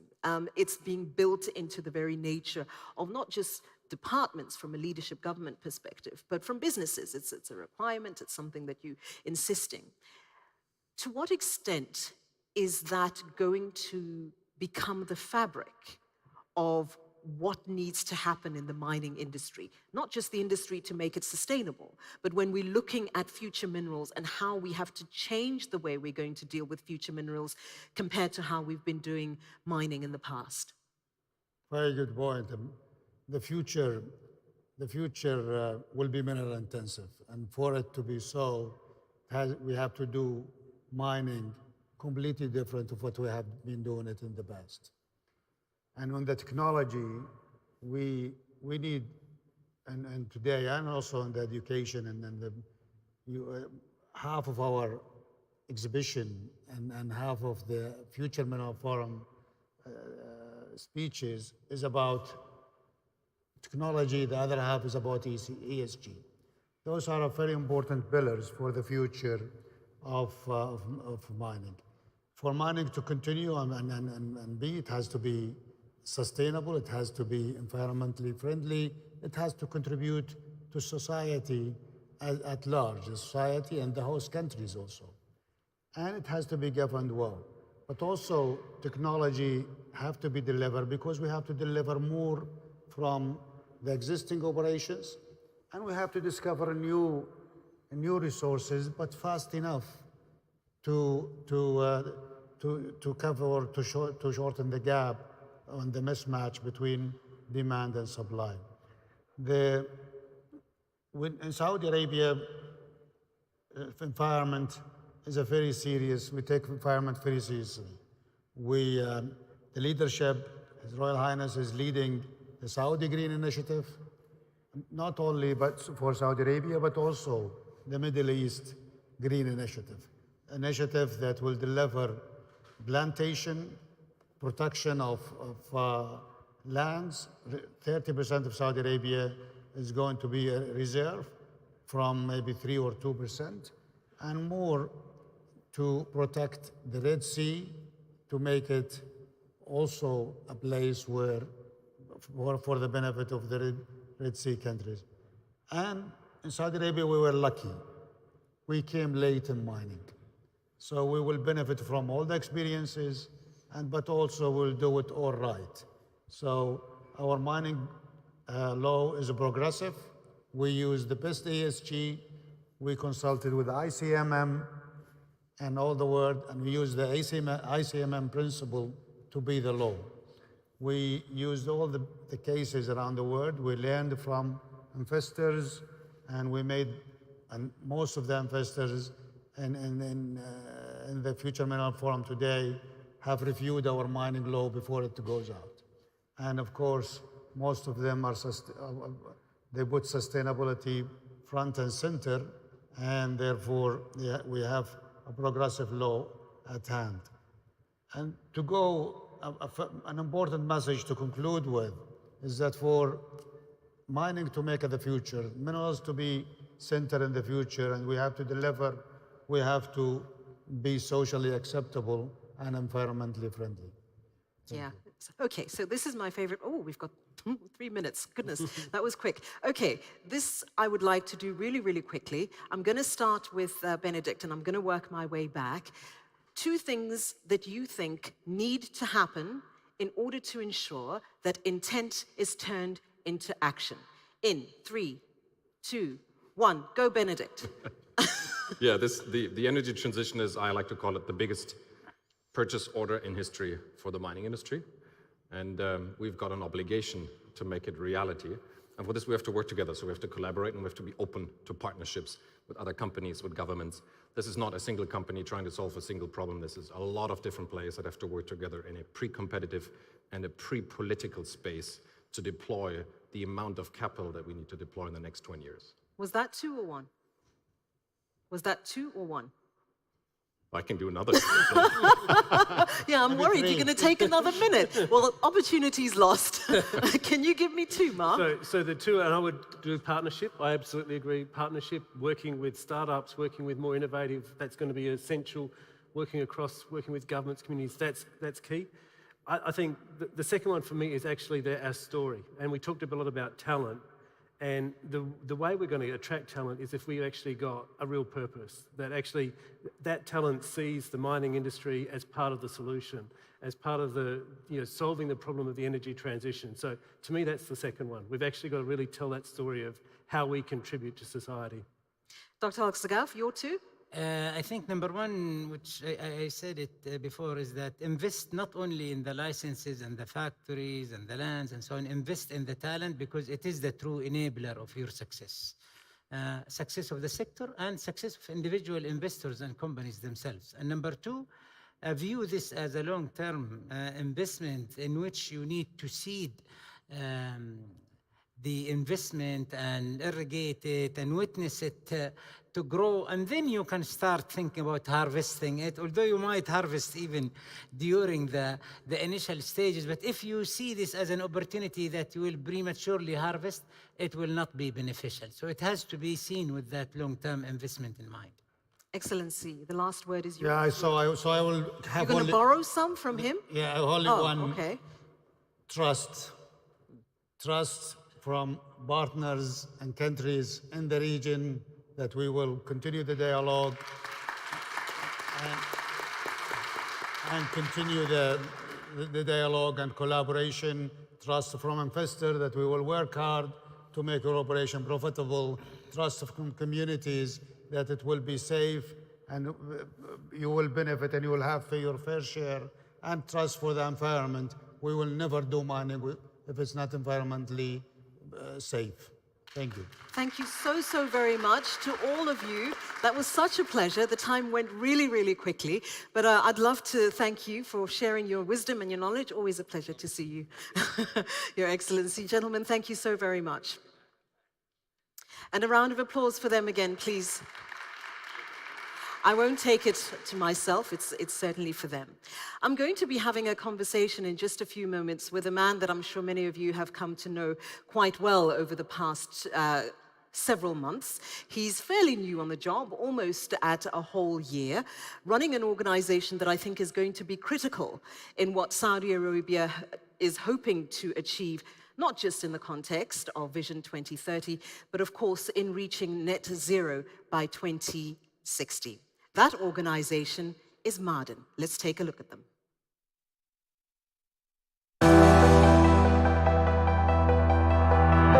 On the surface, it's only a desert. But we've always seen opportunity. Where some see a mine, we see buildings, cars, planes, innovation, packaging for consumable goods reaching the four corners of the world. Where some see a field, we see the need for phosphate fertilizers. That's why our production will soon contribute to the food security of 10% of the world's population.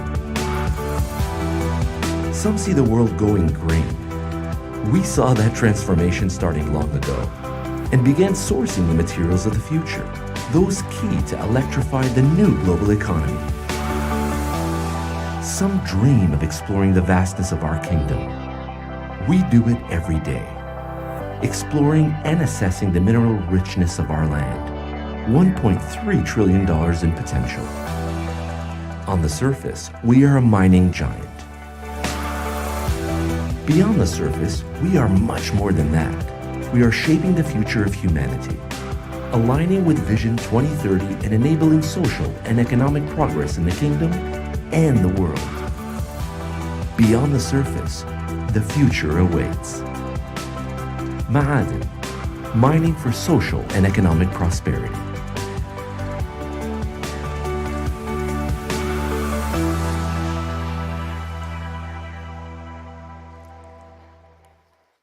And there you have it, ladies and gentlemen. That is Ma'aden, and the man who's essentially ensuring that a lot of that is going to happen and happen really well is Robert, or Bob Wilt. Please put a warm welcome together for him. Please join me, Robert.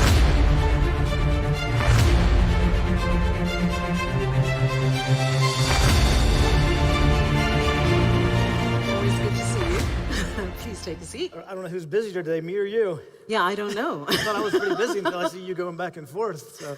Well, I'm trying to keep up with you, getting my steps in for the day. Yeah. Okay, so you've been hearing the conversations we've been having all day, and it certainly is a lot that is, people are trying to achieve, that this country is trying to achieve, and certainly, therefore, your organization is trying to achieve. We don't have a huge amount of time for this conversation, so we've got about almost 10 minutes, 9 minutes now. So I think that we should have a little bit of a fun game. All right. I'm going to give you a word, and then you're going to tell me what comes to mind when I give you that word. Okay. Yeah, is that a deal? That's can we do that? Yeah, well, if we can stay in bounds, I won't stay too far away. I'll try to stick with metals and mining. You will stick to metals and mining. I'm not going to ask you about weird and random things. Okay, first of all, the word is resources. Okay. Okay. Resources, we have them.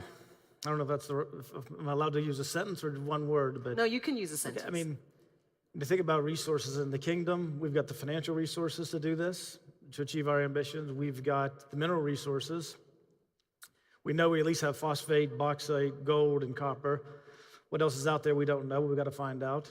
And we have the human resources. I think that the talent base that I've seen in the last year rivals any place I've worked or heard about in terms of young talent, capabilities, technical abilities.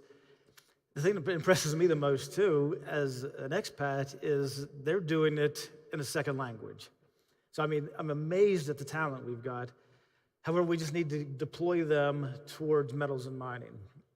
And as I talked about earlier today, I need to triple the size of my workforce to reach our 10x goal by 2040, to grow the company by 10 times by 2040. Means I need to hire 20,000 people. And so there's a shortage of talent because the giga projects are competing, Aramco's still growing, Sabic's still growing. So we're just in a war for talent in the kingdom like you can't imagine. So that's resources, we got them, we just need to find more human resources. And I suppose also the financial resources, which I think is one of the benefits, because we've seen from the leadership here in Saudi Arabia, is that they're willing to put the money where their mouths are, right? It's not just we're talking. We're actually going to put the money in. Well, yeah, we just announced today our joint venture with the PIF, the Public Investment Fund, that we're going to go out and source the critical materials required for the downstream development in the Kingdom of Saudi Arabia. And we didn't announce the number, but it's huge. It's game-changing. It'll shock the world. We are going to go out and source lithium, cobalt, nickel, iron ore, zinc, copper, and it fits so nicely with Vision 2030 and making modern the third pillar of the economy. But we're a supply chain hub. We're going to diversify the economy. The resources are there. So it's the first job I've ever had where I was told to think bigger. Yeah, I'm sure you went into shock and it took you a day to recover. Next word, ambition. I think, it's a shame when you come to a conference like this that people don't spend more time. Because if you go out and you see the kingdom and you see what's going on, like Prince Abdulaziz said, if you go out this evening, you'll see it. You'll see the fast pace of change, especially if you've ever been here before. So I've been in and out of the kingdom since 1991. And the pace of change just in the last 5 years with the ambition of Vision 2030 is amazing. And I think Vision 2030 is one of the coolest, most integrated strategic plans imaginable because it knits together socioeconomic changes, geopolitical changes, demographic changes. It touches it all. It gets it all right. But it's ambitious. And it's the Crown Prince's brother today talked about how hard everybody's working. It's amazing, the work ethic you see here and the hours people are putting in, but they're all excited about it. And it's funny, one of my young employees asked to take a picture with me today, and she held her cell phone up, and the screenshot saver was of the Crown Prince Mohammed bin Salman. So, I mean, his ambition is translated to this young generation where they're willing to do what it takes to get there. That's really, really important. I mean, I think you can see it so often in instances where things don't quite go where they should, because not only is that national ambition not necessarily there, but the putting the money where the mouth is. That's the national ambition. Regional ambition? Regional ambition, I think, we see it today, we saw it yesterday, with 60 countries represented, integrated, thinking about the same types of issues. How do we solve some of the mineral resources issues, the exploration issues, the development of downstream industries together? The good news for the region, though, is Saudi Arabia is the geographical center. That's just a blessing of Allah that we have ports and a geographical center that connects Asia and Africa. So I think, the fact that we're doing this for the second year in a row and we're having substantive conversations, I think that bodes well for the regional ambitions. Yeah. Last word, and then we'll come back to one of the other topics, if we have time. Innovation. Yeah, you've heard the numbers, and people are throwing around, we need 5 times as much aluminum, 7 times as much copper. We need to, produce as much copper in the next 20 years as we did in the last 150. Whatever metric you use, we've got to go faster than we ever have before. So it used to, in Ma'aden's particular instance, used to take us 20 years from the time we started exploration until we commissioned a mine or a plant. In order to achieve just our company's objectives, I need to cut that down to 9. So we need to do things twice as fast. Need to find things twice as fast, process it, and you can't do that without significant innovation. That's why when we talk about talent and the need for talent, smart kids need to be thinking about how to apply technology, artificial intelligence, geospatial mapping, all these crazy concepts that we never heard about when I entered the industry. They need to apply that to metals and mining. And that's why I think we can make this industry so much more exciting to the younger generation, because the innovation is going to be required to get it done. I feel like my eyes are going that way because I'm trying to keep an eye on the clock, and otherwise they're going to be yelling at me. We can be a little bit late. I assure you, I've lived in Saudi Arabia. As long as they heard that backstage. I've lived here for a year. People are a little flexible with timing.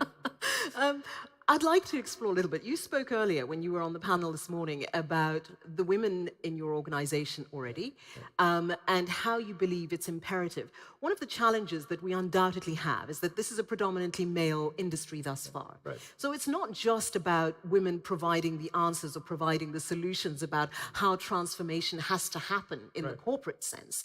It's the corporations themselves that have to create environments that allow for women to work in those, and not necessarily on the terms that men do, but taking into consideration the real lives that women lead. They have children, they're caregivers, etc., etc. Martin is dealing with this how? So we are totally transforming every aspect of the company, whether it's exploration, project development, how we run our operations, how we manage our balance sheet. But the centerpiece of the transformation that I'm most passionate about is organizational health and capability. We talked about I need to hire 3 times as many people as I've got. I've got to draw on 100% of the population, not half of it. So I need to make the place attractive for 100% of the population, which include, obviously, the females. Now, I don't think I need to set up an organization, an infrastructure for females. I think females really are the tip of the spear. In my experience in the West, at least in the US, females are the tip of the spear in driving the type of workplace changes that are required for the next generation. So everybody's working from home now, right? So it doesn't matter if you're male or female. People want to be with their kids. People want to have a work-life balance. So I don't think it needs to be female specific. I just think it needs to be inclusive, inviting, welcoming, progressive, so that we can get the most out of everybody, male or female. And I guess what's important is ensuring that that kind of thinking becomes part of an organization's DNA, right? Yeah. So that even when Bob Wilt is no longer there, the very nature of how the organization functions is that sense of inclusivity. And I suppose the same applies for the broader diversity question, not just the women question. Yeah, right. Diversity of thought, culture, etc. Oh, I have 11 leaders on my lead team, and I have two guys that are kind of the bookends. One, if we're moving at a speed that makes him nervous, I'm okay. And the other one, is bored. So if Duncan's bored and Abdullah's nervous, I know we're moving at just the right speed. So you got to have diversity. The last thing I want is more people around me like me. I know how I think. I know my experiences. So I encourage all my subordinate leaders, surround yourself with diverse thought, because you've already got one of you. You don't want people like you. I think that's a really interesting question and a really interesting challenge, I think, for a lot of organizations to ensure that you're challenging yourself by ensuring that you're surrounding yourself with people who are going to challenge you. Right. It's certainly going to be interesting. One last quick one, and I'm going to pretend she's not yelling at me. One last quick one. In your first 12 months, what are you most proud of having achieved? I think whenever young employees want to tell me of their successes, I think when I was out today and I've met 2 fathers who work at Ma'aden and now their daughters work at Ma'aden, to see the pride in the employee base that they feel like they're now part of something special, something that's moving forward, something that's contributing to Vision 2030. If I'm playing a small role in being a catalyst in that, that's what I'm most proud of. And with that, we are completely out of time. In fact, we're on the negative scale. But when they yell at me, I'm going to blame you. Okay. Bob Wilt, always a pleasure. Thank you so very much. Thank you very much. Ladies and gentlemen, Robert Wilt, the CEO of Ma'aden. Thank you so much. I'm going to be having another conversation in just a few minutes' time, but the reality is that I can't stand up here and talk by myself all the time. So if I can please ask a very charming gentleman to join me up here on stage, at least on the opposite end of the stage, Mitchell Hook.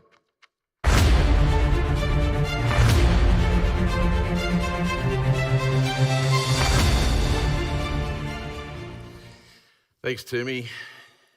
Welcome, everybody, to this session. If you think that was good, then wait till you see what's coming here. May you live in interesting times. That Chinese proverb that was actually more about an accusation, basically imparting that peace and tranquility was likely more likely to come your way in untroubled times. Well, we are in quite interesting times, and they are quite disruptive, and they are as much an opportunity as they are a curse. This section is headed The New Age of Minerals. Well, to pick up on another proverb, what is old is new again. Because minerals have been front and center in some of the most disruptive of times, in magnitude and significance, since the Industrial Revolution. By way of opening into this section, let's go through a few of them. Open market reforms and the international trade and investment liberalisation, founded on the pillars of comparative advantage and competitive strength, essentially opened up the gates for China to become part of the World Trade Organization and sponsored the greatest global structural transformation since the Industrial Revolution. That deregulation also opened up much greater personal accountability and collective responsibility in the private sector. Essentially, governments vacated the field for holding companies to account. The global commitment to sustainable development brought environmental and social stewardship into the metrics of what we do to complement financial. It also introduced the concept of inclusive capitalism, which we've heard a lot about here today, and that is that those communities in which we operate, those so-called stakeholders, they have equity, not just financial equity, but they have equity in what we do. They have an interest, part of the universal obligation to take account. The digital revolution is enabling essentially the digitalization of traditional business operations and opening up a whole new range of opportunities in machine learning and artificial intelligence. It's also visiting on us skills requirements as data engineers and programmers and all the other things that go with making that work. The energy transition to decarbonisation, electrification, there's no going back. All those bridges are burnt. But the real imperative is to make sure that ambition and ideology doesn't get ahead of capacity. Otherwise, you'll get a reversal. The globalization, we talked about that this morning. It's not going anywhere. In fact, all of these transformations, and you can throw into that the way capital markets have shifted. The risk capital coming from equity markets used to be 80%. It's the other way around now. It's coming mostly from institutions. So we've seen the antipathy in the capital markets and the risk capital change in its dimensions. Why am I telling you all of this? Because those are the foundations to the trajectory of structural transformation and growth in our sector and where it's going. It's not a new age in minerals, it's the old is new again, and we will get cyclical volatility around that long-term structural adjustment. Whether it's the Australian-Asian financial crisis, the global financial crisis, COVID, the Ukraine-Russia war, it doesn't derail that long-term trajectory and where we are, as we've heard today, the inconceivable demand curves that we face in terms of satisfying society's demand for metals. So what you're going to hear in this session, are you clapping me or somebody else? So what you're going to hear in this session is essentially a whole lot of people who are going to take you down that path. And they're going to tell you what we've done, what we learnt, what we can see what's going to happen tomorrow, and what that means for our strategies for the future. Tumi, back to you. Mitchell, thank you so ever so much. And yes, that round of applause, by the way, was for you, Mitchell. It certainly wasn't for me. You were charming and very informative, so thank you very much. A round of applause for Mitchell. Thank you. Yes, certainly. The demand curve, I think, is in many instances something that many people could never have imagined. What we need to deliver in the next decade or two to ensure a sustainable future for us is actually quite extraordinary. And I think it's safe to say that it's going to require some pretty extraordinary organizations to ensure that we can deliver, not just on some of the promises that you're hearing today. Yes, I know that His Royal Highness did say that we mustn't listen to anything that's been said today. But on a serious note, we know that there's a lot of work that needs to be done, and we have a pretty good sense of what that work is, what it is that needs to be done to ensure it.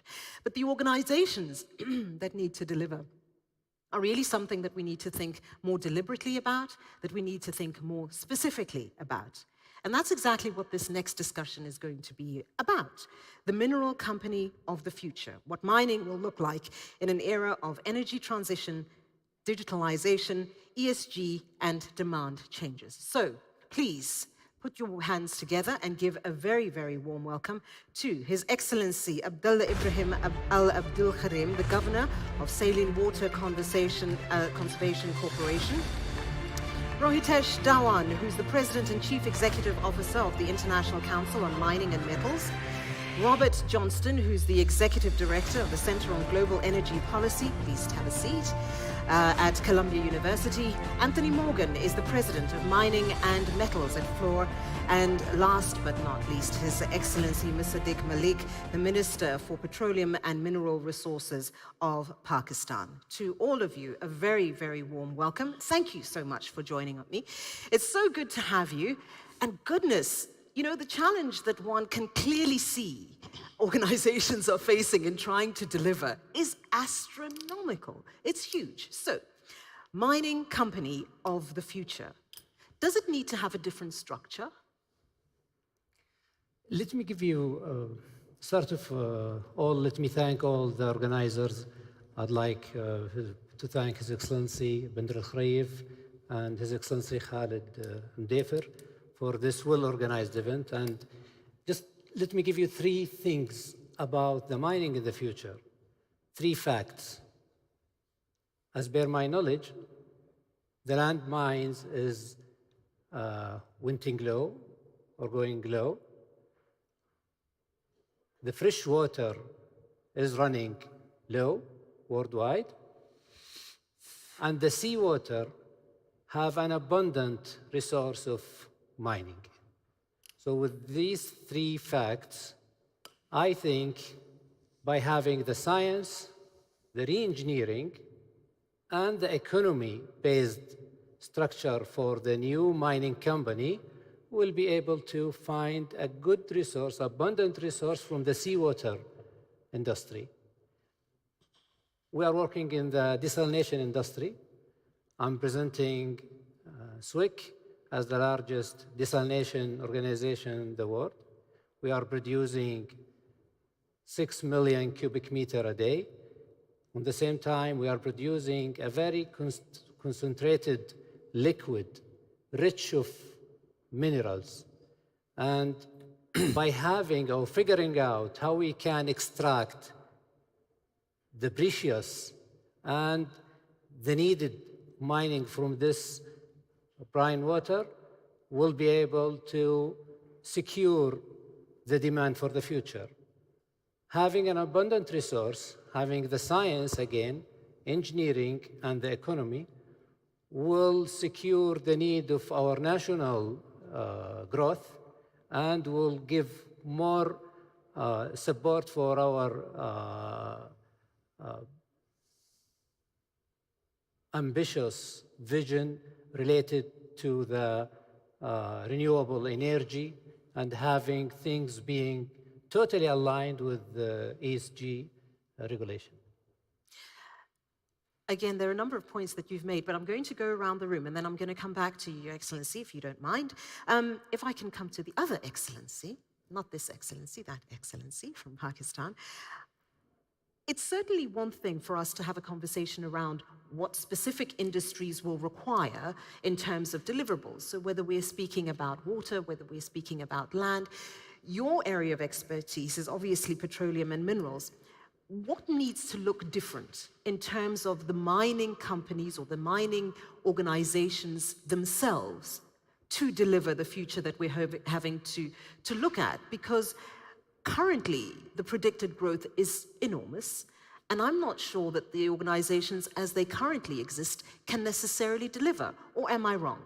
No, I think you're completely right. I think nearly everything will have to change. I think otherwise the industry would not survive. And I would give you 2 views. I would give you a social view, and then I would give you a technological view. Socially speaking, I think if we want to move this industry forward, we need to see a lot of prosperity. We need to see a lot of prosperity in areas where we mine. We don't mine the areas out. We develop the areas. So we have to take the responsibility for the people living in those areas. The harshness, generally, of the geology has left these areas at the fringes. These are less developed areas with very poor people, mostly not terribly high-skilled. And I think if we're unwilling to take the responsibility for these communities, you would see all of these mines abandoned. You would see a lot of violence as the disparity increases between those who have and those who do not.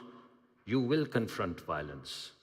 People will ultimately come back and snatch what they believe is their right. And therefore, it's critically important, if you want wealth generation, which is what we want, we will all have to jointly assume the responsibility for these communities. So moving forward, if I look at the history of future, I see a lot of prosperity. I have hope. I see a lot of participation of these companies in those communities, whether it be water resources or health resources or educational resources. So that's one thing that I see in the future that absolutely has to happen because it has not happened. If you go to the areas where mining takes place, you will begin to see there's a lot of corporate social responsibility. Don't read me wrong. People are really, the companies are participating in the communities and they're doing a whole lot, but a lot more needs to be done. And companies alone cannot do that. The countries will have to assume the responsibility jointly with these corporations to build those communities up. The second is the technological view. I think we're just not equipped for the future. The future is like Star Trek. I always say this. You know, everything that you saw on Star Trek became a reality. You know, you saw those decks, holodecks they call them, I don't know what they call them, and now you have them on your cell phone. I was just using it. You were using the hover deck? No, I was using this holodeck, exactly. I mean, you dial in, you use WhatsApp, you use any number of these things, and you have the picture, you have conferences going on. This is exactly what it was. The only difference is that Star Trek only used holodeck for enemies, and we use them for friends and collaborators, so that's really good. And you know, that little transponder has become this cell phone. Beam me up, Scotty. The only thing that Scotty has not been able to do is beam me up. So what I'm trying to say is that if you look at the technological underpinnings of innovation, you see disruptive changes. You see nanotechnology, which is going to cause miniaturization and robotics, and that is going to change everything.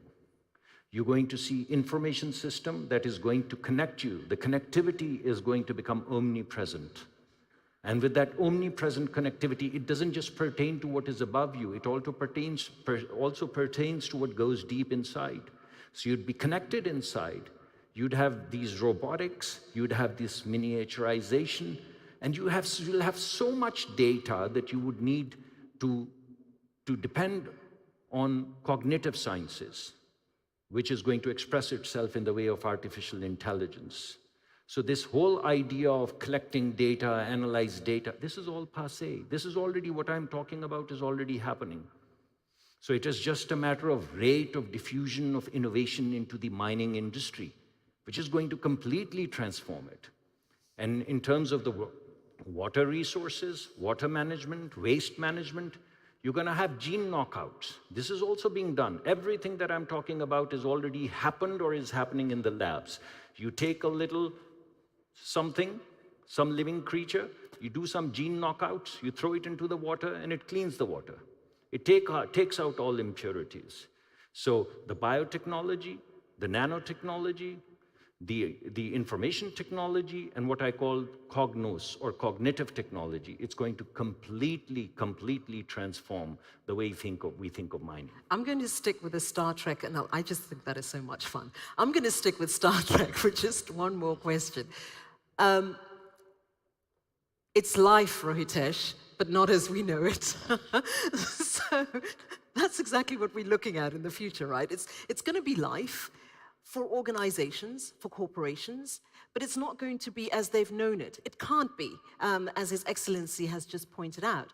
What is it that organizations need to be thinking about more specifically? Because yes, we need to staff, we need to skill, we need to explore, we need to do all of those things, but it's still the organization of 10 years ago, 15 years ago. That can't be the case if we're going to have life, but not as we know it. To me, I think what you're scratching at is what would the mining company of the future need to look like to deliver the future we all agree is required. And here, one of my favorite sayings is that the things that made you successful aren't always the things that will keep you successful.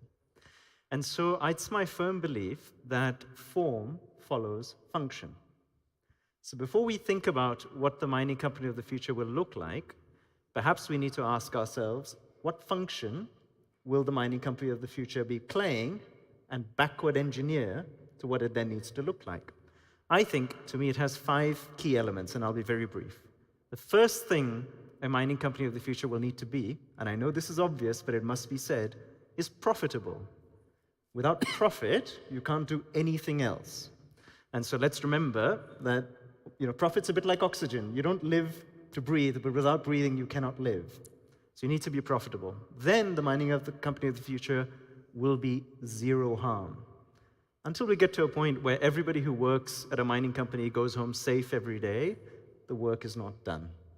Second is the mining company of the future will be net zero. If our story to the world is that we supply essential minerals for decarbonization, we have to decarbonize our own operations completely. The third thing the mining company of the future will be is nature positive. We have to move beyond doing no harm to nature to building nature positive societies through the mining industry. The fourth thing the mining company of the future will be is diverse and inclusive. You and I talked about this backstage and the importance of that. And the fifth thing the mining company of the future will be is transparent. These 5 things is what society expects us to be. We can deliver none of them if we're not profitable, but profit's a means, not the end. I think that's a very interesting notion, and I think breaking it down in that way requires a specific focus. But I think in order, Rohitesh, for that to happen, and I'm perhaps going to come to you, Robert, in order for that to happen, it has to come from leadership who understands that that has to happen. So how do we inculcate that sense, Robert, within organizations that the change is not necessarily something to be feared, it's not necessarily something hazardous and dangerous to your life. If anything, it may be the thing that's going to ensure your survival. I think a lot of it has to do with the kind of language that leaders use, as Ro was doing, talking about the future of the industry and other companies. We used to describe this as an extractive industry, right? Taking things out of the community. Now we're talking about what can the industry put back into the community in terms of job creation and social infrastructure and environmentally responsible practices. We used to also talk about commodities, right? That copper's a commodity and nickel's a commodity, but now I think focusing more on, is there a premium for a sustainably sourced and sustainably produced net zero nickel or copper product? And maybe it's not all the same in that commodity category anymore. And we also have to talk about the customer, right? That are we just selling this into a big global commodity market, or are there particular geopolitical trends and technological trends that are going to mean a much closer collaboration between the mining company and the OEM, right? Finding the right kind of lithium for the right kind of battery in the right market. I think that all of those changes are where the leaders need to really take the industry and create a vision that's compelling, as we've heard from everyone today, right? That's compelling to future investors and to future employees, and is something that people are excited to be a part of. Will that still be something called mining, or is it going to be about enabling the energy transition, materials of the future? Probably some of that as well, but I think the language that leaders use will be very important. That's actually very key. Anthony, one thing that I think we spoke about this earlier in the day, but I think when we're speaking to the profitability question and the sustainability question, it's looking at the supply chain resilience issue.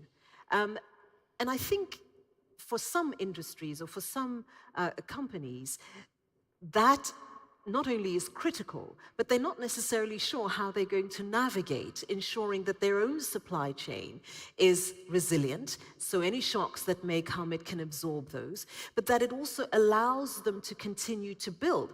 Granted, we have to look at cooperation and collaboration globally, not just amongst organizations, but they themselves also surely have to think about that supply chain issue to sustain them and maybe encourage them to look different as they're trying to deal with this new tomorrow.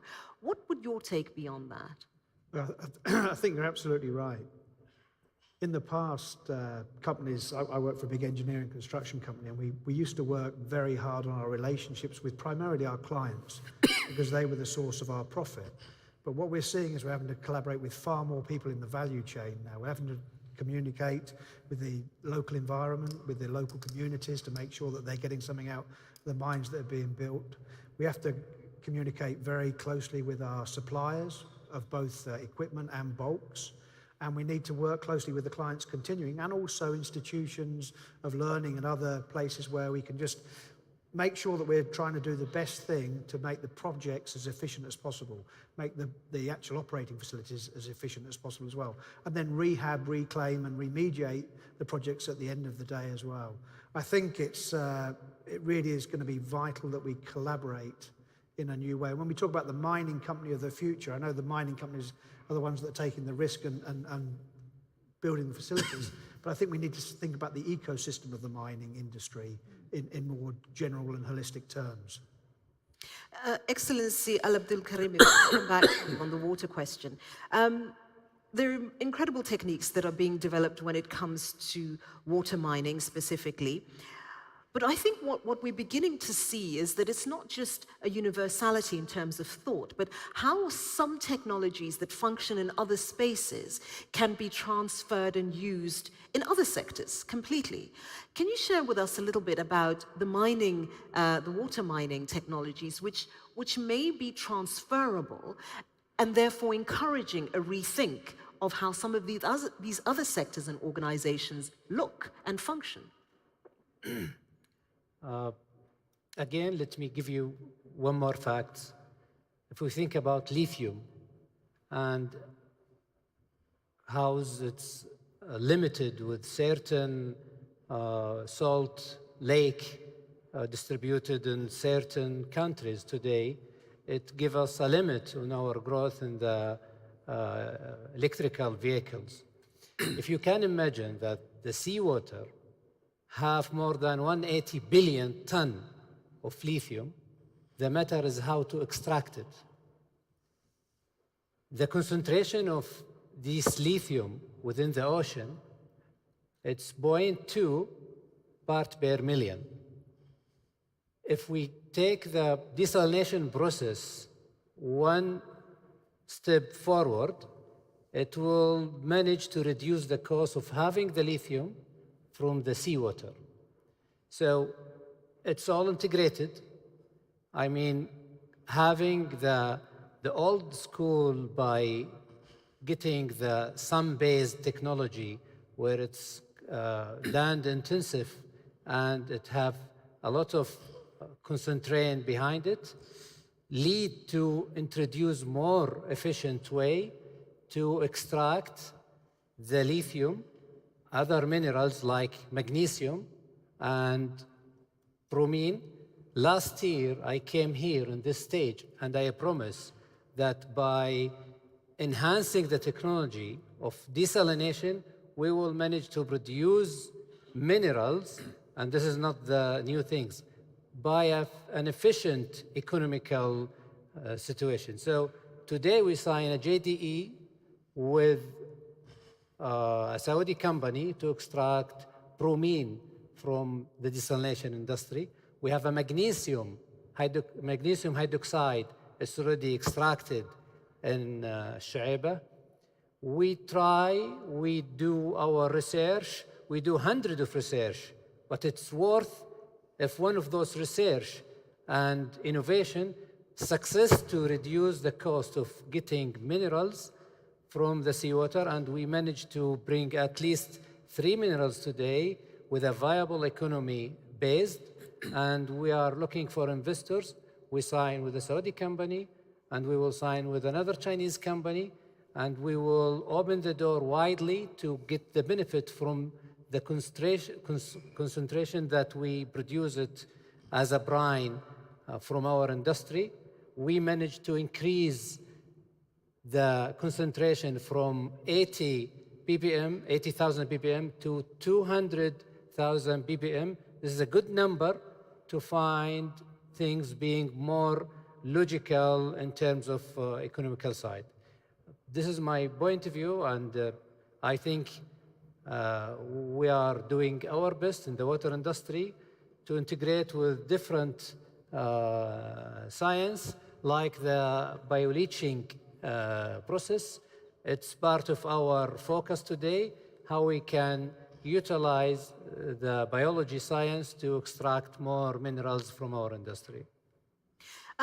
Your Excellency, Malik, that diversity and that sort of crossover is just as important. You spoke earlier about how we have to think differently about how we engage with communities, right? It can't be that we're extracting, it's about how do we build the organization, and how do we build the community at the same time. That sharing of technology and that sharing of expertise and skill, if you will, surely that's going to become quite critical when we're looking at organizations of the future. Now, historically, there's this sector, there's this sector, there's this sector, but I think you're seeing not just in the makeup of businesses themselves, of who's sitting around the boardroom, that diversity and thinking differently and other points of view are important. Surely that's going to become just as important when it comes to businesses and organizations themselves, almost that cross-pollination. I think you asked this question earlier as well, about the structure of the organization. And I think the organizations of the future, the minerals, mining organizations of the future, have to be boundaryless. I think right now they're structured in a very discrete manner, and those discrete manners create silos of technology, silos of geography, silos. And whereas what you need are platforms. So in order for anyone to create these cross-cutting platforms across so many technologies, so many marketplaces, so many needs, one will be challenged to create a boundaryless organization. It would be much like biotechnology. It would be impossible for one organization to harness all of these capabilities and all of these sciences together. So they will have to learn the art of going into the labs and going into the universities and figuring out where the miniaturization is taking place, where all of these things are happening, and pull them in and consolidate them into something that is magnificent, something that is new, and something which is beneficial. And my hope is beneficial not just in the way of money-making, profitability, which is essential, but also beneficial in the way of communities. I think two trends are very clear. One is miniaturization, and the other is convergence of technologies. Moving forward, I don't see any one company, mining company, succeeding because they have control or they have mastery over one technology. So the convergence is going to be very important. I think the demand function is going to change. With 3D printing, what we are saying, oh, I am a miner, well, it wouldn't matter, because once the material is there, I could 3D print it right there and then. So this whole idea of centralization, that I'm a miner, then I'm basically a smelter, and then the demand function doesn't care. I need it here, and I can take that material and I can 3D print it here. And if I can 3D print it here, then this entire idea of holding back on value chains and going downstream and not meeting the needs of the people is going to become passé.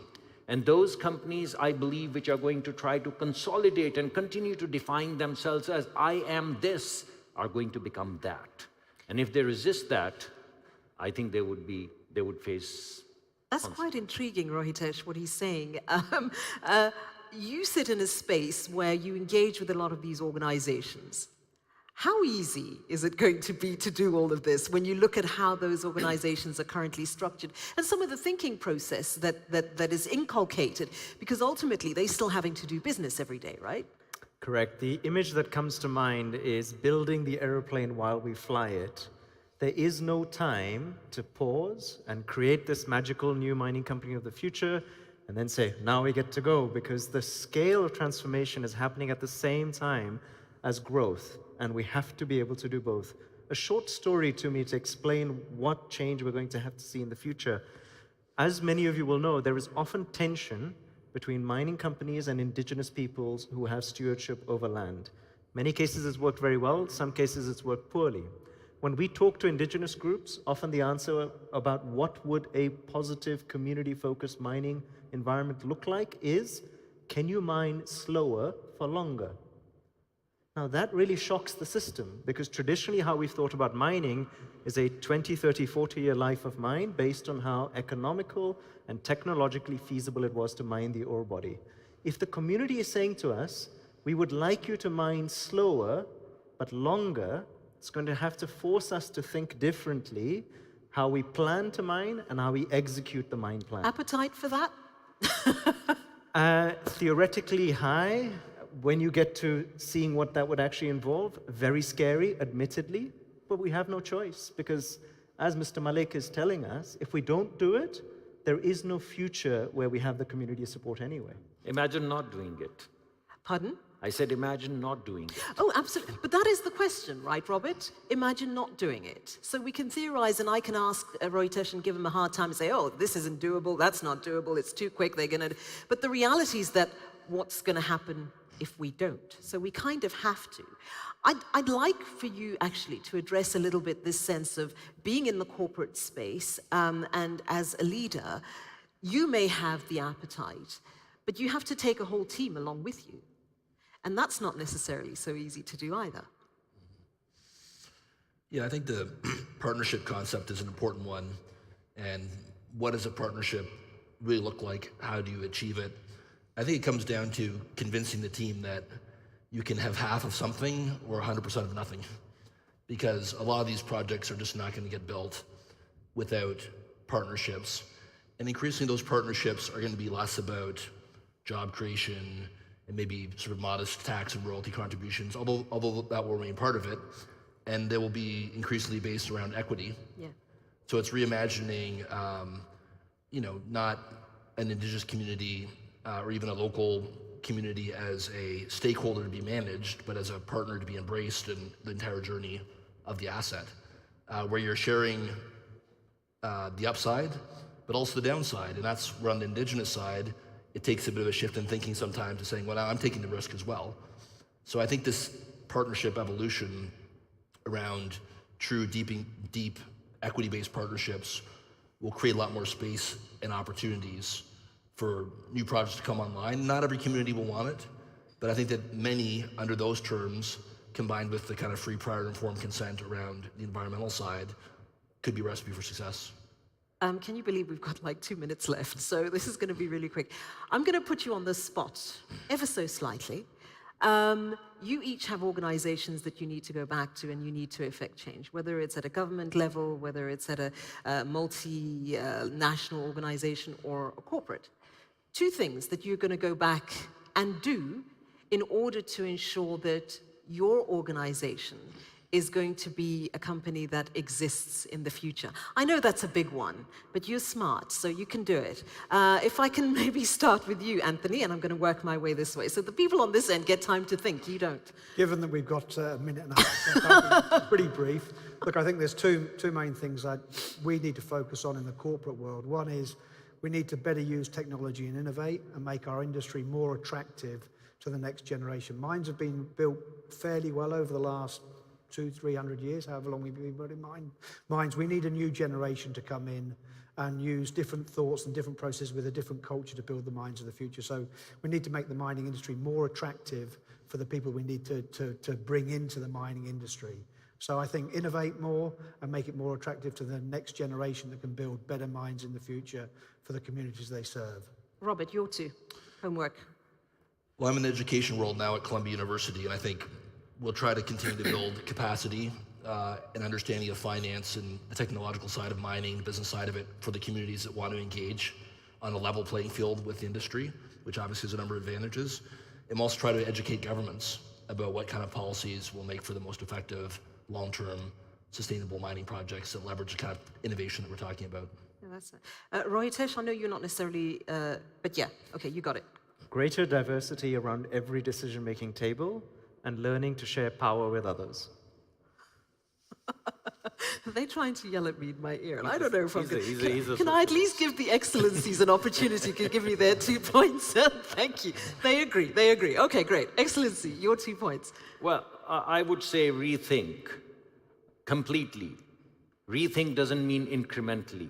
Rethink means go back and rethink the fundamentals. I think scale, which is what the companies are all geared towards, is going to be passé. I think it's going to be value.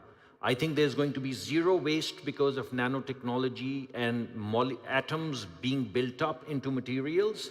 If you don't think that, you'll never get there. I'm So going to push you. rethink completely. That was 1, and what was 2? Your second homework. I mean, one is change scale to value, Okay, and then the the second second is rethink everything, the business model, the structure, the process, the governance framework, everything, and the resource allocation. If you're going to foster innovation, you'll have to create, as I said earlier, a boundaryless organization. Excellency, the last word is yours. Your 2 things, homework. Innovation. Contribute more and more and more in our responsibility for the global humanity. And with that, we've come to the end of our discussion. To all of you, thank you ever so much. We're hopelessly over time, but that's all good. Thank you. A round of applause for our panelists. Thank you so very much. Much appreciated to our panelists, please, for joining us today. It's certainly been an interesting afternoon. Please, thank you.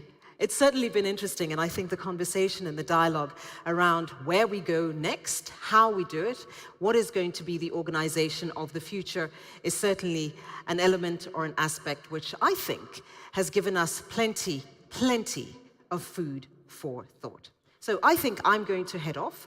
I need to ensure that our next panel is going to have continued discussions around where we go next. Remember, at the start of this one, it was really about looking at the future and the mineral component of that future. So with that, I'm going to say thank you. I'm going to stand down and welcome our next host. Mr. Chair, I believe the floor is yours.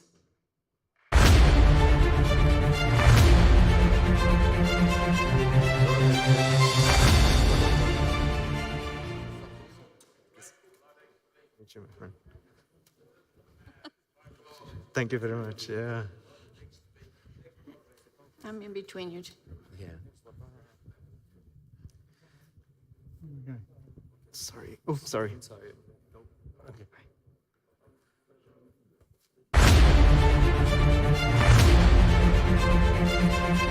Thanks, Anthony. That's great. Oh, thanks, Anthony. Thank you.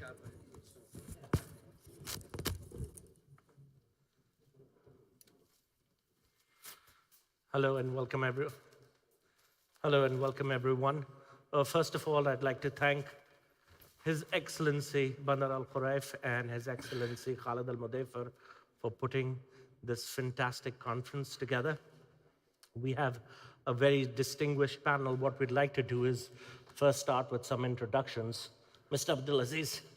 Yeah, Abdulaziz Fahad Al Hamwa. I'm the Vice Chairman and CEO of Modern Industrial Investment Group. We do develop, co-invest, and build industrial projects relating to the mining sector in the kingdom. It's an exciting time for us with what's going on in the mining industry in the kingdom. And hopefully we can relate it to the region and the international market. Thank you. George? Yeah, thank you. It's George Cheveley. I work for 91, based in London. 91 is an asset management company founded in South Africa in 1991. And we're still, our main offices are in London and Cape Town. I invest in resources, funds in gold and general resources, around $2 billion in total. And I've been involved in metals and mining for over 32 years. Kathleen? Kathleen Kelly, my company, Queen Anne's Gate Capital Management, helps clients understand the fundamentals in commodity markets on the supply and demand side and helps them look at opportunities and risks in investing in commodities? Keith? My name is Keith Spence, and I'm based in Toronto, Canada. We're a private equity shop. We specialize in late-stage near development projects globally. Most of our partners are in Asia, and we spend a considerable amount of time looking at projects in this area, Africa, Latin America, and we're now looking specifically at this area in the Middle East. And Michael? Hi, it's Michael Willoughby. I'm based in Singapore. I'm Global Head of Metals Mining and Transition Materials for HSBC. I've lived in Japan, China, Hong Kong, Singapore, Australia, and I've done deals in capital markets, M&A, all over the world. Very happy to be here. Thank you, everyone. So maybe we start with Mr. Abdulaziz. Given that your group has built industrial projects in the kingdom with international partners, can you talk about the transformation of the mining sector in the kingdom? Well, in the kingdom, a few years back, it's very difficult to talk about mining because Saudi Arabia is known for oil and gas and petrochemicals. But also Saudi Arabia, over the last 30 years, did a program to diverse from oil to petrochemicals.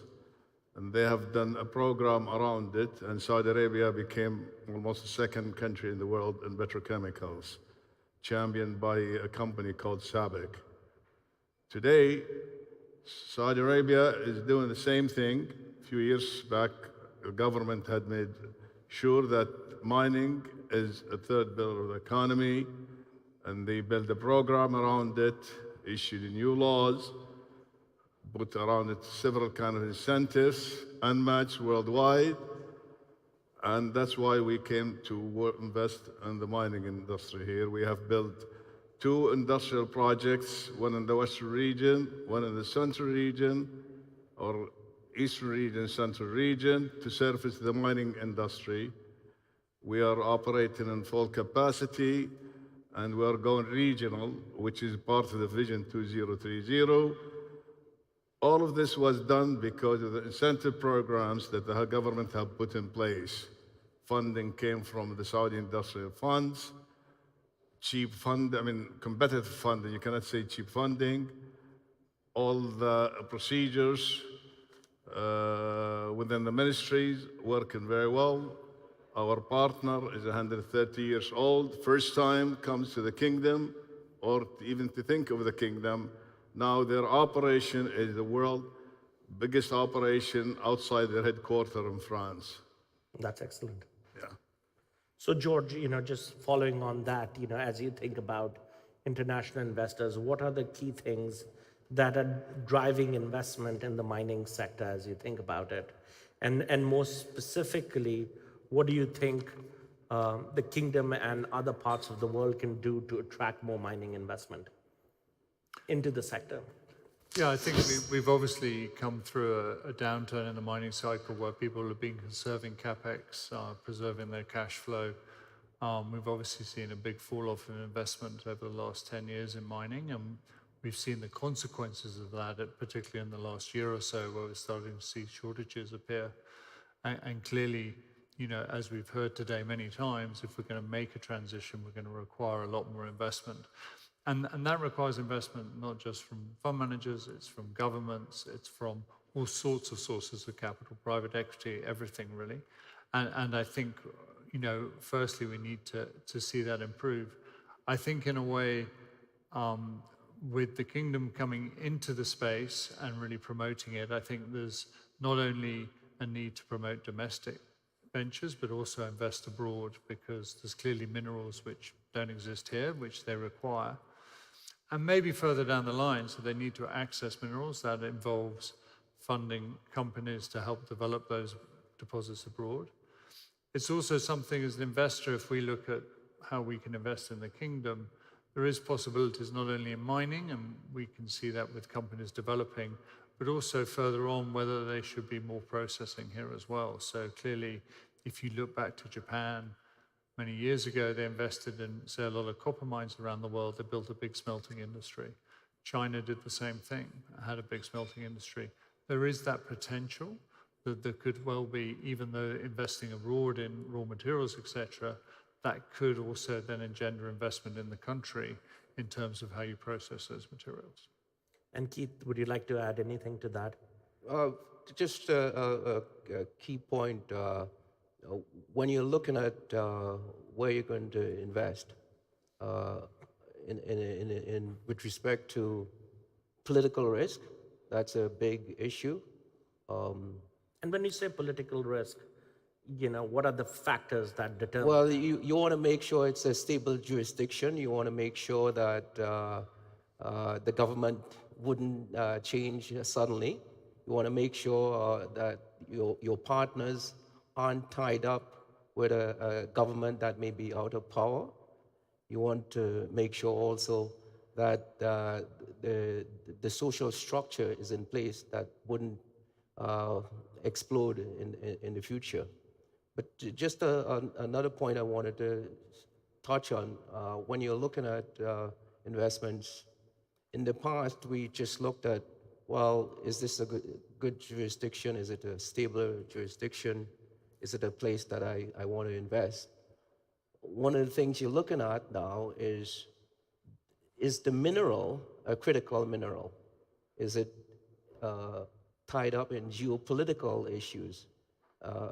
For example, in the past, if you wanted to invest in uranium or all the new critical minerals, Canada has a list of 31. In the past, you just invested in the mineral, and if it was a stable jurisdiction, you were comfortable. But now you have to be aware that if you invest in a certain type of mineral, there are a lot of political repercussions. Our group, private equity group, a lot of our money came historically from Asia and one particular country in Asia. And now when an investment has to be made, we think about what are the issues. If you were invested in say, a traditional staple like gold, no problem. But if you wanted to invest in lithium, for example, and it was in a jurisdiction that might be stable politically, but for that particular mineral, there's no stability. Michael, anything else from your perspective on that you'd like to add from an investor perspective? At least you hear from your clients. Yeah, look, I think it's pretty clear, right? Western capital doesn't like risk, long-term outcomes. And you can see that with most of the majors. They use their cash flow and pay it back to shareholders, and there's very little exploration or development. And so China has largely stepped into that place over the last 10 years and done very well. And now other countries are seeing the upside from that, such as Indonesia. And a lot of that rhymes with where the kingdom is at the moment. Yeah, and just one quick point on that China. The China model, I think, is a model that the kingdom could look at. The kingdom don't have to sort of reinvent itself. They can look at what China did. China went overseas, not only in China. We explored in China in the West, but China also went abroad and made investments. So I think with the announcement today with the partnership between the PIF and Ma'aden with the New Horizon project to invest not only in the Kingdom of Saudi Arabia, but to invest internationally. George, any perspectives on that? What do you think that will do for developing the mining sector for the kingdom? I think it's very positive, and I think it's positive for the kingdom. I think it's positive for the mining industry, because to have a new source of capital come in for projects, for early stage, for companies. I think that sends a very positive signal to other investors and the industry itself. And I think, the kingdom has a lot of money, but the mining industry uses a lot of money. If you can, use that money wisely to form partnerships, to just be the catalyst for certain projects, to encourage other capital in, then you're really going to leverage up on that investment and make the biggest return and the biggest bang for your buck, really. And I think that's, this is a significant amount of capital, but it could be made much more powerful if used wisely in a variety of projects, in a variety of countries, and there will be different political risks. But to get a diversified base where you're essentially seeding or even using enough of that capital to encourage other capital in. And I think that if you can partner that way, that's going to be much more powerful than just taking over companies or trying to dominate certain industries. I think that's very important. I think just to comment on what you have mentioned, it was very clear from the statement of the Minister of Industry that the Saudi Arabia market was also looking at Africa and Asia and international markets. Modern Group already have activities outside Saudi Arabia, and we will be releasing very soon a press release and a joint venture in one of the Asian countries to complement what we are doing in the mining industry in the kingdom. So it's part of the vision of 2030 that we go regional and hopefully we can be international. So Kathleen, given your expertise, can you share your broader macro views on specifically as it relates to base and precious metals? What are your views short-term and both long-term? So this morning we heard all sorts of CEOs and ministers talk about the risks of short-termism, Cyrus. So now you're making me engage in short-termism. But the macro environment right now is one that is not that supportive for investing in any space. What we've seen is interest rates going up around the world. Everything's basically going up. Inflation is going up. The dollar has been going up for most of the year.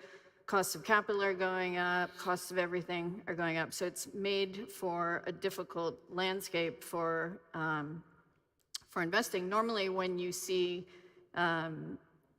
interest rates going higher, it's because growth is very strong. But in this case, most central banks are trying to slow growth. So how do you think about investing in a long-term project when you think growth is going to slow in the short term and stay low for what could be a longer period of time? And so commodities investors are having to weigh the fact that while there is a positive outlook in the longer term, there's a more negative outlook in the shorter term. And that's going to be a struggle for these markets. You're going to see prices most likely go lower as demand goes lower and supply continues to pick up. And so this low price environment might also defer some investment in the sector. And what about long-term views? Longer term, there's so many different levers at work in the metals and mining industry that are going to be positive for demand. So everybody is talking about electrification and whether electric vehicles are the majority of the solution or a part of the solution. Electrification is going to involve more metals. The military buildup that you're seeing around the world is going to involve more metals.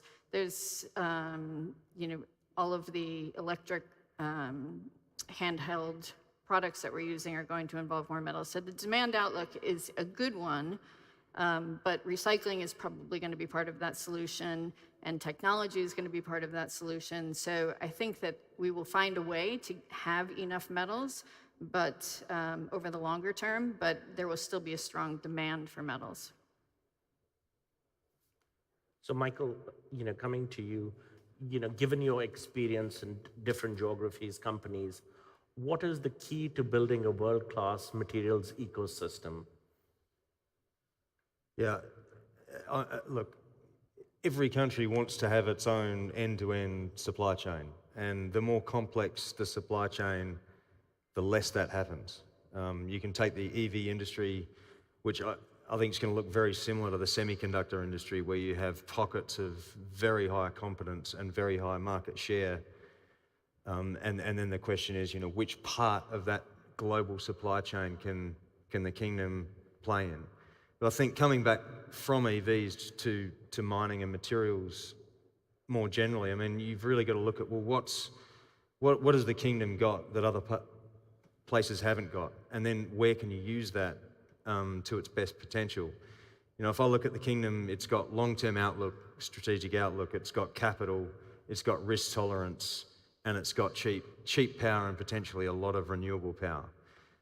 What it doesn't have is a big domestic consumer market like China had, and what it doesn't have is a big identified resource that has yet to be commercialized, right? Like Indonesia has. And so it doesn't mean that's not going to happen. It may well happen, but in that confine, how do you harness what you have at the moment? And I think there's two parts to looking at it. One is global. What can the kingdom do to disrupt the industry globally, given that there's not that much capital coming into the industry? And you can use Korea, I think, as the best lesson, which doesn't really have the domestic consumer and certainly doesn't have the domestic resource. And they used a few things, but they used processing tech as one of their big outcomes. POSCO, Korea Zinc, that they have the best tech on the planet, and that allowed them to be more competitive than others on the planet.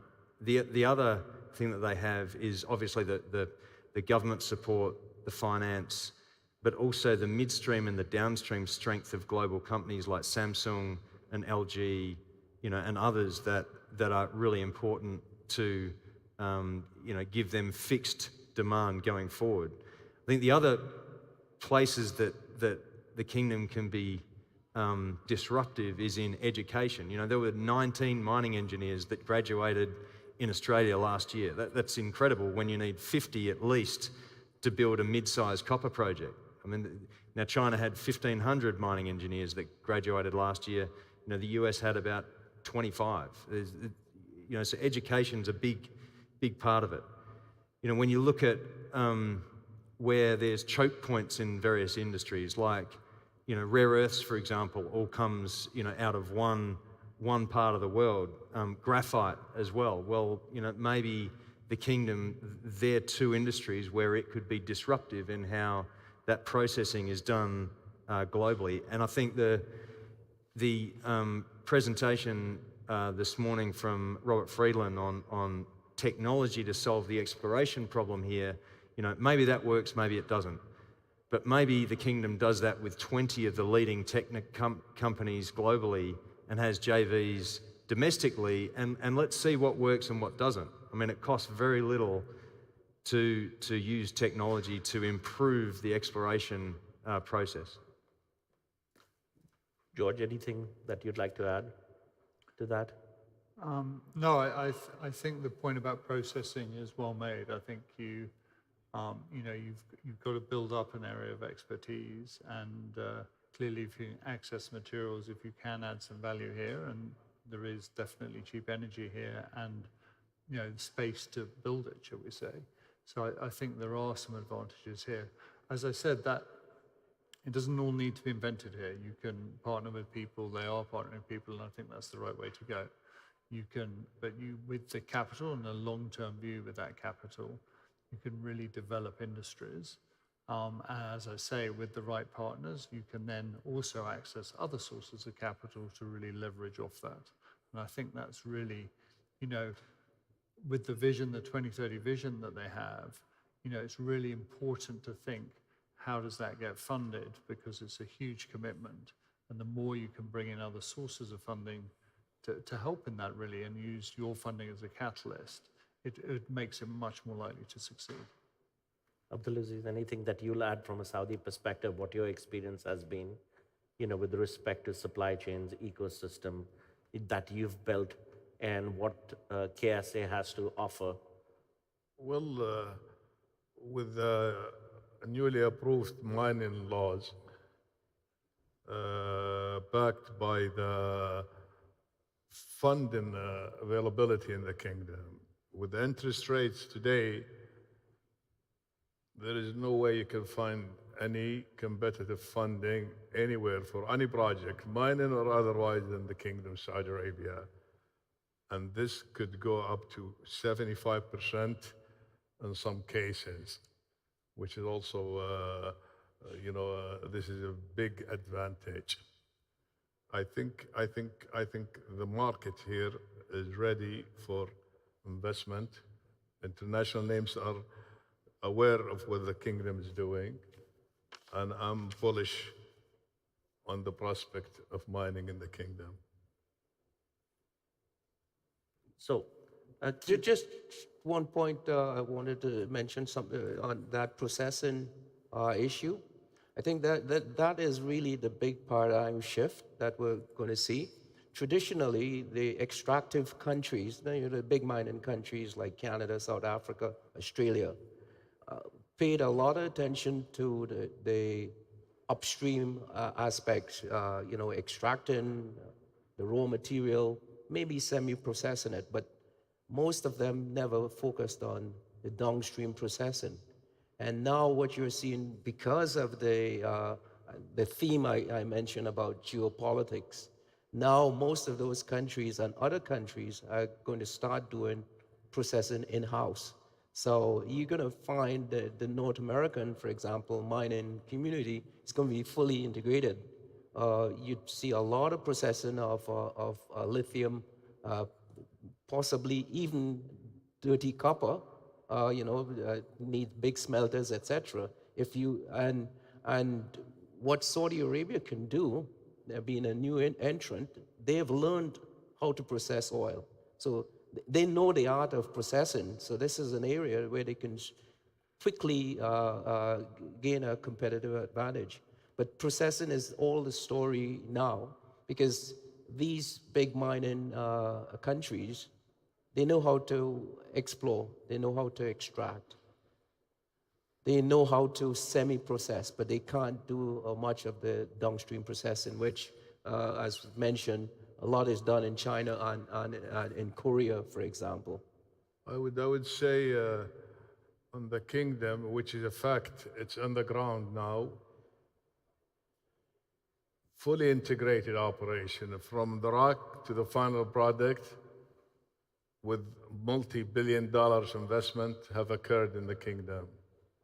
So I think the Saudis have done a very good job.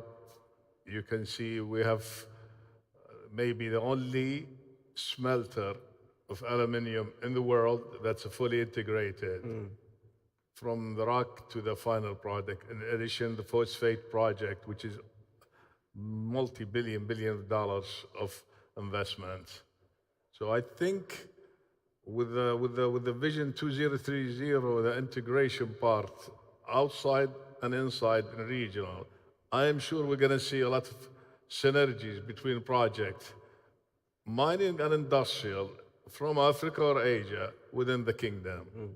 And I'm working on one deal right now, which is a multi-billion-dollar transaction, outside the border, inside the border, complement what you just said.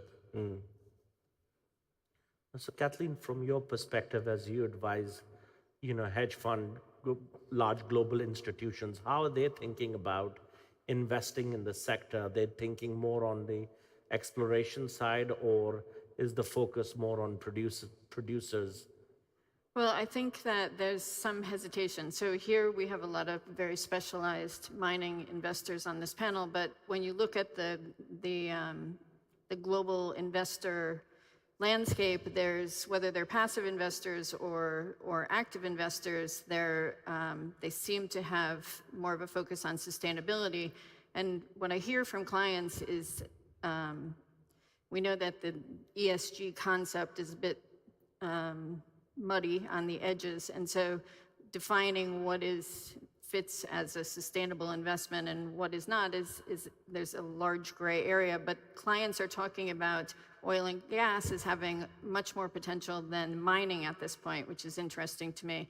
And I think the reason is because there's so much more low-hanging fruit in the oil and gas sector, which has already been attacked there's methane and flaring, and some of it has been through legal channels, some of it is just through ambitious carbon reduction plans of companies, but those companies are finding sustainable investors coming into the oil and gas space, and that's not happening in mining yet. So I think the mining sector is a couple years behind the oil and gas sector, and I think there has to be some courage in the mining industry to make some bold steps towards cleaning the energy source quicker that they're using and producing a cleaner material.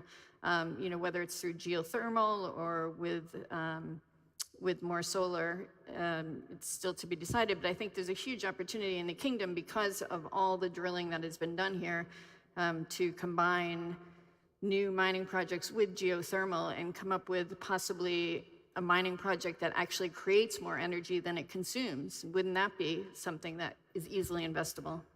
Just on that, Saras, I mean, big banks and the finance industry look at this, you know, this is a big issue. And I think the easy thing to do is target carbon abatement. You know, that's measurable. You know, everyone can see, you know, coal is damaging, and so the finance industry is pushing that away. And that's great, and that's noble. But actually what the finance industry needs to do is move, in addition to that, look to facilitate capacity expansion in metals that enable the transition to happen. You know, simply without more nickel, cobalt, copper, aluminium, transition doesn't happen. So there's no alternative if you don't get more capacity. So that, you know, carbon abatement simply doesn't happen.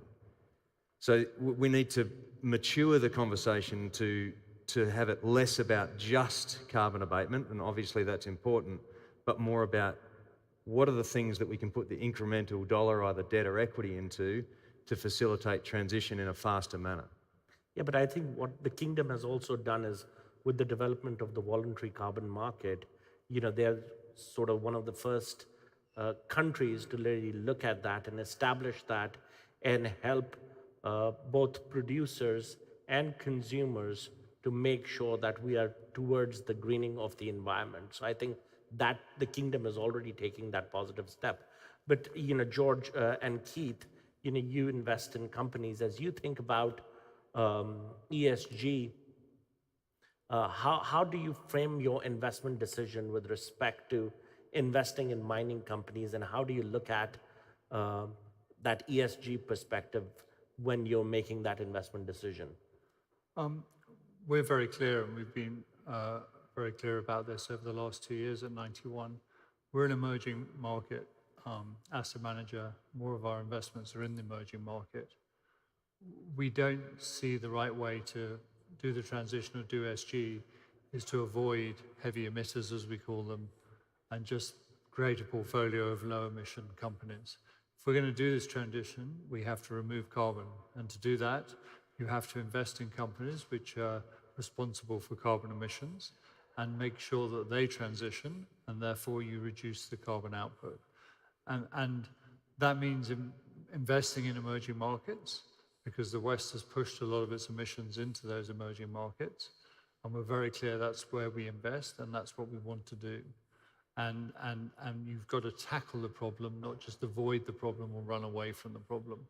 So, you know, when we look at investments, both in mining, other industries, we look both at enablers. Those are the ones that are going to produce copper and enable the transition. We also look in investing in what we call heavy emitters, those who produce those emissions or enable those emissions, to make sure that they are transitioning and going to reduce them in line with the Paris Agreement, etc. And that to us is, and you know, there are returns to be made on both sides of that. The companies that transition faster can make very good returns, as well as those that enable the transition. Yeah, just ESG is just a rebranding of something. I used to be an investment banker with a couple of the major Canadian banks. We've always looked at environmental risk, not as because we care about the environment. It was a business decision. We care a lot about the social risk, community risk. In fact, back then and now in private equity, we've done in our database and in the bank's database, we look at projects that failed and we say, why did this project fail? It could fail for resource reserve reasons, technical reasons, political reasons. There are many reasons why a project failed. And the majority of projects failed because of the social risk, which is the S in the ESG. It's the biggest risk as a business person if you're making an investment. It has nothing to do, of course I care about it, but the hard knocks business. Because if you try to develop a project, I can name dozens of projects right now. I know two, one in Peru, one in Chile. In Europe, I know another two that are big deposits are just sitting there. And the big problem was the social risk. It wasn't managed well. Abdulaziz, anything? We have 1 minute left, so anything you'd like to add? I would say Saudi Arabia is part of the G20. The political system is very stable. Banks are all rated. The government itself, it's rated. Funding is available. Incentives are available. I think it's an exciting time to invest in the mining or industrial mining project, or even other project also. No. Thank you, everyone. Thank you. Thank you.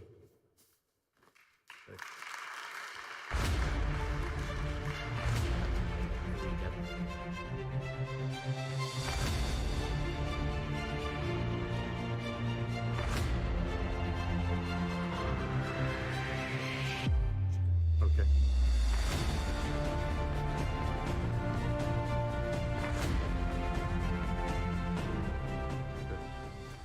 Thanks for turning the mic up, and good afternoon to everybody.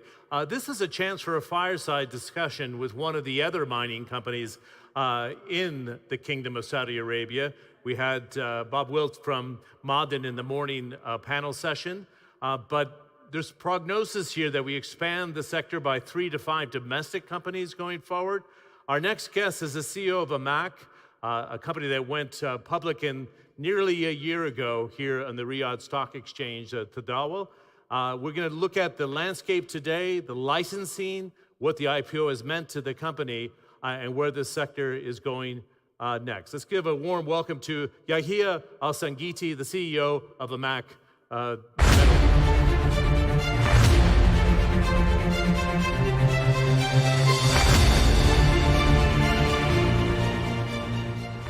I love this as like our fireside area, right? Yes. We're not in the main stage. It gives us a chance to delve right in.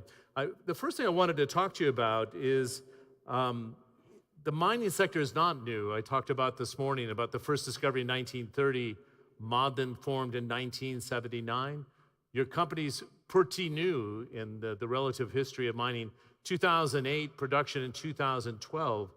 But there's a burst of activity with you as CEO today, right?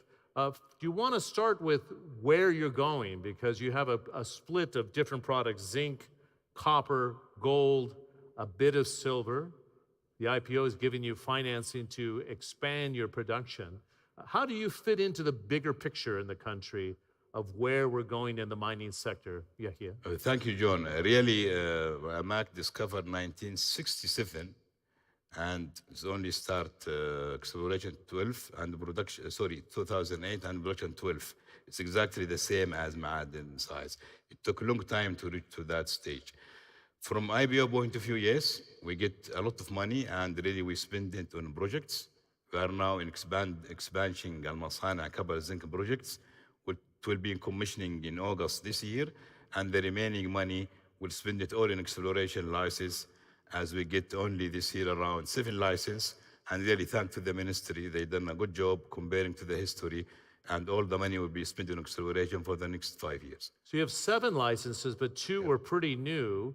It's interesting because they had the mining law, but lo and behold, the pandemic got in the way. So post-pandemic now, we're unlocking the licenses. What does it mean in terms of future development for you? And I think the issuing the mining law 2020, I think they hold all the license. And then pandemic came, and then I think they released all the license now. And that's really give us a chance now to push a lot for exploration. Good. You and I had a really robust conversation on Zoom talking about the future of the industry here. But I think it's really valuable to hear from a CEO in practice.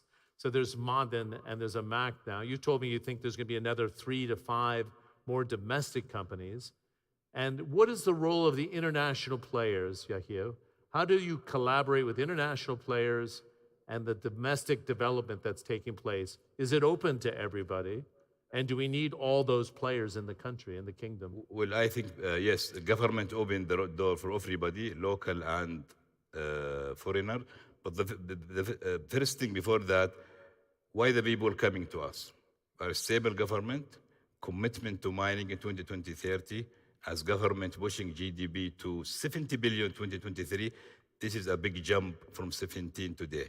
Yes, we need foreign investors, we need technology, we need to share all those experience so we can expand 1.3 trillion as announced by the Minister for the Future. Yes, really, we need to collaborate all really, local, foreign, to can achieve this 1.3 trillion is a big number, and you have to explore it, and it will take time to reach to that future, inshallah. Yeah, it's interesting you say time. One of the things I wanted to talk to you about is patience. And this is a crown prince and prime minister now that is in a hurry to develop.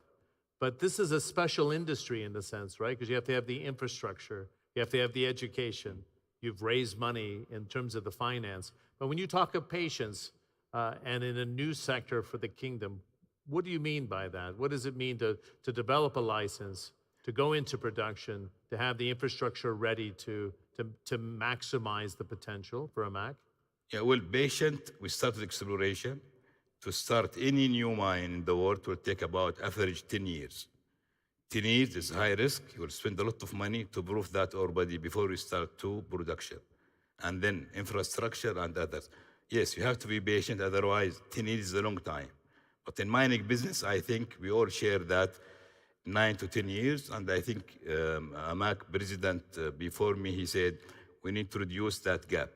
But it's need an effort, it's need a work, collaboration, training people to reach to that less than 10 years, I hope. But the average really now is 10 years. From my experience in Amak, Guyana mine open pit took exactly 9 years. My previous before in Ma'aden, it took 12 years for the Duwayhi mine, for example. So yes, we need patience to cover that risk and do our work in proper time. Good. As you heard in the previous panels today, there's a lot of discussion about building the Saudi talent for mining. And a lot of people kind of stay out of the industry because they think it's a dirty business or it's a tough business, you're working outside. How are you training the future? You're excited about the fact that 70% of the population is below the age of 35. It's exciting, it offers a great deal of opportunity. How are you bringing the Saudi talent to Amak and the Ma'adens of the world and the next generation of the mining companies? You're a really solid CEO. I can pick it up from your conversations that we had, but how do you inspiring your workforce? Really, I have to back to Ma'aden again. In 2012, Ma'aden established a mining society, mining in Arar, to get to high school from those mine sites and train them. And I'm doing the same. Now I have around 50 high school graduates. We send them for 2 years in Arar in the north to train for 2 years as underground operators and process, and they will graduate next year and then we'll get them back to the mine site.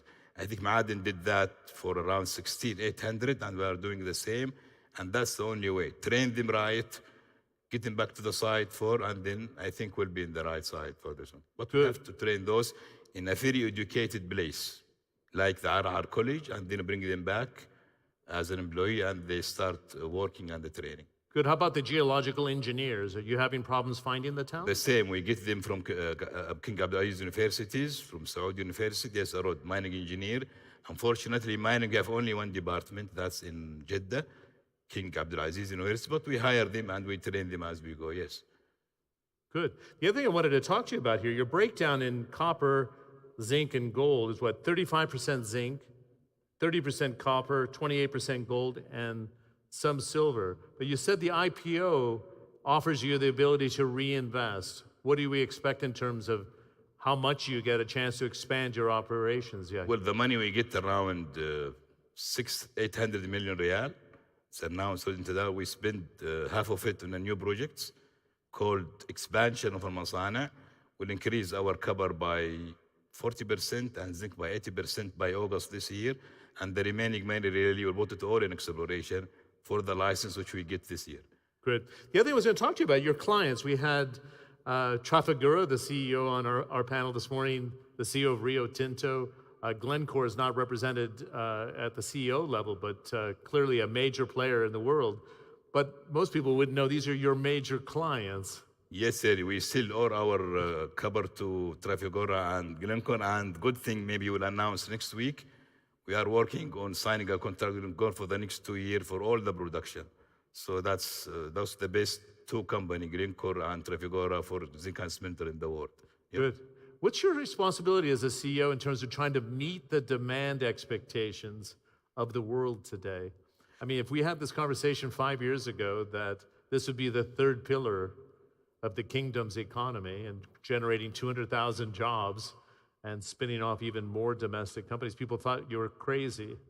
What do you think that's taking place right now? The ambitions of the 2030 plan and the potential for mining. It must be an exciting period of time. It is very exciting, challenging, not easy, but I think we are going in the right direction.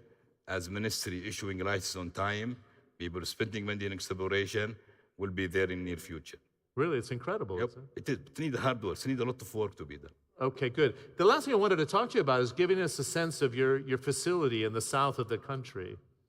And we talked about ESG. What have you done for the community in the south? Give us a taste to this audience, the mountainous region, the culture, but making sure AMAC fits into that culture. You go down every week as CEO to the south. Give us a taste of what it offers and how you as a company CEO came into a very different culture and how you brought them into the mining industry and to develop it. Well, first of all, Najran is a very lovely place and encourage everybody to visit. For me, the first time I go to Najran in my life, in the last 29 years, it's a very nice place. Agriculture everywhere, museum everywhere. We as Saudi, we don't know this. I know this only the last 1 year. So our site is around 120 from the nearest airport. What we did, all our 40% Saudi from the same local area. The first thing we did this year after IPO, we get around 100 students. We choose 50 of them. We send them to Arar in North to study for 2 years, and then they're back to work. And that's cost a lot of money. That's cost around 2 million riyal. But government help give you 50% of that. That's a good, and encourage people to use that fund from government. To our local content. Our local content, I can say 70% locally, around 45% from Najran and IC area. And that's a big money. I talk about 65 million riyal. That's what mining should give to the community around it. I think we are doing fine, but still we have to work more in S, as we said, always in SEG, more and more and more, yes. And the governance is there with the new mining law and the environmental considerations, I would imagine a top priority for you though, right? It is top priority, and Ministry of Mineral Resource and Ministry of Environment, there is a lot of requirements you have to do, and you have to submit a quarterly report covering air, water, and dust, and everything in detail. If you delay to submit that, they maybe shut down your plant. Yes? Wow, it's pretty strict. They are strict. very tough those days. Good, I could talk to you for 30 minutes. We had to do what I like to call the speed date fireside chat, but it was a good one. I appreciate your time, your involvement here at the FMF, and he kindly invited me to come and visit the mining facility, so I'm going to do that. And I come here about 5 or 6 times a year at least. You are welcome. So we will do that together. Can we give a nice round of applause? Thank you very much. Yahia Sangiti, CEO of AMAC, the mining. Thank you very much. Thanks.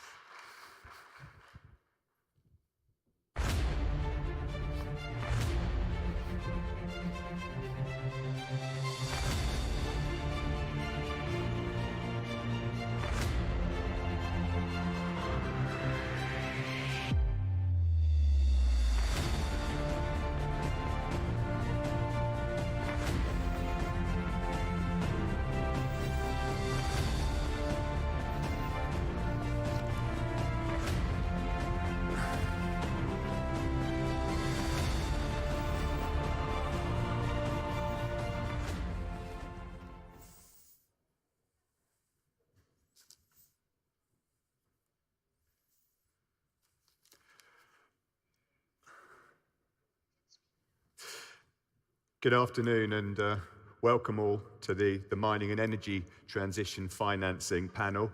The panel is raring to go. We've been in the green room for the last hour and a half building our thoughts, so we hope to have maximum impact with you. We're going to touch on 3 or 4 topics around how the funding, financing of the processing of the critical minerals are being funded across all the different capital pools, from equity, project financing, to loans and bonds, and every conceivable instrument that sits in between those 2 bookends. We'll then touch a little bit on the new evolution of ESG and sustainability metrics that are being incorporated in some of those financing instruments. We'll touch upon the bulks in relation to how to contemplate financing the new decarbonisation technologies, and by bulks I mean largely steel and iron ore, and of course, just as important, we'll then localise it with how PIF as a sovereign fund looks to support the mining sector within Kingdom of Saudi. So let's kick off, if I may. Mike, I'd like to invite you to start and perhaps share with us the current availability of capital to fund the energy transition and mining development. Mike. Thanks, Will. So Mike Barton, Orion, we're the largest provider of alternative financing to the mining sector.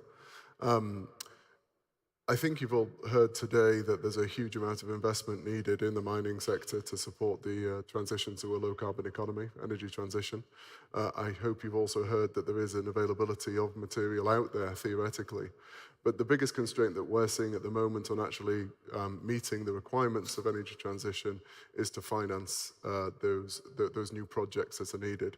And I think there's 3 key challenges at the moment that we need to address as we consider the lack of financing flowing into the sector. Number 1 is that established producers are actually still not reinvesting as much as they need to support the energy transition. CapEx is still at about 65% of the levels of the previous peak of the last cycle.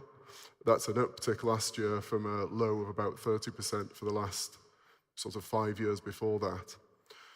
So that needs to change, and at the moment there is available capital within those producers, but they're actually distributing it out to shareholders. So for the first year ever, you actually had more distributions than CapEx in the mining industry, which is quite shocking. So there was 105% of CapEx actually distributed outwards, and that's a historical high. So there needs to be some reversal of that. I think on top of that, so that's the people who are already generating capital and not reinvesting it in sufficient volumes. On top of that, you've then got a lack of inflow into the sector. So we're down about 65% on absolute inflows into the sector across all equity, debt, and alternatives from, let's call it 2010. So there's a material reduction there.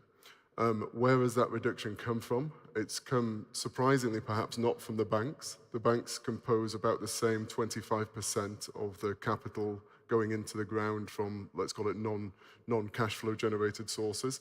So, post GFC, they've not reduced any further. Alternatives like ourselves have doubled as a percentage. But if you think about that, that's effectively, in absolute dollars, only flat. So there's been a massive reduction in the available dollars, and we comprise a doubling of the percentage. And then finally, the big shortfall has come from equity. So we need an ability to return on the equity taps, to continue an expansion of the alternative sector, and maintain, obviously, the provision of debt at those same levels. And we need the mining companies to start, who are generating cash flows, to start reinvesting into the ground. Otherwise, the biggest constraint in my mind on a transition to a low-carbon economy, this energy transition that we all talk about, is going to be a lack of funding to actually generate the new, those new mines. Thank you. And if I think back to some of the commentary made during this morning's sessions, then the price tags to enable sufficient critical minerals for the clean energy transition, 200 trillion plus is what I heard. Now, the collective balance sheets of every metals and mining company in the world If you don't wish to blow them up, don't come close to anything like that, even with significant amounts of incremental leverage. So it's not. And it's not getting cheaper either, Will. I mean, that's the other point, of course. Like, I mean, gold, I appreciate it's not an energy transition metal, but using it as a proxy, you know, $1 of gold produces 50% less ounces than it did 2 years ago, which is quite incredible. So we have a very large deficit to solve, and we're going to come on to where we think some of the potential alternative capital sources are. If we can go to Amanda now, also from the world of private equity. You spend a lot of your time on funding pre-production projects. How are the funding sources there? Is there a similar a gap, a deficit emerging, and how are you seeing that? I think there's a huge gap in the market. The amount of metal, the energy transition is basically a transition from fossil fuels onto metals. We need something like 300 or 400% more overall commodity and metal production in the world in order to meet the goals of the energy transition, regardless of which technologies take us there. To do that, we're going to have to mine a lot more and probably recycle a lot more as well. But there's no way to get that metal unless we develop the mines. And we're, as a private equity group and alternatives provider, we invest in the development stage, which is one of the stages that's least understood. It's one thing to go out and find and explore for new metals and find something in the ground. But once you've found something, you need to put a huge amount of time and effort into the plan and the testing required to figure out the ideal and most sustainable way to get that metal out of the ground. And that's what we finance. And we help finance them all the way into production with the help of funds like Orion. But there's only so many of us. There's maybe 10 or 15 active mining private equity groups in the world. And that is going to come nowhere near to sufficient to allow us to actually mine the amount of metal required to make the energy transition happen. You're seeing it already with, I mean, there's a 2-year wait list to get a Tesla right now. And that's not because Tesla doesn't want to sell you the car. It's because the supply chain is so backed up. And people think that it's just the supply chains that are broken. There fundamentally isn't enough metal going into the supply chain to make the cars to begin with. So people keep investing in things like gigafactories, but the gigafactories can't run unless someone goes in and spends 5 or 10 years developing all of the mines required to service those gigafactories and the metal that goes into the wind turbines and the solar panels. So really, I think if you want to fund the energy transition, one of the best places and the places where the funding is most necessary is in development and construction in the mining sector. Great, thank you. So the answer comprehensively is not from PE, it's not from banks. Let's carry on going through the different pools of capital. Christopher, can we look at public equity capital markets? And I know you've got particular expertise within the Middle East equity capital markets. Are they a potential large solution? They're part of the solution. What is needed is a mix of all the elements, because some of the public markets will not support projects at really very early phases of the development. In fact, classic charts show that stock prices start to go down as a mining project starts to go into the early phases of development, which makes it a loser for the investors who got in right at the start. Maybe it's just them exiting. Geologists are going to hate me for saying this, but finding the mine is not the easy part. There are lots of mines out there. There are lots of known deposits. The hard part is getting the money together, and I totally agree with Amanda on that. The amounts of money needed are enormous, so you really need to tap as many sources as you can. Here in the Middle East is an enormous pool of capital, and that is not a capital that is being mobilized here. either here or in the Gulf states towards the mining markets. It's actually being directed in part towards the traditional major mining finance centers. But there's no reason why we shouldn't see the development of almost the soup to nuts mining finance structure in the Middle East. And the real success would be from developing the equity capital markets, particularly the stock exchanges, like the Tadawul here, which is the Saudi stock exchange, which has 200 listed stocks, but only 2 of those are miners. They are Ma'aden and Amak, who was just on a few minutes ago. So there's obviously space here to increase the number of listed miners. Now, in the short term, it may be foreign miners that get secondary listings here, maybe miners who are developing projects here. And it's quite clear from Robert Friedland's comments this morning that he will want to see more things done here by his group and his associated groups. Eventually, maybe within the next year, who knows, we might see Ivanhoe Energy listed on the Tadawul. And that would be the start of potentially an avalanche of companies coming in for local listings, tapping the local capital, and then raising the profile so that the man in the street investor and the institution in the street investor in the kingdom gets to see that there are ways to access the mining markets on their home territory. If I could just jump in there. Sure. One of the things that's quite interesting about the Middle Eastern markets is that there's a confluence of 2 major trends.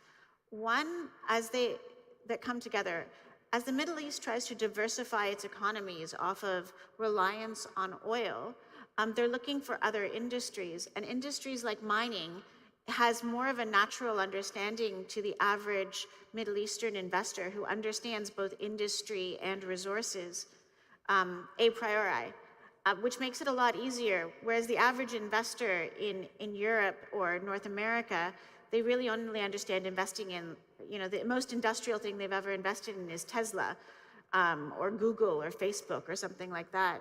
So there really is an opportunity in terms of a willingness, I find, in the Middle East to one, they're actively looking for ways to diversify their economy, and they do have a very natural understanding of major industry and resources that is often lacking, I find, in Western markets.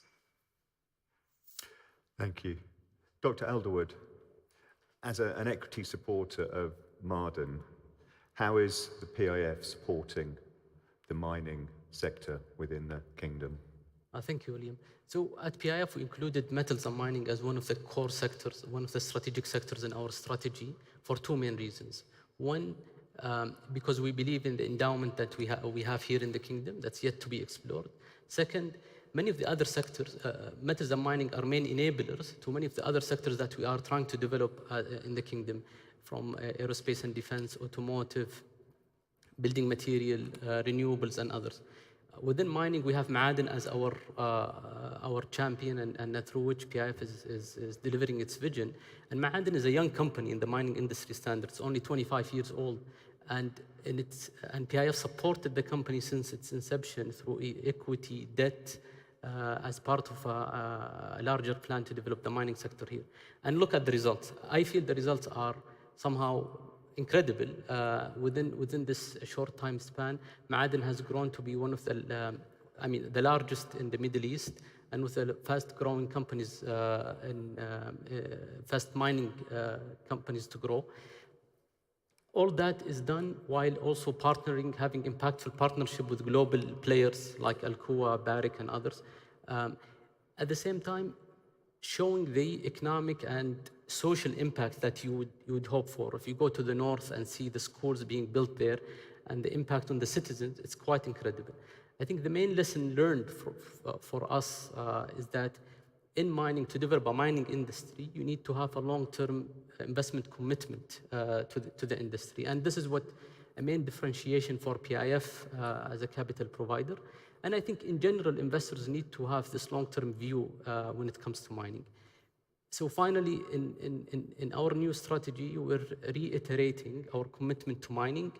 and the development of the mining sector here in the kingdom. We hope to see Ma'aden grow further and show more successful example as an upstream operator and replicate some of these stories we've seen in the phosphate and others, and in also new minerals. Great, thank you. And looking inwards at Sandy, for those that don't know, and I know most of the people in this room will be aware of the size of Ma'aden, but it's a true giant mining company which stacks up globally. It's a $50 billion company. With the wider majors comfortably, and I think a lot of people are perhaps still more widely ignorant on that fact. Giant phosphate, giant alley. Yep. Good. Jay, last but by no means least, can we pivot perhaps a little bit to the world of bulks? And I know you've been spending a lot of time on researching and talking to important stakeholders around decarbonisation technologies, which are so critical, particularly for steel, given they are, 9% of annual GHGs in terms of global steel. Aluminium's next with 4% of annual GHGs, and every other metal in comparison with those two is a rounding error. So getting certainly steel right and decarbonised is a priority for the whole finance sector if it wants to continue to invest in steel. Thank you, William, and thank you to the Kingdom for having us here to have this really important discussion. I think you've heard a lot about potential solutions to this problem. I'm probably going to talk, as William says, about the biggest problem, which is the bulks. It is iron ore, it is bauxite for steel and aluminium respectively.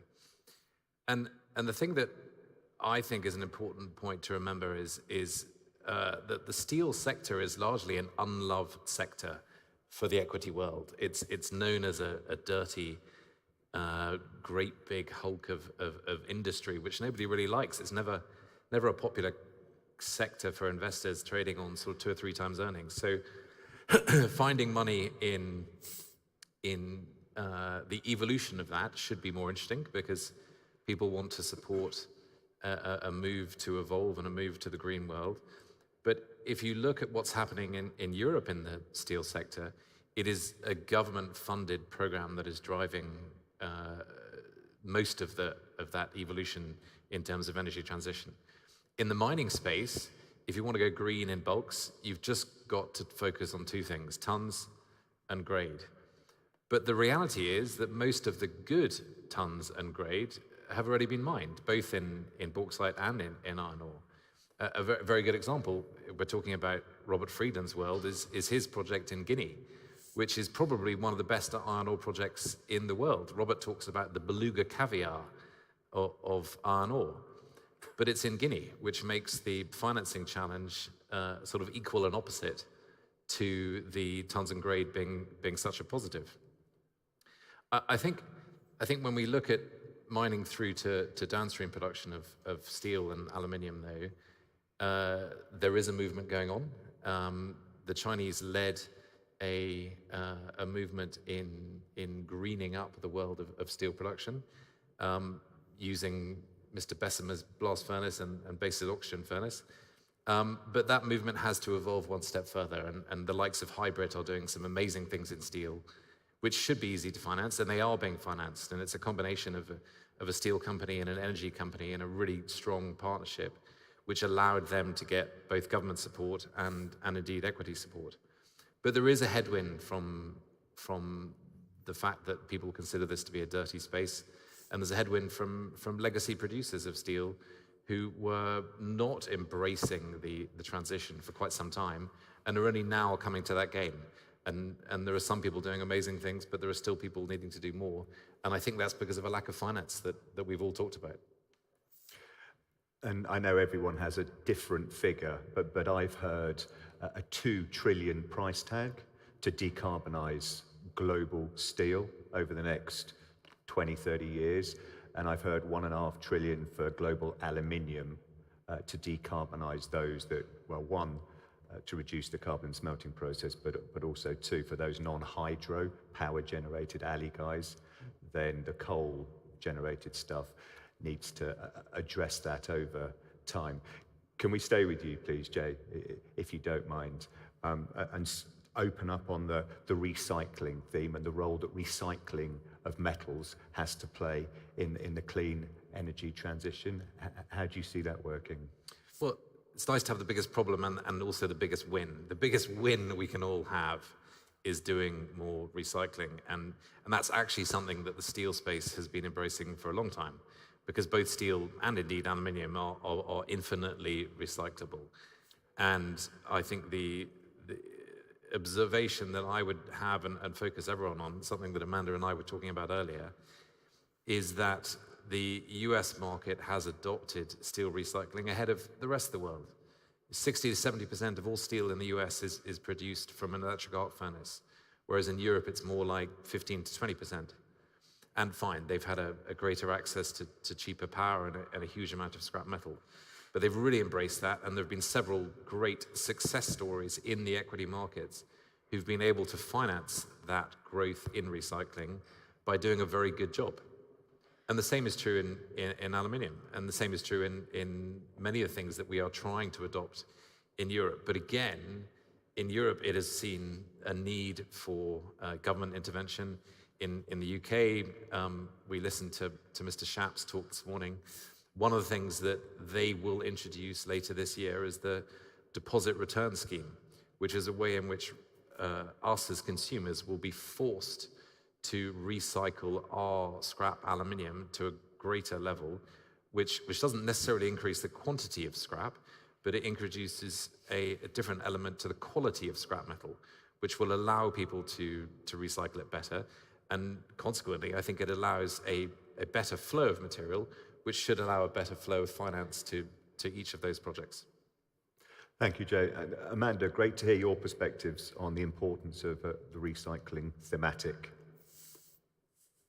Recycling is a very interesting one. When most people think about all of the metals that we theoretically need for the energy transition, they think about the fact that we need to mine all those metals. The sort of general estimates are we need to mine 5 times more lithium per year by the time we get to 2050 to meet the needs of the energy transition. It's also 5 times more graphite and 5 times more cobalt. That's a huge amount of metal to find, develop, and get out of the ground. And there's a lot of people thinking, can we find that much metal? And if we need 200 trillion to mine it, is that really the best spending of the money? Given that one of the easiest ways to potentially reduce the amount we need to mine is to actually recycle it.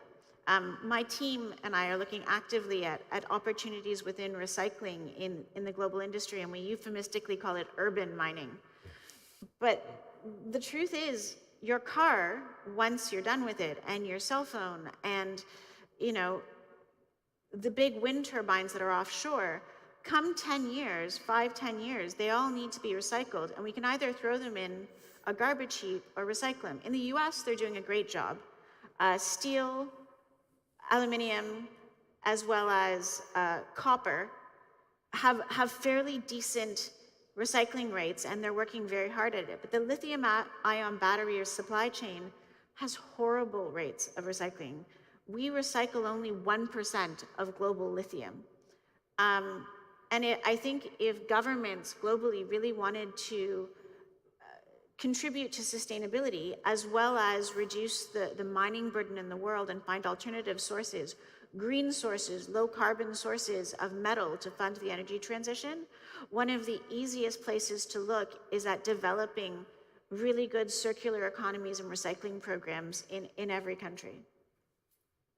Thank you. Speaking of urban mining, banks are starting to look at the recyclers, and without mentioning names, we recently started to lend to a PGM recycler, which before that, I didn't know that was a thing. And they only need to add a refiner, and they'll have the South African producers on their toes. Anyway, speaking of circularity, Mike, back to you. So what is the potential answer to fund the deficit of funding? So I think we probably need to start with price, actually. I mean, it's often overlooked. We can all say we need more capital flow into the sector, but fundamentally we need incentive prices in most commodities to support and justify people investing. And we're not at those levels, let's be clear, today. You know, we're nowhere near them. And even if we don't see them on a prolonged basis, we need people to at least be taking a medium-term view. So most people out there today will happily predict that commodity X is going to increase to, you know, X% over the next few years. But a lot of investors today are very concerned about short-termism and the next quarter. And obviously that means that they don't put money in. So, I mean, you know, we're busy fundraising at the moment. And a lot of the discussions I have with pensions, for example, not picking on pensions, but will be, yeah, we totally buy into this, but are the next 2 years not going to be tough? Well, we're a 10-year fund, who cares? You know, that's not, you shouldn't be investing in us if you care about the next quarter of commodity prices. So let's just assume that the commodities prices justify investment. I think the next part of the answer then is, as actually Christopher touched upon, it's no one piece. There's no one piece of the capital supply that is the answer. It needs to come from all sources. So we've already heard from PIF. That's a wonderful development, and you know, long may that continue. And it'd be great to see more strategics, let's call it, around the world taking similar actions. So that's absolutely, let's call it, a new, historically new source of capital coming into the space that we haven't had before. We also need those incentive prices to justify the established mining companies to start reinvesting more. At the moment, their shareholders don't necessarily want them to do that, but if they turn back into growth stories, then that's the point in time that their shareholders will support them turning that reinvestment rate back to, at the very least, a positive rather than the negative it is at the moment. We also need people to give more money to Orion. And that's only half a joke. Actually, we need people to give money to all of the alternatives. You know, I saw our friends at RCF, Resource Capital, in the audience as well. We need people to give more money to funds like Orion, to invest in Orion, to invest in Resource Capital, to invest in Amanda's fund, because we actually need all of us. There's not much competition in this space. It's more a case of ensuring that there is lots of forms of capital coming in. And then finally, as Christopher touched upon, we need active stock markets. And really there, we need people to believe in those prices. Again, coming back full circle to that situation. So Christopher, that segues very nicely into how do we mobilize better? What are the factors required to get that public equity capital into this sector? Well, certain markets, the Australian market, the Canadian market, to a degree the UK market, and to a lesser degree Johannesburg, have long had a constituency of retail investors, but they've had the whole ecosystem, right from large institutions right down to retail, that understand to a degree. Some of these investors only understand gold, others understand a lot more about the mining space. And so for the Middle East, for the Kingdom, for the Gulf states, you really need to cultivate a knowledge of mining. It doesn't have to be enormously deep, but an understanding of the fact that, as my colleague here pointed out, the prices go up, the prices go down. They look like it's going to be a disaster and you're going to be depressed for years. But in fact, if you look at the tin price, which fell monstrously during last year, it bounced dramatically at the very end of the year and it's up 50% from where it was in November. But for investors, you know, that can be a hair-raising ride, but they need to be aware that hair-raising rides, if you're of the buy low, sell high phenomenon, that's how you make money. And so, but they have to be aware of that. And you also have to educate. So our group here today in the audience and outside are relatively high net worths, sophisticated investors, and they're part of the learning curve here. The learning curve has to go out further if we're to create not only equity capital markets that will support mining, but ones that are liquid as well. And you can have institutions buy up the whole market and then you've got no liquidity. What you need is the full ecosystem, and that requires some education. It requires media coverage, it requires events, both like this for high net worths and institutions, but also the type of mass retail event that you see in, say, PDAC in Toronto, or the events that happen in Australia. So it's an education process. It doesn't happen overnight. The education displayed here today is a quantum leap from what we saw, and I think Amanda would agree, a year ago here. People have climbed up the learning curve here, and that's important. Education, great, thank you. Two other potential alternatives, capital, to plug that very, very large deficit that we're starting to see are coming from the wider EV value chain ecosystem, and we've started to see capital flowing in from both the OEMs, the auto manufacturers themselves, directly into whether long-term cheap funding or direct minority equity participations, as well as the same from the battery producers. So that's not going to materially fill the gap, but that is another newer influx of capital. And of course, the biggest gap, I imagine, will be plugged by society at large, as represented by governments, nationally, regionally. And if you look at what the United States legislated in August of last year in terms of the Inflation Reduction Act, that gives huge tax incentives for NAFTA-based producers as well as their trade friends to get tax incentives for big investments on EV value chain, and that may partially fill some of the gap.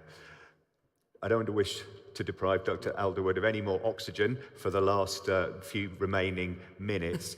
So, Dr. Alderwood, please bring us home on how the PIF can facilitate Saudi Kingdom becoming a green hub for the metals and mining sector.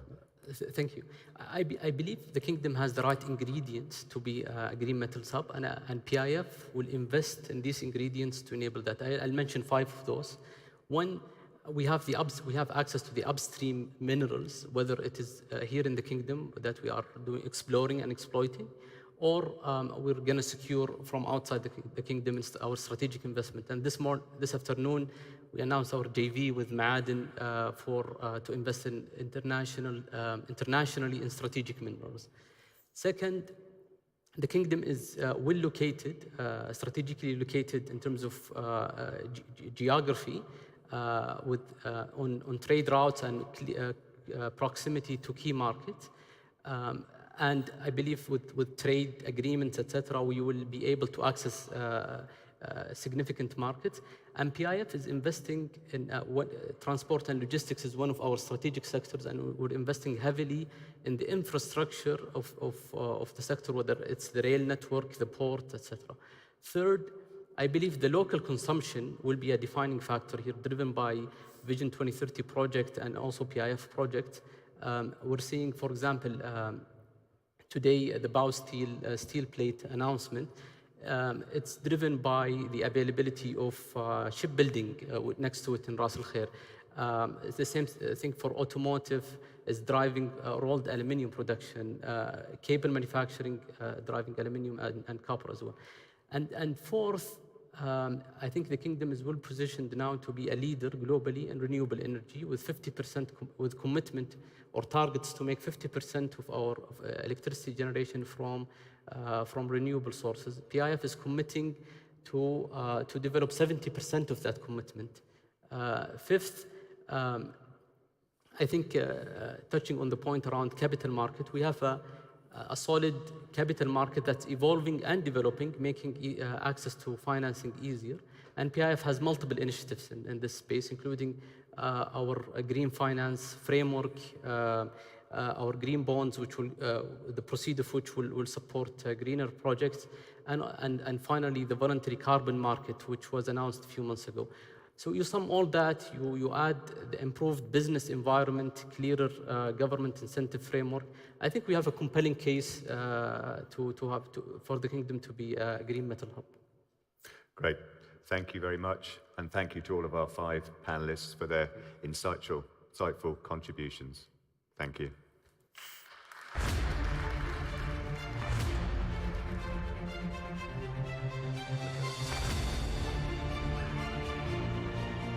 There we go. Nicely done, gentlemen. Thank you very much. Thanks. Ever since we launched the opening session this morning with our panelists, the global CEOs and the Minister of Investment, we never had a panel that was told even by one of the CEOs that didn't address ESG. Again, if you were going to have a mining conference, say 5 years ago, wouldn't be a predominant theme of the orchestration of an event itself, but what it means in real practice.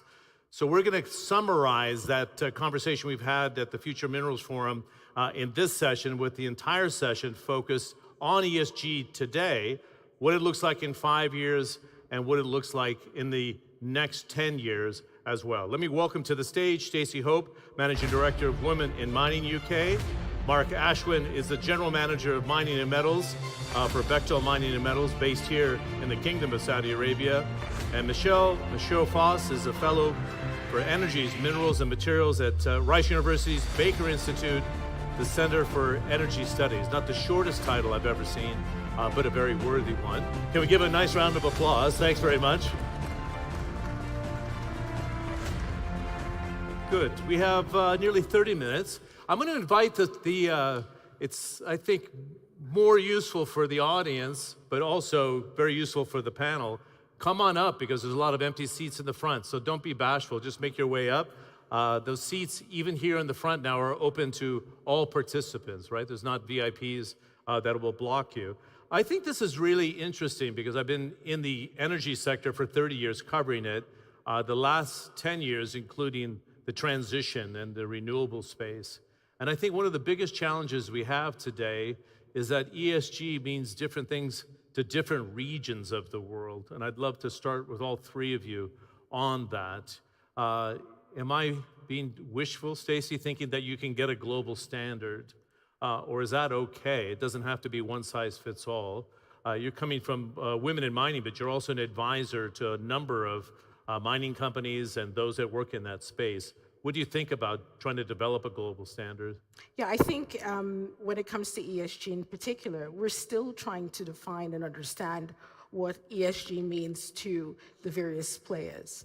And not just in terms of jurisdiction, but also in terms of the commodities in which we're looking at and defining. So thinking of an ESG standard and having that one-size-fits-all standard, I think that's a little bit ambitious. And I think understanding that that's ambitious and might not happen in the next 5 years, maybe that's the way forward, and maybe that will add some comfort to the industry.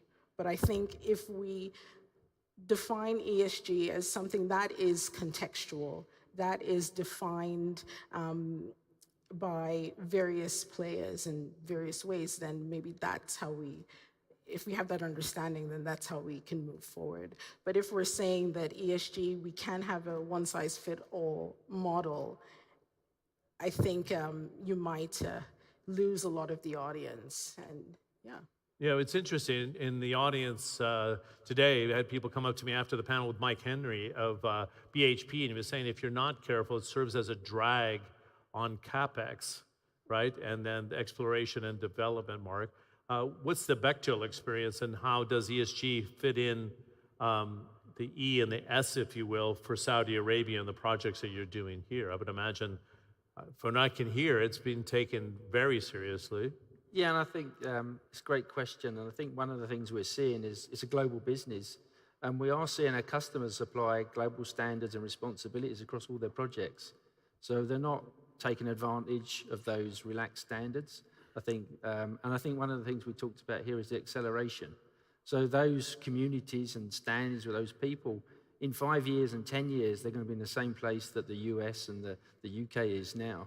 So I think those companies are approaching it in the right way. We see a similar standard for all projects, and so it's good to see. And I think it's a responsible. I know. So we haven't gone to the lowest common denominator, is what you're saying? Correct. So if you look at Marden's title, it's responsible mining, and so that's what they're doing. They're mining responsibly as if you do it anywhere in the world. Good. What are your views on this, Michelle, before we take a deeper dive into the work that you're doing at Rice University about establishing what is a global benchmark, and does it hinder investment if somebody doesn't want to touch mining. I was thinking of the university endowments, for example, in the United States. In some cases, the student body doesn't think they should be supporting oil and gas. They don't shouldn't be in the mining space, and that disconnect between the mining industry and the energy transition, that it's vital. How do you see it yourself? So if you're talking about global standards within industries, like what would be considered reasonable key performance indicators, KPIs, that's the magic thing. Everywhere For it's the mining magic. companies, yeah, for mining companies, that would make sense. And I think when this whole thing started, can I be blunt and frank? And You'd be surprised how blunt the kingdom so can be. especially thinking about American student bodies and endowments, what I think is that these three magic words were actually intended to push industries out of business, frankly. And instead, what of course we're trying to do is embrace them and figure out how to operationalize them in the extractive businesses, in oil and gas, fossil fuels in general, and in mining. If there anybody who hasn't seen a Harry Potter movie, so you know the sorting hat that's used to sort out the kids into the different colleges? In my opinion, that's basically how this whole thing has been used. It's the intention originally was to sort out industries that just weren't acceptable because they didn't meet certain metrics, and the all-defining one when it all started a few years ago was emissions, right? Because that's the easy target, climate goals being what they are and everything else. So just to give you an idea of how complicated this has become, I don't use the word renewable anymore. I call it all alternative energy, alt energy, because in my book, there's nothing that's really renewable. But when we look at these businesses, what we find is that their environmental footprints are enormous.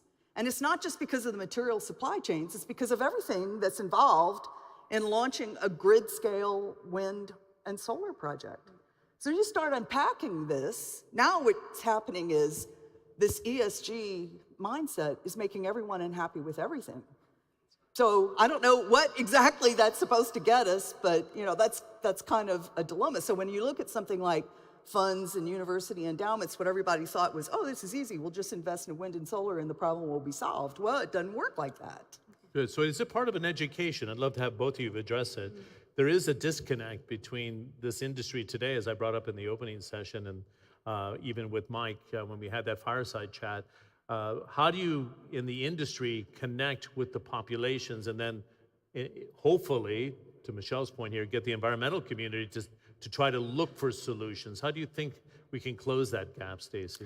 I think also I just want to make one point that's really key to what Michelle said is what you end up happening in that panic to address ESG is greenwashing, and unintentional greenwashing at that. So, and when you have that, then the consumers are calling you out for it. Now, how do we communicate to the consumers, right?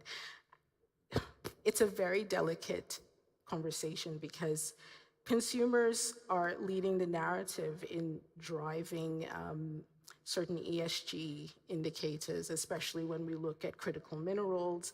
And if we go further down the supply chain, we have car manufacturers who are struggling to keep up with the value chain and the definition of responsible minerals, responsible supply chains, because they can't account for the entire supply chain. So they're struggling with communicating what's this responsible mining, how do we define ESG. So we have the consumers now taking it upon themselves to come up with these definitions and what they expect of the mining companies. And when you have these two disparate approaches to trying to define ESG and define responsible mining, responsible sourcing, then that's where that push and pull comes. Now, the question you asked was, how do we communicate it, right? It's involving a lot of the civil societies who are underground and working in perhaps a co-design forum in defining what that narrative, what that messaging is. So if you're not able to connect to your community, then you're not able to actually communicate or to have them on board or also have the companies on board to the needs and the issues within the communities. So it's how do we come up with a co-designed approach where communities are involved, civil societies, as well as the mining companies. Good. One of the things that we often talk about is scope 1, 2, and 3 in terms of emissions. Yep. And then how do you measure them and what are you responsible for, right? Are there other approaches, in your view, Mark, than using scope 1, 2, and 3? What's the Bechtel view and how is it in practice on the ground in the kingdom, for example? I think, when we talk about E and the ESG, that it's a lot more than just carbon. And so I think when we look at projects, we look at a lot broader scope than carbon emissions. And it's easy to measure your scope 1 and 2. 3 is quite complicated. But I think really from a project perspective and from a customer's perspective, we look at zero waste. We look at that carbon content and captured carbon content of the materials we use, whether that's low carbon concrete, green steels, recycled materials. So we look at that in a big way. And I think also in Saudi, water minimization is one of the big things we look at in design. So say that again. Water minimization. Oh, right, so of course. It's a scarce resource. And so making sure that we use maximum water recycling and we manage that resource carefully because it's important to the industry. Absolutely. It's interesting, Michelle, you made a point in the topics and when we have the conversation coming into the panels, you said what companies are promising to do and what they can really do and where they do it. This is another gap that we were just talking about with Stacy. What do you mean by that? Well, if the leaders in the industry could be frank, and some of them are increasingly frank, what they will say is that a lot of the solutions aren't available yet. There are a lot of ideas, there are a lot of things that people are talking about doing and trying to do, but they simply aren't in the market. And then it takes time, even if they were in the market, to deploy them, to integrate them into mining operations and practices and all of that sort of thing. So there is a gap between the tools, the actual physical tools, technology, management systems, data analytics, that kind of stuff are moving a little faster, but just the hardcore options. And then the trade-offs are enormous. So if you look at a large-scale mining operation, iron ore, for example, to meet some of the emissions parameters, a desire is to electrify haul trucks, so that's one solution. Coupling that with automation solves the second problem, safety. But now what you're doing is impacting workforce. So what hasn't happened in this is a conversation about how the implications ripple when it comes to dealing with communities, expectations about workforce and job creation and that sort of thing. You might be checking boxes, on the technology end. Oh, right, I'm getting fewer emissions and also I'm getting fewer lost time incidents, but I'm also creating fewer jobs. Now what? Right. Now that conversation with your sovereign, with your host communities shifts. I don't think that part has been discussed at all, the linkages across these things. I want to spend one question, I'd love to hear all three of you on it, on the issue of gender. And you are in Women in Mining in the UK, so I think I'm going to start with you, Stacy, on it. Should that be part of the ESG conversation? Is that part of the social? How would you categorize it and why?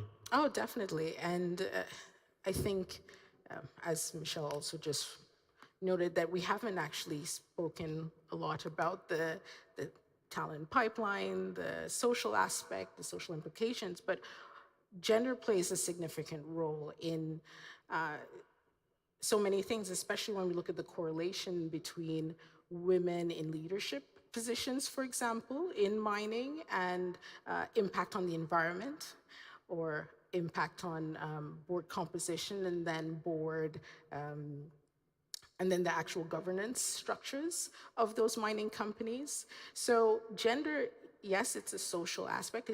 We talk about social value, but it touches on so much more. It touches on the environmental aspects. It touches on the governance structures within the companies.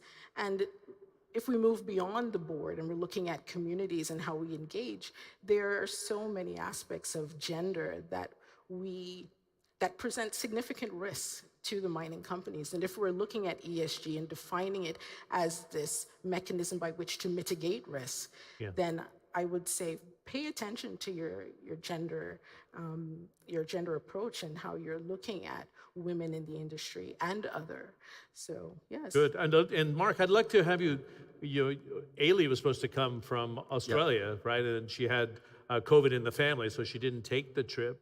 She told me she's been at Bechtel for 37 years and is at the top of the food chain in terms of the company hierarchy, I think, as well. How is that seen within Bechtel, which is a very traditional engineering giant around the world? How has it shifted at your time in the company and that sensibility that Stacey's alluding to there, would you say? So I think it's a really interesting question, John. One of the things that surprised me, so I've spent my whole career working in the Middle East in a very male-orientated environment. And so it was quite interesting for me. I've been working for Ailey now for 12 months. And she's my boss. And actually the number 2, our CFO, is a female as well. So the 2 leaders of our mining organization are female. And it's probably the first time I've had a leadership team that shows compassion. And it's a really radical change that I've not noticed before when you're dealing with all male colleagues. And so I think when we talk about ESG, if you've got that more balance, and people have talked about companies are more effective when they've got better gender balance in their whole cross-section. And I think, I think from an ESG perspective, that compassion piece will pay dividends in the future. So I think as we see that 5-10-year horizon, and we see that growth in gender balance, moving towards the 50-50, which we all would love to achieve, then I think you'll see that shift in the organizations and projects. So. Good. Do you want to jump in this debate, Michelle? You've got a lot of experience to bring to the fore. And is it the right debate? I worked in media for 35 years. APCO Public Affairs was founded by a chairwoman who's now 76, great sensibilities. But we were always gender agnostic in media because we always had females or women as leaders. What do you think about this debate within the mining sector? Frankly, in your experience, it was easier to do. I think in terms of what people look for with that, it's a governance side. I mean, I think socially, yes, Stacey's correct. Opportunities, everybody wants that. But when you look at some of what people are trying to encourage that's gender related, it's like how many women are in management? How many women are on boards? And you start seeing things like quotas and all of that. And that is like not the right way to do it. The tough thing is where it starts. So just to give an example, a real life example, 45 years ago or however long it was, I was the only woman in my geoscience program at university. The only woman. You don't know how hard things are until you go to a geology field camp and you're the only woman in the field. I mean, that is not convenient, I can tell you. But things, and this is the terrible news, things haven't actually improved that much, at least in the United States, much of Europe. I mean, women are coming into the industry more, generally speaking, more. They're in STEM programs more, but the percentages are still really low, really awful. And I, myself, wouldn't put an emphasis on promoting women just to promote women unless I know that they're really well trained, technically proficient and everything else. So that hurdle, it's an early stage hurdle. Young women have to be interested in going into the STEM disciplines. They have to be interested in going into these industries. It came up earlier today. If you're good at it, you work at it, you survive, you deserve, the merit that comes along with it. But that's not how we're thinking about things right now. That's too slow and it's too traditional or, something to satisfy the environment that we're in. Good. I don't want to spend all the time, but I see you nodding and disagreeing at the same time. Mark, do you want to jump in? Yeah, I agree. And there are areas where I think it's a bit more complex because we do have to think about the unconscious biases that organizations have. The unconscious bias. Yes, Okay, of course. So you have these barriers for promotion within institutions. So as much as women would love to be in the industry, we have a very high drop-off rate. So retention is often a big issue. Oh, that's interesting. They come in. I don't disagree with that. Yeah. Huh. So you have They come in women and coming disillusioned? Is that what's happening? No. Well, the industry doesn't facilitate the many, many jobs that women have and the roles in which they play, not just in the company, but in society, in their homes. And these barriers breed life to various things, whether it's imposter syndrome, whether it's the inability to feel that they can actually fulfill their duties in their roles at home or in the office. So you have very talented geoscientists, mining engineers who leave mining and find other industries, take their talents elsewhere, and find other industries that will give them other opportunities that they haven't been able to find. So I think a lot of that is the work-life balance, and I wanted, the whole day, the first initial plenary, Marna Coate pointed that out. I mean, that is a serious consideration, but in my household, my husband's rejoinder on these conversations is, there's a glass ceiling for men too, thank you very much. Not, I mean, you know, where you went to university, what your network is, who you know, it's, you know, it's still, it's more subtle than perhaps we are aware let's of, let the but Lone it's- Ranger in the middle here weigh in. Yeah, What do you see think about whether this he debate, agrees or Mark? disagrees. So I suppose an interesting story. So I had a construction manager. We were recruiting graduates in Saudi. So this is about last year. And talking of quotas. So we said we really wanted to hire 60% female because we wanted to try and shift the needle. You were trying to get the 50%. Yeah. And so the construction manager said to me, that's not going to happen, not going to be possible. You know, it's a man industry. So we said, okay, interview the people, do it on merit. Don't do it on anything else, do it on merit. And he came back to me and he said, actually, I could have had 100% female because the candidates were so strong, they were really keen to work. There are those And stories. so I think it's an interesting balance about quotas and demographics. But I think Saudi is primed for growth. So Oh I my think, gosh, you know, what they've unleashed here in terms Yeah. of the female talent is mind-boggling. I mean, I sit in meetings where there's 80% women and Yeah. they're calling the shots. What your final thoughts on this? No, it's fantastic to see the movement of the women in mining narrative here. You know, the Ministry of Mines has a Women in Mining Committee with which WIM UK have spoken to them about how to structure, but they've taken that beyond what we do, right? They're embedded in policy. They're doing a lot of work around education. How do we develop skills? And what does a woman miner on site looks like? Is that something that Saudi women want at the moment, right? So we talked about the drop-off rate of women who are working on site because Well, I visited both Aramco here, which you know, it's a global brand, but if you go out to the facilities in the Eastern Province, ADNOC in the field, you know, in Abu Dhabi, female engineers, female explorers, female rig workers. I mean, it's not something you were seen 10 years ago, but is a revolution. I think you'd agree with that. The final point I wanted to ask, and I'll pose it to Michelle, I get frustrated looking at the language within the COP community, for example, and then we have this language within the ESG community. And I think it's a language that's it's comfortable with inside the tent, but is it getting the objectives to net zero by 2050? There's a lot of, I don't want to be like, you know, Greta and say there's a lot of blah, blah, blah, but it's not communicating with the consumers anymore. I don't know if you agree with what I'm suggesting, Michelle, but even on the ESG conversation, and if you want to wrap it, Stacey, we can. Very quickly, if you can, Michelle, do you think? I don't have a quick answer for that one. It's complex. I don't know. Okay, so I think everybody's got this goal of net zero. I'm not even sure half the time that I know what it is that they're That's trying the problem. That's problem number one. But I also think that a lot of choices are getting made to promote certain things that are viewed to be solutions that actually don't make any sense when you look at them on a really harsh level playing field, full life cycle, you know, and I think we would be surprised at the results if we were really fair in our evaluation and our assessment of that. And the clock's ticking against us, not in just this stage, but in the goals to get there is the biggest problem. We'll have to continue the debate behind the scenes, but Stacey Hope, Mark, it's great to have you. I really appreciate you jumping in because of Ailey's inability to get here. Mark Ashwin and Michelle Foss joining us from Rice University. Can we give them a nice round of applause, please? Thank you very, very much. Thanks.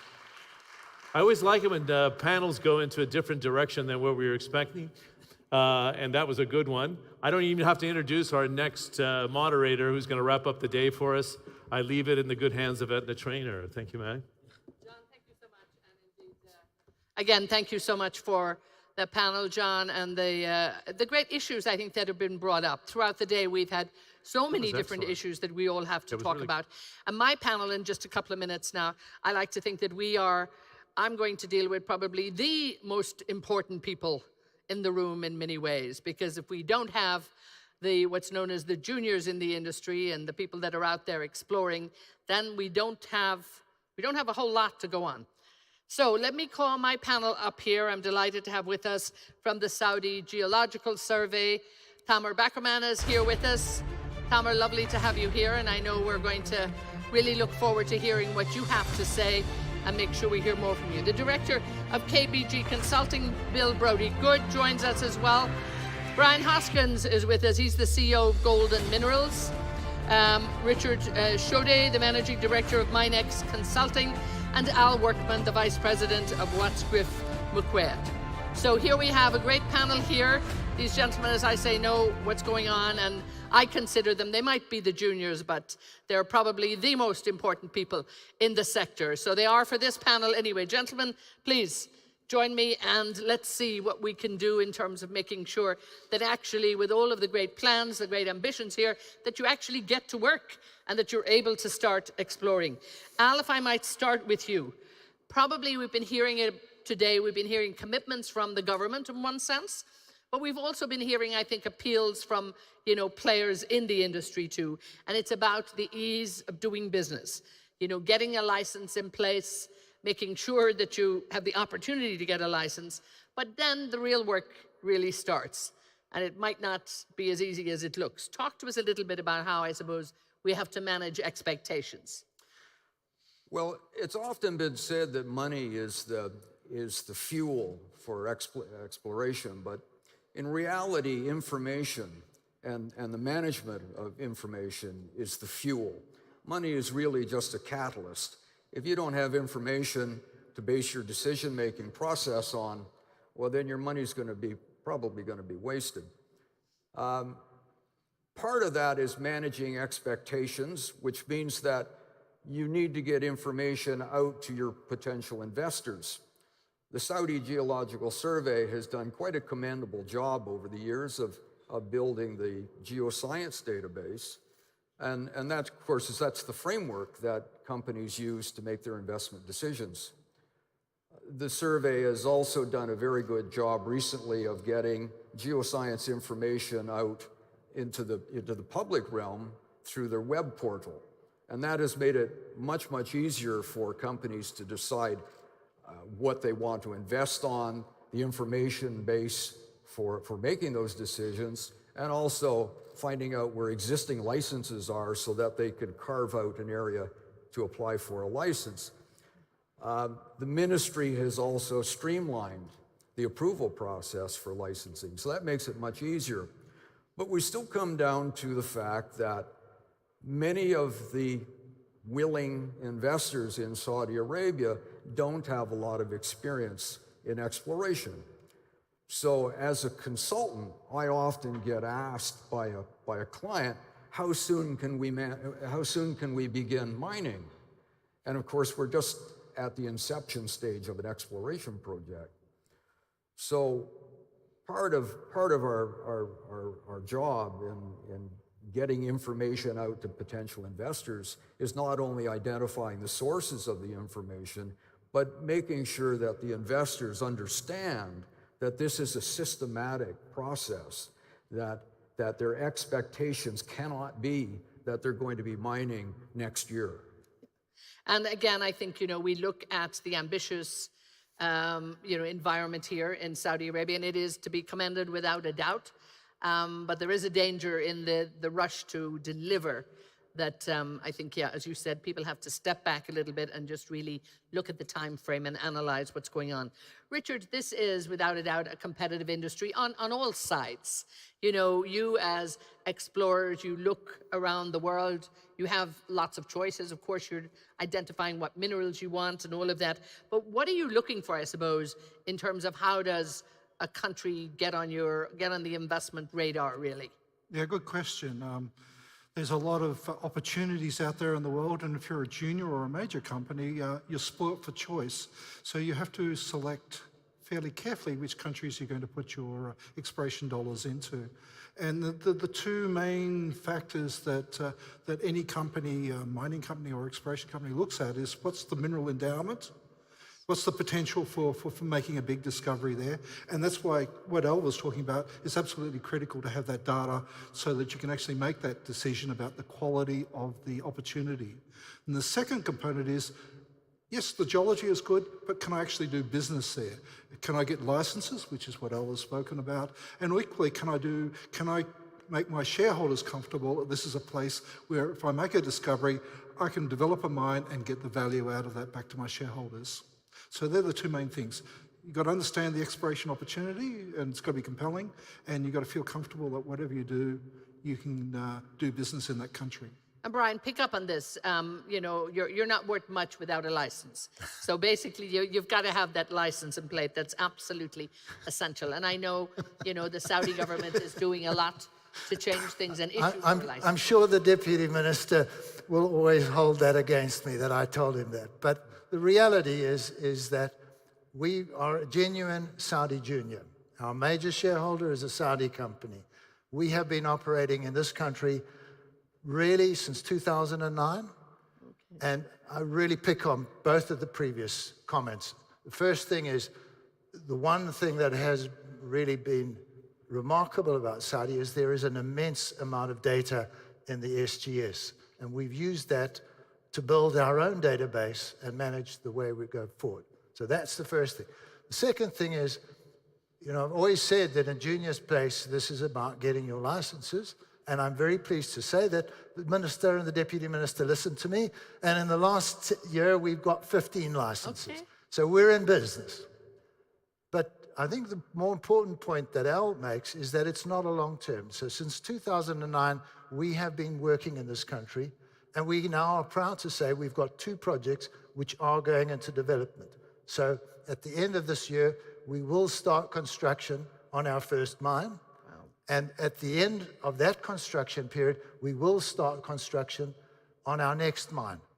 And that, I think, is classic junior environment where you get in, you stay the distance, you have the support of the government, and you can actually build value. So, you know, from my point of view, 4 years ago, we started with 4 people. Today, we're 90. At the end of the year, we'll be 500. Wow. We will be growing. And that is a junior success story for us. Absolutely. And congratulations on that. We're looking forward to keeping an eye on you in the years to come, because it'll be a moving feast, so to speak. Well done on that. Bill, again, how important is, you know, I suppose the ease of application in getting license and getting permits, and really, I suppose, the efficient management, you know, of all of that in terms of how you work with the government, the ministry? Coming from a junior perspective, you know, your funding is often limited to ideally put a majority into the ground. You don't really want to be spending too much time and effort and cost to do the ancillary, the, dare I say, red tape aspects of working in a country. So I've always believed that if you have a very receptive environment to come into, where you can literally focus the majority of your funds into the ground, into working up as a junior, working up your grassroots properties, adding value to them as quickly as possible, that gives your investors support that your money's being spent in the right place. And I think that seems to be what's happening and developing now, which is very encouraging. And I think from what Brian was just saying, you know, the fact that the momentum's building, and I think that's excellent for the future of the juniors coming into the kingdom. And I feel hopefully in a year or 2 years' time, you know, there'll be a panel of 15 juniors sitting here rather than, say, 2 or 3. And I think, you know, Brian's group and their success, you know, being tenacious has set the pathway. and hopefully that'll continue exponentially as we go forward. And that, of course, will encourage everyone else. Let me get a word here from Tamer in here. Now, we've heard some very flattering comments on the geological survey, so you must be doing something right. You've got it in place. Clearly, it's of huge importance, you know, to all of the juniors, and in fact, to everybody looking at this market here. But talk to me about, you know, what you have in place, I suppose, you know, in terms of the geological survey, and how this is really going to benefit many of the people in the exploration side. So Saudi Geological Survey is conducting a regional geological survey of the Arabian Shield of Saudi Arabia to obtain detailed data. This data will include airborne geophysical data, geochemical data, and detailed data of the rocks and the geological environments and the hosted rocks of Saudi Arabia. Once we have these data and interpreted and analyze it, this will definitely speed up the exploration and ease up the decision making in the exploration and mining sector. And again, I think that's, you know, having that data, I think, as everybody has alluded to there, is absolutely essential. Bill, if I might ask you, you know, talking about the financial incentives, and the minister talked about it today, the Minister of Finance talked about it. I think it's something that everybody wants to make sure they're playing a part in it, and maybe this is something a few of you can talk to too. But what financial incentives, you know, are more suitable to what you're doing at this point, making sure, you know, that you actually get started and be able to reinvest and keep moving? I think the incentives, obviously, as I said earlier, you know, finance is key in a junior sector to have the right, to have the ability to be able to properly get on the ground and do the work on the ground. And having incentives whereby your operating costs are relatively low in terms of, as I said earlier, the sort of, you know, the corporate side of things. Having opportunity, and I see there's great potential now for employing young Saudi, or not necessarily young, but Saudi nationals in the geological sector, and of both genders, which is very exciting, and I think really important for the future of the kingdom, not only in exploration, but in all aspects of the mining sector. I think it's great to have incentives in terms of you know, tax relief, duty. Sometimes one has to bring in equipment that's not necessarily found within the kingdom, and having to, you know, not being obliged to pay heavy duty and taxes on those sort of types of equipment that are brought in would be an incentive as well. So there's many aspects, I think, to having financial support to, again, just focus the majority of the funding into the ground, into the development, into the next discovery. Richard, maybe pick up on this. And we heard in the last one of the panels, just not the one earlier, the fact there are so few players in terms of, you know, equity players in the market being able to actually support you, and particularly then in development once you get started. So what kind of funding, you know, do you need? What incentives work best for you? And again, if you can all pick up on that, but please, go ahead, Richard. I guess the key point is that when you're looking at the exploration space, it's a mixture of large, medium and small companies. And each of those have got different financial needs. The junior sector, by definition, has to raise money from its shareholders. Yes. It doesn't have a cash flow behind them. So that means that they have to go back to their shareholders overseas, if that's the case at the moment, and convince them that Saudi Arabia is the right place to be and that you can make money out of exploration. In terms of trying to develop a local ecosystem where you've got national companies operating as explorers, the scene is not quite so easy because the existing stock market, which is where you'd normally raise money, doesn't cater for the junior sector. There was a talk here before, a session before, that said that of the 200 companies listed on the stock exchange here in Saudi Arabia, only 2 are mining companies, and those are major operators. There is no space available or regulations in place to enable junior explorers to actually operate. And I think that needs to change. Yeah, and it is, I mean, it's possibly, I think, one of the key areas they will be looking at. Because they hear that feedback from you. I think they're beginning to realize that this needs to happen. And so I think it is a matter of watch this space. I know, you know, you all want to come on this, but Al, talk to me again about, you know, the financing incentives, you know, that you'd be looking at, your clients are looking at, and what works and what will help deliver. I think there are a number of incentives that we have operating in Canada, and similarly in other parts of the world where the junior mining sector is very active. There are financial incentives that we have through the tax system, which might be difficult to replicate in the kingdom, although there may be some mechanism. I'm not a financial guy. I'm a boots on the ground geologist. But you must hear some frustrations out there, Tom. People saying they'd like a bit more money, so a bit more help. But you know, the other great incentive to an active junior mining sector is information. And what we do have in many of the in many areas where the junior mining sector is absolutely crazy is a tremendous amount of sharing of information, either through seminars or through discussion groups. We have all the major centers in Canada have a geological discussion group, and they share information on projects. But we also have a system that assures the release of exploration results after 2 years of confidentiality. In the kingdom, it's a little different because as long as you hold a license, that information is confidential.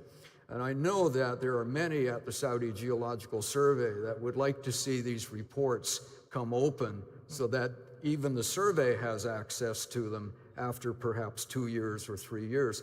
That information is a tremendous catalyst for junior companies seeking, you know, what somebody else found or what somebody else is doing. That's just a tremendous boost to the whole sector. And again, just stay with me on this for a moment, because that information in this industry, I suppose, you know, it's not the most caring, sharing industry in one sense. If you've got your information, you've got your resources, you want to hold on tight to that. You don't necessarily want everybody to hear. But again, there's so much information out there that's not competitive, that should be shared. I think we're seeing this in other industries. Can it work there? I'll bring you in on this, Tom, in a minute. I think it could. It's certainly, the industry is very, very competitive. And companies and individuals don't release information that they view as critical to their own interests. So they'll talk in generalities, but our system guarantees that reports filed with the government do come open after a short period of time, and our exchanges also require continuous disclosure of exploration results that are material to the company. So if you're a junior company and you have some 100-meter intersection of high-grade mineralization, that has to be released almost immediately. Brian, did you want to come in on this before I come to Tamar?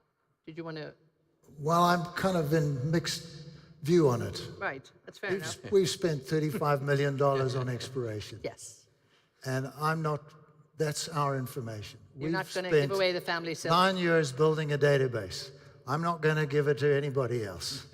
You know, this is our competitive edge. This is the business we're in. And if anybody else wants to come, we'll talk to them. Right. We'll help them. We'll tell them the pitfalls. But I'm not going to give them my information. It's ours. I just want to make a point that Bill made, talking about young Saudi geologists. We have 8 Saudi geologists working for us. And I can tell you one thing, they're fantastic. So in terms of skills and availability, here are the fundamental building blocks to build a great junior mining sector. And the people skills are there. I think the land is there. The information is there. I think it comes back to the point that Bill made, which is about money. Junior explorers are cash hungry. I've told you how much we've spent over the last 10 years. That money has all come from shareholders. Now, where do shareholders get? At the moment, they get it outside the country.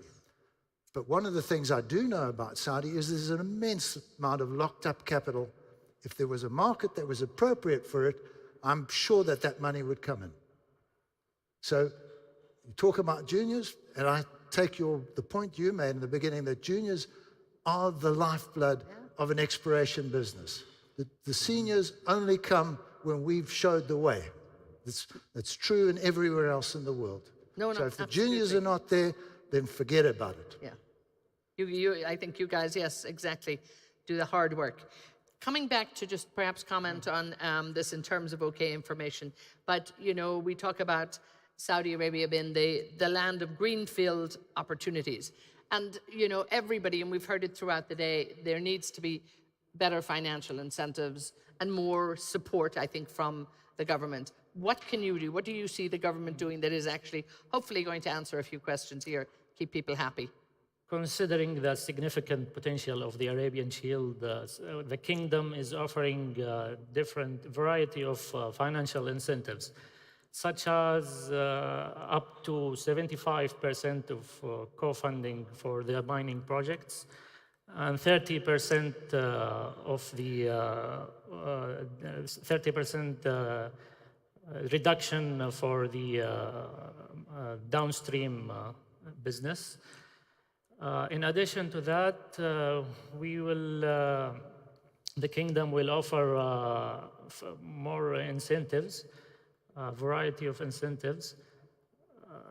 One of the initiatives that we are planning to announce this year is the exploration incubator initiative. It's a cashless initiative, a hub for explorers to raise knowledge and have also different knowledge sharing and sharing the studies and expertise and matchmaking between explorers and investors. Good. I mean, and I think things will speed up here. And I think even if you look back a couple of years to see what has been happening, it is important and things are happening.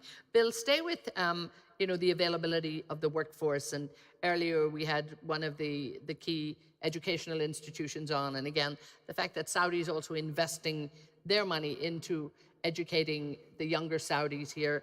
And His Royal Highness the Prince very much talked about that too, and the focus that there is on making sure that this is a vibrant industry for a lot of the young people here. Great to hear Brian say he's got some people on board, so it's beginning to happen. But how important is this, and how important is, we've heard a little bit about, diversification in the industry today too, which is, I think, very encouraging. Absolutely, and I think one of the key things is, as junior explorers, we're bringing a skill set that might not exist at the moment into the kingdom. Everyone, personally, 30 years of exploring in different terrains for different commodities. But there's an accumulation of experience and knowledge from everybody here that part of our job as a junior is also to share that knowledge and bringing in, local, graduates, recent graduates that are keen and hungry to learn. And one day, I've always sort of talked to all the projects I've worked on as an expat coming in, is that part of the goal is to finally be able to hand the keys over to the local workforce. So you're teaching them all the aspects. Say from my point of view as a young geologist coming in, you teach them the right methods of how to do that basic exploration work with the environmental, with the ESG aspects that are required.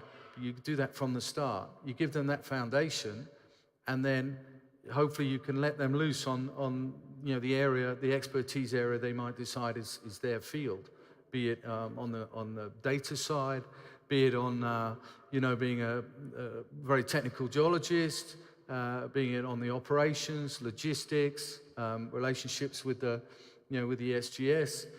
Whatever it may be. But I think it's key, and personally, and I think probably my colleagues here as well would agree that it's a great opportunity to pass these skills on, because one day we will all stop, and we'd hope the next generation take a little bit of what we've provided and put into the system, and they take it to the next level. Richard, please. Yeah, I'd like to amplify on that point and say not only should we be transferring technical skills to the local people, but also the commercial skills, because this is the generation of entrepreneurs who are going to build the next set of minds and companies. So not only teaching them the technical stuff, but the commercial stuff as well. Absolutely, and I think we see, the educational system gearing up for new industry that's here, and this is going to be, without a doubt, a very lucrative industry. We look at the demand side, and it's huge, and we look at the supply side here, and from some of the surveys and everything that's out there, this is pretty healthy as well. So it's not a bad picture. And the other comment I would make is that in terms of junior companies operating in country, you find that the local companies tend to be a lot more rusted on. They're less likely to be footloose and move to another country. Yes. So a Canadian company coming to Saudi might stay for 2 or 3 years. If they have no success, they'll move on. But a Saudi-based company will be here forever. How can a Saudi-based company, perhaps a local company, actually help in terms of, I don't know, perhaps joint ventures and that, because they'll probably have access to capital, and that's what you would like to see built up here. So we don't see that happening yet, do we? But the potential sounds good. Do you want to just mention local, and then I'll go to Brian? Yeah, But Richard, no, you want very much so. And I mean, we have a high net worth Saudi family who have been a really dogged supporter, and I'll use the word advisedly dogged supporter. So, and they've been with us. And I think that one of the things I've said previously, and I'll say it again, is that the local business community, the private community, are watching our success. And if we're successful, they will come in. I've always maintained in this game, I've been asked, what can we do to bring services in? And I say, just give me a business and they will come and bring their services to me. So we're the drivers. And I think I want to bring in another point, which, I always want to make. Juniors discover. Majors mine. And if you want to build a vibrant industry, you have to bring your discoverers in.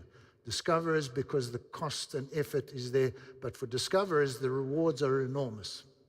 And I think that there are some international examples. South Australia, for example, wanted to encourage their industry.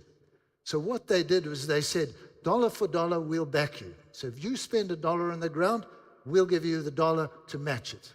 The same thing happened in Canada, if I'm not mistaken, where they said, how do we promote the industry? And they did it through the pension funds. So they gave incentives into it, where you actually are attracting money in a way which allows the juniors to carry on. You don't need a secondary market, but you do need those kinds of systems here in the country which will encourage the juniors to come. We're very cash hungry, but we spend it wisely. And I suppose that then it gives ownership to everybody in a way, and that sense of responsibility. And we don't have a whole lot of time, but a few other areas we want to talk about. Coming back, Richard, to the fact you're in country, the support you need once you're here, once you've established, and then you move on to, I suppose, that development phase here. What are, maybe if there are still a few challenges out there, what would you call out to say, this is what we need to work on? Well, I'd like to pick up on Please, go ahead, Al. Yeah, what Brian said, that juniors, discover mines. If you look at the number of very large companies in the world, you could probably list them on one hand, and if not one, two, whereas there are thousands and thousands of junior companies. So the junior sector, is vibrant, energetic, and needs to be encouraged. And success breeds success, which is basically the point Brian was making. But again, I mean, we look at, I think, the ambition here and the fact that, Saudi wants to do so much here. It's high risk, high reward, but you talk about so many juniors out there. I don't know who wants to pick up on this. Let me just see. Maybe you can continue, Al, I'll bring it to you. you know, everything you drill is not, it's not all that's glittering out there is not necessarily gold or copper or whatever it needs to be. So this is trial and error. There's a lot of work to be put there. You know, and again, somebody mentioned it in another panel, the patience that's needed, the support that's needed. It's a long-term game. You have to be committed, and the funding has to be committed, and people have to believe in what you're doing. Yeah, it's a high-risk, high-reward game. As a rough rule of thumb, and I do these sort of statistics on a regular basis, even for a small discovery, or a modest discovery, there's probably only one chance in 100 that any individual project will be successful. If you're looking for a sort of a Jabal Sayed type discovery, there's probably one chance in 1,000 that a project will deliver that. So what it means is that you have to roll the dice many, many, many times. And you can't do that with one or two companies. You need to have a lot of companies, and they have to be persistent, and they have to have lots of different ideas. So you need to be prepared to take the long-term view and prepared to back the industry over several years, if not a decade or more. Brian. You could see that I wanted to say something. See, you want to get I've in got there. that buzz about me. Well, you talk about 1 in 100. Just to let you know how prospective Saudi is. We had 5 licenses in the 10 years. We made 2 discoveries. Okay. Both of those discoveries are going to become mines. That's a 40% success rate. There is nowhere else in the world that I've come across that success rate. So this is the place to be. I think that the second thing is the regulatory framework has now been fixed and it works. The workforce is here. This is a first world country.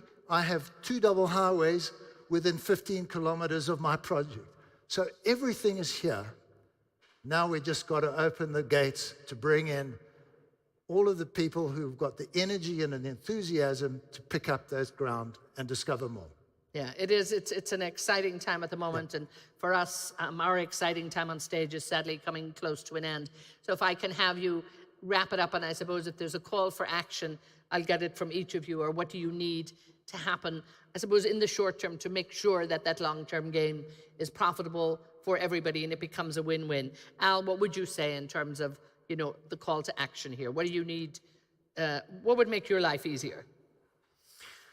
Oh, I think the kingdom needs to get the word out.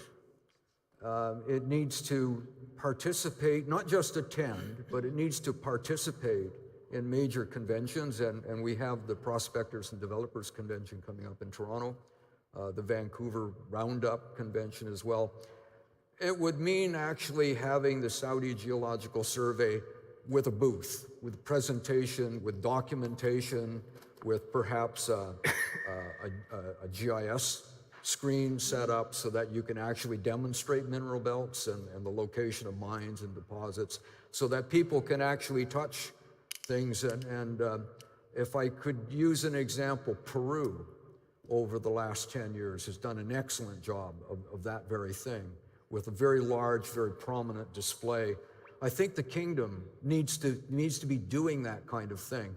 This forum is an excellent, excellent start. And I'm very, after participating last year in a virtual sense, I'm very pleased to see how this has developed. I'm quite amazed by it. Yeah. But reaching out and attending the major, and participating in presentations at conventions, that's very important. Without a doubt. I mean, it's fine to be talking here at home about wanting to put Saudi Arabia on the international map, but it is about now taking that action.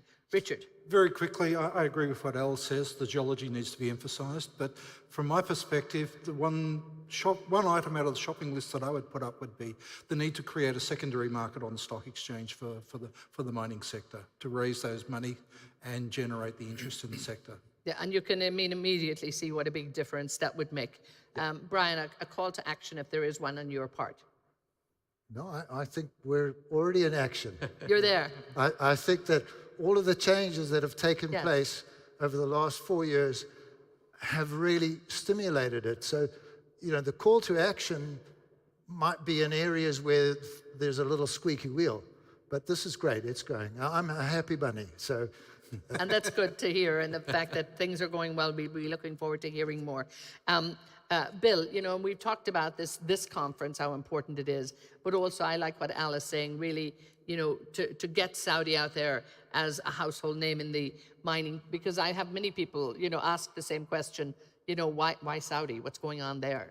Yeah, I think, you know, my three colleagues, I agree 100% what they're saying. Just give the juniors the opportunity, really open that door, give them the ease to pick up ground, obviously monitor, make sure that the people picking up the ground actually do some work. And obviously, as a junior, you're limited in your funding, so be patient, but be cognizant that a gradual process is needed, depending on the condition and the historical information available on certain pieces of ground, and have that time frame. I think, Richard, you mentioned 10 years plus. Absolutely, it's not going to happen tomorrow, but once juniors start coming in, I think you'll see a huge difference. And don't discard the small discoveries, because the small discoveries can be quite critical to get that ball rolling for more juniors, and small discoveries can often lead to larger on-strike, on-depth discoveries that were never even considered. Yes, yes, and once that, I think, dynamics, once that really starts, the momentum is there. Yeah. And as you say, you know, to see success from you, it comes beyond that. Tamer, a closing word, because the Saudi Geological Survey, you're busy consulting with people, you're working with everybody. Just tell us what we can expect from you next. Well, glad to hear that about the conference and the initiatives in general from the mining sector in the kingdom. Again, the presence of such quality data, the legacy data, and the detailed, newly obtained data in one place in the National Geological Database, and making it easily accessible for everyone will definitely help and will attract more explorer players, global players, and investors as well. You're having a workshop too, I believe. Yes, exactly. Tomorrow there will be a workshop, matchmaking event for explorers and the financially supporter.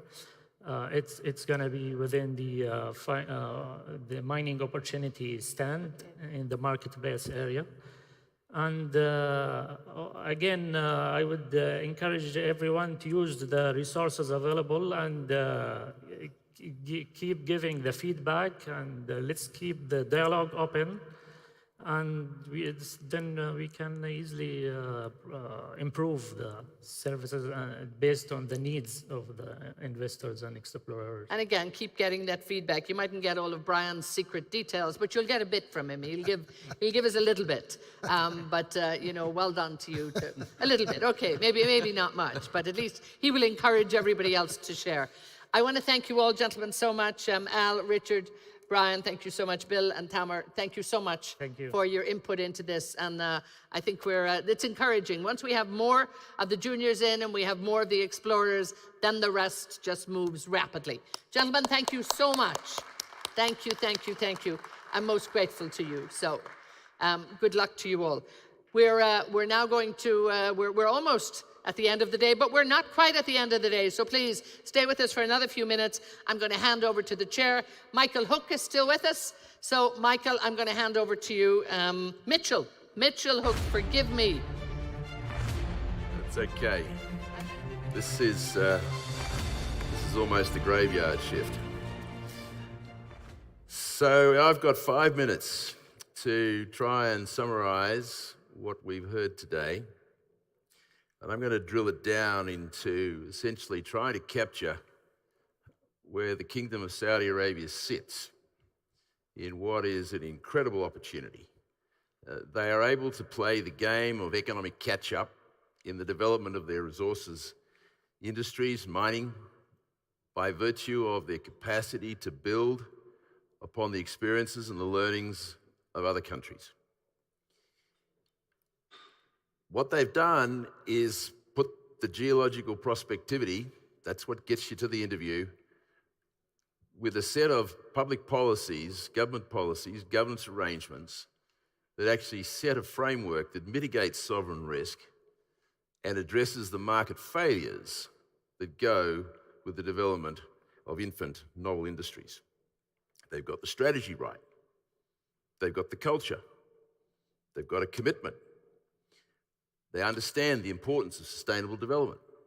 They understand the importance of bringing social and environmental stewardship into the framework of inclusive capitalism, where people who aren't direct equity holders, but are indirect equity holders in what the mining companies do, the resource development companies do, they've sorted that out.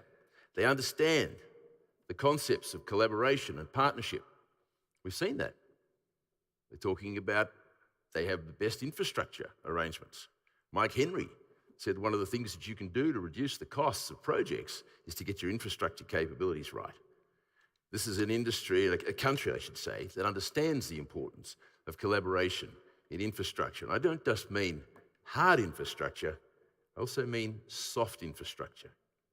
Education, upskilling, the development of centres of excellence to ensure that there is that competency and capability to bring expertise in externally from other places, other jurisdictions that have done it well, and capitalise upon it here. They understand the market failures of capital markets. We had a great session here. Capital markets at the moment are more of a problem than they are an asset to the mining industry. They don't understand our sector, most of them. By their own volition, they have a lack of knowledge and expertise to differentiate and understand risk and to work out where the investment opportunities really are. Their default assessment of risk is to the brand. Well, that worked pretty well until they had a few tailing dams collapses.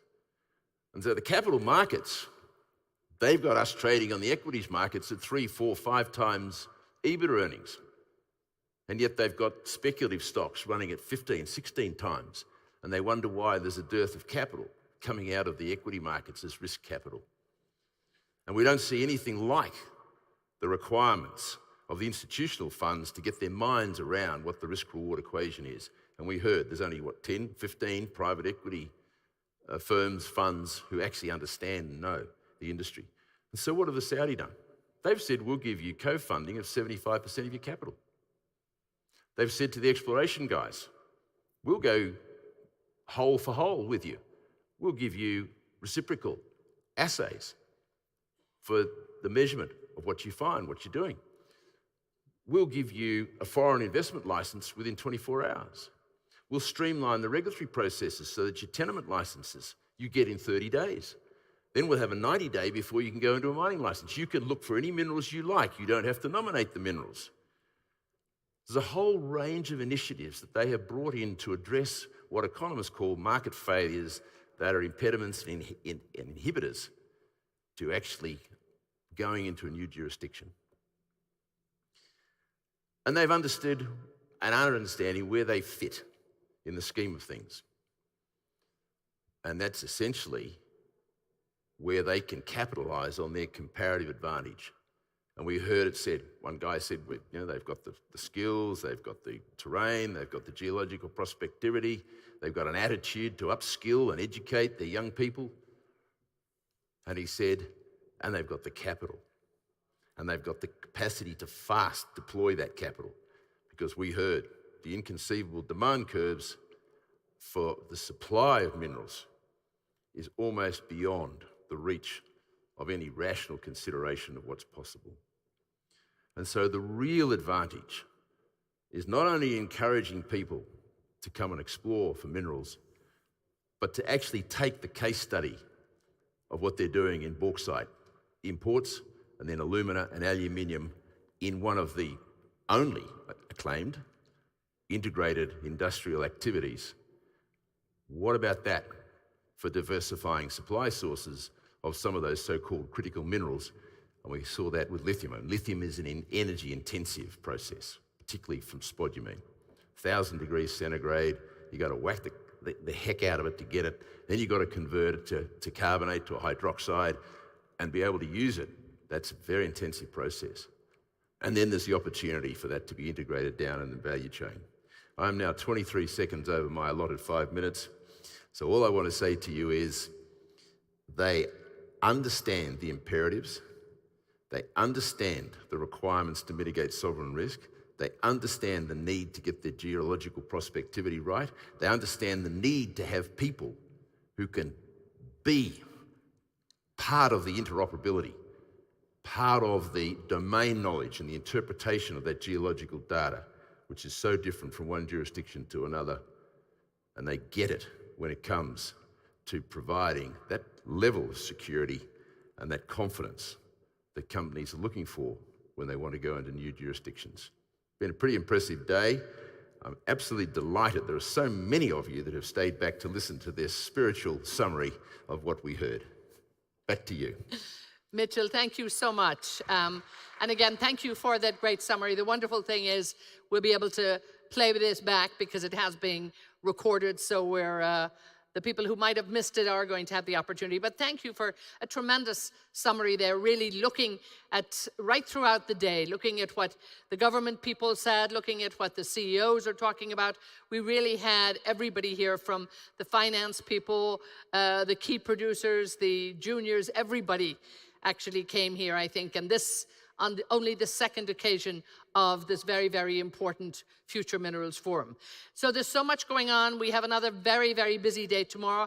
I'm going to thank you for staying with us. I hope you got some good value today, and I hope you were engaged throughout the day in terms of getting some quality information. And I think we have seen the speed at which the government and the ministries, the various departments are actually working, and they're listening to people here, making sure that they actually do respond. And I think that willingness and that commitment, and even as His Royal Highness this morning said, the fact that they will be held accountable, and they want you to question what's going on, and they want you to really look at how you can do business better with the government, and how the ministries can do better business with you, because ultimately they want to see it as one as they go forward to really make the mineral and the mining industry in this country one of the very finest in the world. That's their ambition, like it is right throughout Saudi Arabia. We have to leave it there. We want to thank all of you for coming. 9 o'clock tomorrow, please join us here. We'll be back. I have a fireside chat in the morning. We have lots of panels. We have some great speakers, and we will continue to make sure that you're engaged and informed, educated, and hopefully inspired. So we leave it there. Thank you all so much. Bye-bye.